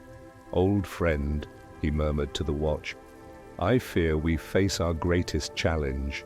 Guide my granddaughter to what she seeks if you can. The valley needs your larger sibling restored." Whether in response to his words or merely coincidence, the watch seemed to pulse once with particular emphasis, its silver case growing momentarily warmer in his palm. Thaddeus smiled faintly, accustomed to such subtle responses from the temporal artifacts in his care. Returning the watch to its box, he closed the lid with ceremonial care. Then, with renewed purpose, he turned his attention back to the astronomical clock awaiting adjustment. Clara would do her part in Westport. He would do his in maintaining Alwick's timepieces as best he could until a solution was found. Between them, the pendulum legacy would continue its ancient duty of keeping time true within the valley, or at least true enough to prevent catastrophe until balance could be restored. Far to the west, as afternoon faded toward evening, Clara Pendulum stepped down from the mail coach in Westport's bustling harbour district. Salt-tinged wind whipped her cloak around her ankles as she oriented herself using the crude map her grandfather had sketched from memory. The Clockmakers' Guild Hall should be on the street running parallel to the harbour, recognizable by its distinctive weather vane in the shape of a clock hand. Despite her fatigue from the journey, Clara felt a surge of determination as she spotted the building in question and made her way toward it. Somewhere in this coastal city lay the answer to Alwick's dilemma, whether in guild records, the collection of a deceased horologist, or perhaps in the rocky cliffs themselves where lightning had once struck silver deposits. She would find it, whatever the cost in effort or coin. Time itself depended on it. As night fell over both Westport and distant Alwick, grandfather and granddaughter, separated by miles but united in purpose, continued their parallel quests to restore temporal harmony. In the great clock's chamber, the failing Chronos pendulum traced its complex path through space, each swing slightly faster than the last, each movement bringing the fracture incrementally closer to complete failure. And in the workshop below, dozens of smaller timepieces ticked in increasingly discordant rhythm, marking moments that accelerated toward an uncertain future. Yet within this gathering temporal storm, a peculiar serenity could be found in the steady dedication of those who had made time's proper flow their life's work. A certainty that order could be restored, balance regained, harmony re-established through understanding, craft, and the mysterious connection between clockmakers and the time they sought to measure. For in Alwick, as nowhere else, time was not merely passing. It was listening. Clara's journey to Westport proved more fruitful than even the most optimistic hopes might have suggested. Through a combination of persistence, pendulum reputation, and the occasional strategic application of coins from her grandfather's pouch, she located not only extensive records of Archibald Quartz's work with celestial silver, but also, miraculously, his actual workshop, preserved as a small museum by the Westport Clockmakers Guild. Within this treasure trove of horological history, hidden in a secret compartment known only to the Guild's current master, lay a small ingot of the precious material, approximately 1/3 the size needed for a complete replacement pendulum, but enough to potentially repair the existing one if handled with sufficient skill. The Guildmaster initially resisted parting with such a rare artifact, but when Clara explained the dire circumstances facing Alwick, professional responsibility overcame curatorial possessiveness. The temporal anomalies affecting one specialized valley today could, if left unchecked, eventually spread to disrupt wider regions. No clockmaker worthy of the title could allow such chronometric chaos to develop if prevention lay within their power. 9 days after her departure, subjectively 9 days to Clara, though calendar dates suggested only 7 had actually passed, she returned to Alwick in triumph, the precious ingot of celestial silver secured in a special carrying case designed to shield its temporal properties from interaction with ordinary matter during transport. The reunion between grandfather and granddaughter was joyous but brief, as time's acceleration had noticeably worsened during Clara's absence. Village gardens now displayed the unsettling sight of plants sprouting, blooming, and withering in the span of 3 days. Water flowed visibly faster in streams and fountains. Most alarming, several elderly villagers had begun complaining of joint pain and fatigue developing with unusual suddenness. The first signs that human bodies were beginning to experience accelerated aging. Wasting no time on extended explanations, Thaddeus and Clara ascended to the clock chamber, carrying tools specifically prepared for working with celestial silver, implements insulated with rubber and silk to prevent ordinary metals from interfering with the special material's properties. The village clockmakers of 1842 had documented their repair techniques meticulously in the chronicles, providing a valuable guide for the current pendulum's efforts. The Chronos pendulum's condition had deteriorated significantly, the stress fracture, now extending almost entirely across its surface, held together by a mere sliver of integrity. The clock's regulatory function was failing rapidly as a result, allowing temporal acceleration to increase exponentially throughout the valley. "We must work quickly," Thaddeus observed unnecessarily as they assessed the damage. But with absolute precision. One wrong move could shatter what remains of the original pendulum before we can reinforce it. Clara nodded, already laying out their tools and materials on the small workbench built into the chamber's wall. "I'll apply the stabilizing clamps while you prepare the celestial silver for forging. My hands are steadier." This was true, though Thaddeus found it bittersweet to acknowledge. Age had begun to claim the pristine control that had once made him the finest chronometric adjuster in the kingdom. Yet in Clara, those same skills lived on, enhanced by youthful stamina and the innovative perspective she brought to their ancient craft. Together, they worked with the focused intensity of artisans engaged in their life's most significant task. Clara carefully positioned specialized clamps on either side of the fracture, gradually tightening them until the pendulum's separated edges aligned perfectly. Meanwhile, Thaddeus used a small crucible and specialized heating apparatus to prepare the celestial silver, which required a specific temperature to become workable without losing its unique properties. The great clock continued its operation. Throughout this delicate procedure, as stopping it entirely would have removed even the faltering regulation it still provided. This created additional challenge as the pendulum continued its complex oscillation, requiring Clara to adjust her clamps dynamically to maintain proper alignment of the fracture. Hours passed in focused silence, broken only by occasional terse instructions or requests for specific tools. Outside, the sun raced across the sky with visible speed, day surrendering to night with unsettling abruptness, stars wheeling overhead as if viewed through accelerated time-lapse. Within the clock chamber, sweat beaded on the brows of both clockmakers despite the room's natural coolness, testimony to the intensity of their concentration. Finally, as midnight approached, though which midnight was increasingly difficult to determine as days blurred together, they reached the critical moment.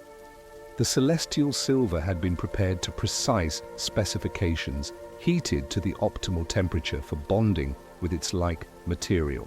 The fracture had been cleaned of all impurities and held in perfect alignment by Clara's delicate but firm clamping apparatus.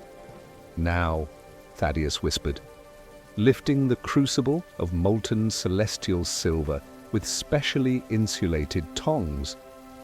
"Maintain." Absolute stillness for the next 17 seconds. Clara braced herself, muscles locked in position as her grandfather approached with the precious material.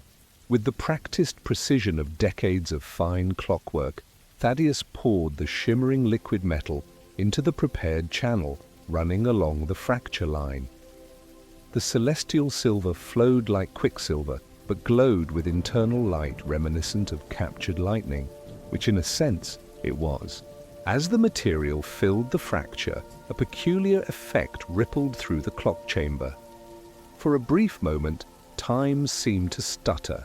Not merely slow, but actually pause and restart, like a music box briefly interrupted. Both pendulums felt it as a momentary disorientation, a sensation of existing in multiple moments simultaneously before reality cohered once more. The molten silver cooled with unusual rapidity, changing from liquid to solid in seconds rather than minutes. As it solidified, the glow intensified briefly, then settled into a steady, subtle luminescence that matched the original pendulum material perfectly. "The bond is forming," Thaddeus observed with cautious optimism. "Now we must allow it to integrate fully before removing the clamps." This integration process required another 3 hours of careful monitoring, during which grandfather and granddaughter took turns observing the repair through specialized lenses that revealed the subtle energy patterns flowing through the celestial silver. Gradually, the distinction between original material and repair began to blur, the two merging at a molecular level in a way no ordinary metal could achieve. Finally, near what would have been dawn if time were flowing normally, Thaddeus nodded with satisfaction. "It's ready. The integration is complete."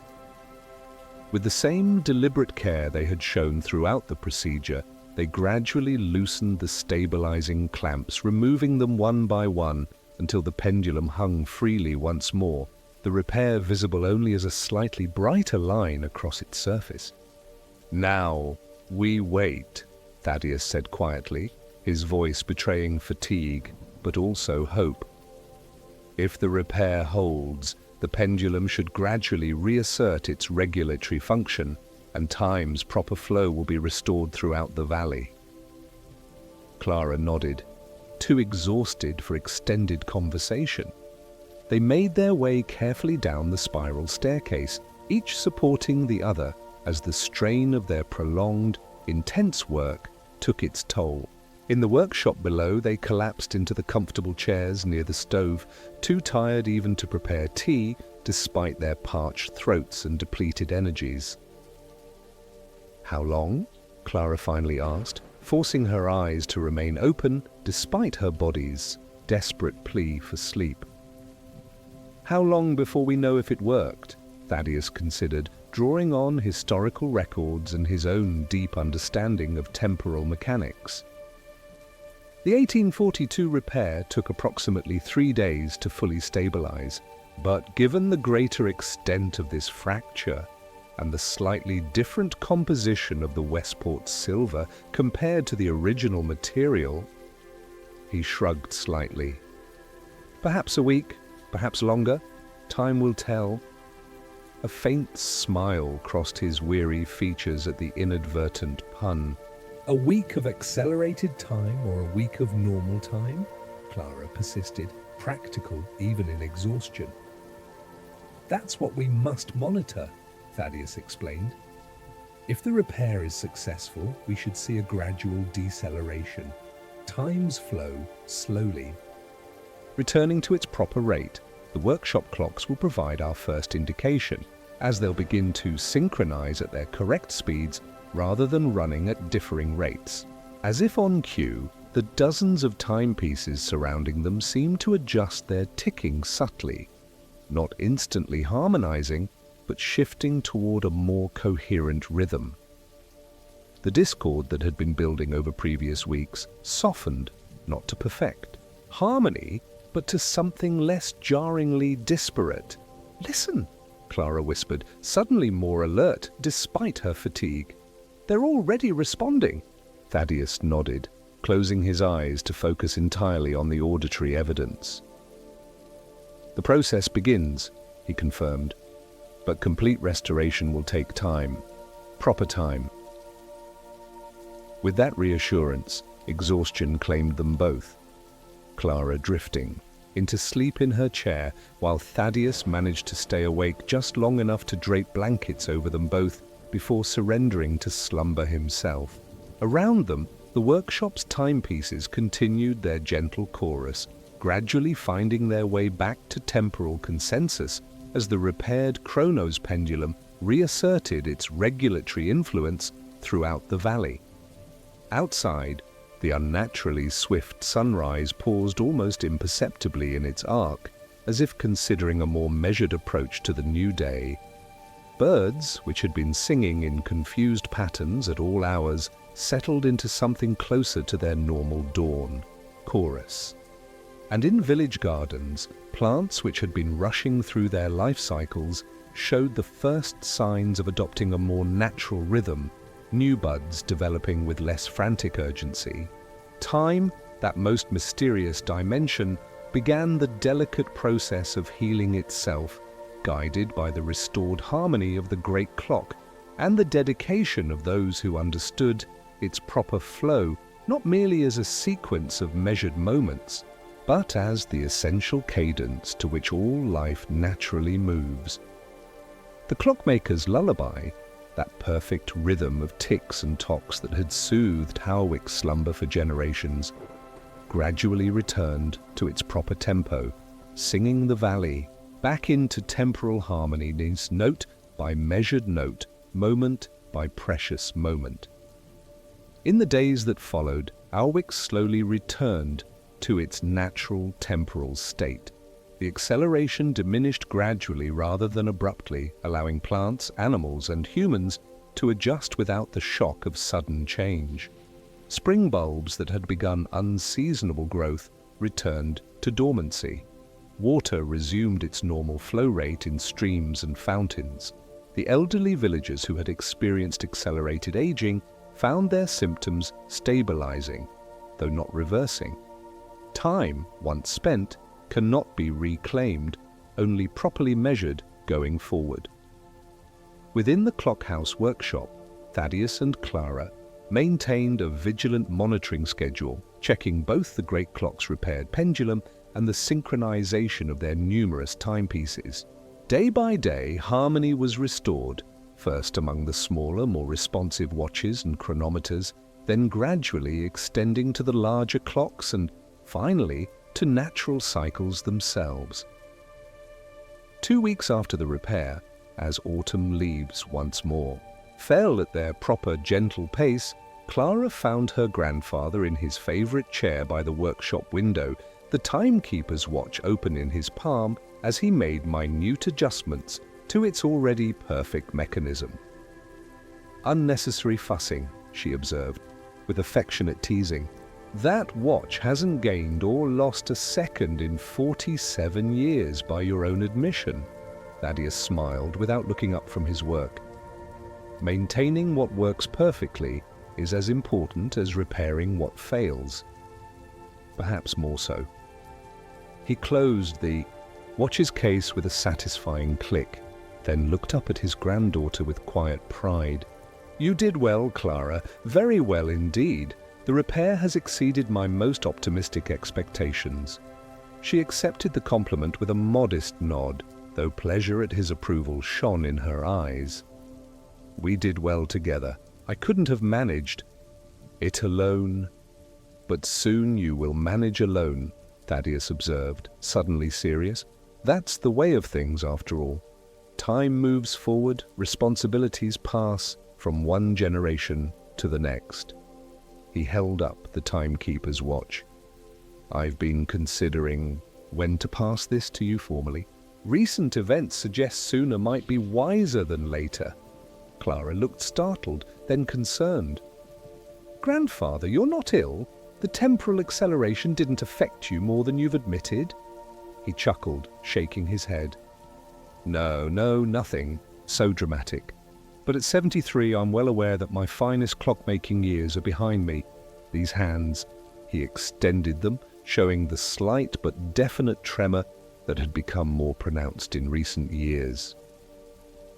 "They've served their purpose well, but precision work grows more challenging with each passing season, and Howick deserves a guardian of time with steady hands and sharp eyes." "But you're still the master," Clara protested. "Your knowledge, your experience—" "Will remain available to you," he interrupted gently. "I'm not proposing to retire completely, merely to begin the transition of primary responsibility. As you continue your training in the non-mechanical aspects of our craft, I'll gradually step back from the more demanding technical work. His eyes twinkled with humor. Besides, your grandmother has been suggesting for years that I might enjoy spending more time fishing by the mill pond. Perhaps she's right. Clara laughed at this image of her meticulous grandfather engaged in such an unstructured pastime. You'd be bringing timepieces to repair within a week. Perhaps, he conceded with a smile. But having options is itself a luxury that recent events have reminded me not to take for granted. He gestured toward the workshop's many clocks, all now ticking in perfect synchronization. Time, properly measured, is the foundation of civilization itself. Without it, chaos eventually claims all. What we do here matters, Clara, in ways few others fully comprehend. I know, she said softly. I've always known. It's why I never considered any other path, even when my school friends were choosing more conventional trades or marrying young. Thaddeus nodded, understanding completely. The pendulum legacy was not merely a family business, but a calling, one that chose its practitioners as much as they chose it. Clara had shown the signs from earliest childhood, categorizing her toy, blocks by size with chronometric precision, identifying rhythm patterns in rainfall, waking each morning at exactly the same minute without any timepiece visible in her room. Well then, he said, rising from his chair with the deliberate care his aging joints now required. Consider this the beginning of a gradual transition. For the next year, we'll work as equal partners in maintaining Alwick's timepieces, with particular attention to the great clock. You'll take primary responsibility for the more delicate adjustments, while I focus on teaching you the remaining mysteries of temporal regulation that can't be found in any written manual. Clara inclined her head, accepting both the honor and the responsibility implicit in his words. I'll make you proud, grandfather. You already have, he assured her, placing a weathered hand on her shoulder. From the moment you returned precisely when needed, just in time, one might say, to help address our temporal crisis. As if, acknowledging this moment of formal transition, the workshop's many timepieces chose that instant to chime the hour in perfect unison, a horological chorus celebrating continuity even amid change. Outside, Alwick citizens went about their daily business, unaware of how close their orderly lives had come to temporal chaos, or how much they owed to the quiet dedication of the clockmakers who maintained the proper measure of their days within. The clockhouse, as afternoon light filtered through mullioned windows to gleam on polished brass and copper, the pendulum legacy continued its steady progression forward like the hands of a well-made clock, moving always in the same direction, yet returning again and again to the same positions, creating both change and constancy in the endless cycle of hours, days, and years. And high above, behind the ornate face of the great clock, the repaired Chronos pendulum swung in its complex pattern, whole once more, guiding the valley's temporal flow with restored authority. Its silver surface gleamed with subtle luminescence, the repaired section now fully integrated with the original material, old and new united in common purpose. Like the generations of clockmakers who tended it, the pendulum continued its appointed task, not merely measuring time, but helping to create the harmonious experience of it that made civilization itself possible. Moment by moment, heartbeat by heartbeat, tick following tock in endless progression, the clockmaker's lullaby continued its gentle song, soothing Alwick to sleep each night and waking it each morning exactly when it should. The candle beside. Your bed has burned low now, its gentle light flickering softly as our journey through these 10 tales comes to its close. Like the Chronos pendulum, May your dreams swing in perfect rhythm tonight, carrying you to peaceful slumber in their gentle embrace. And perhaps when next you hear a clock chiming in the darkness, you'll remember the village of Howick, where time itself is tenderly crafted by careful hands and loving heart. Sleep well, my dear fellows. Until our paths cross again, may your hours be measured in joy, your days in wonder, and your nights in the deepest, most restful slumber.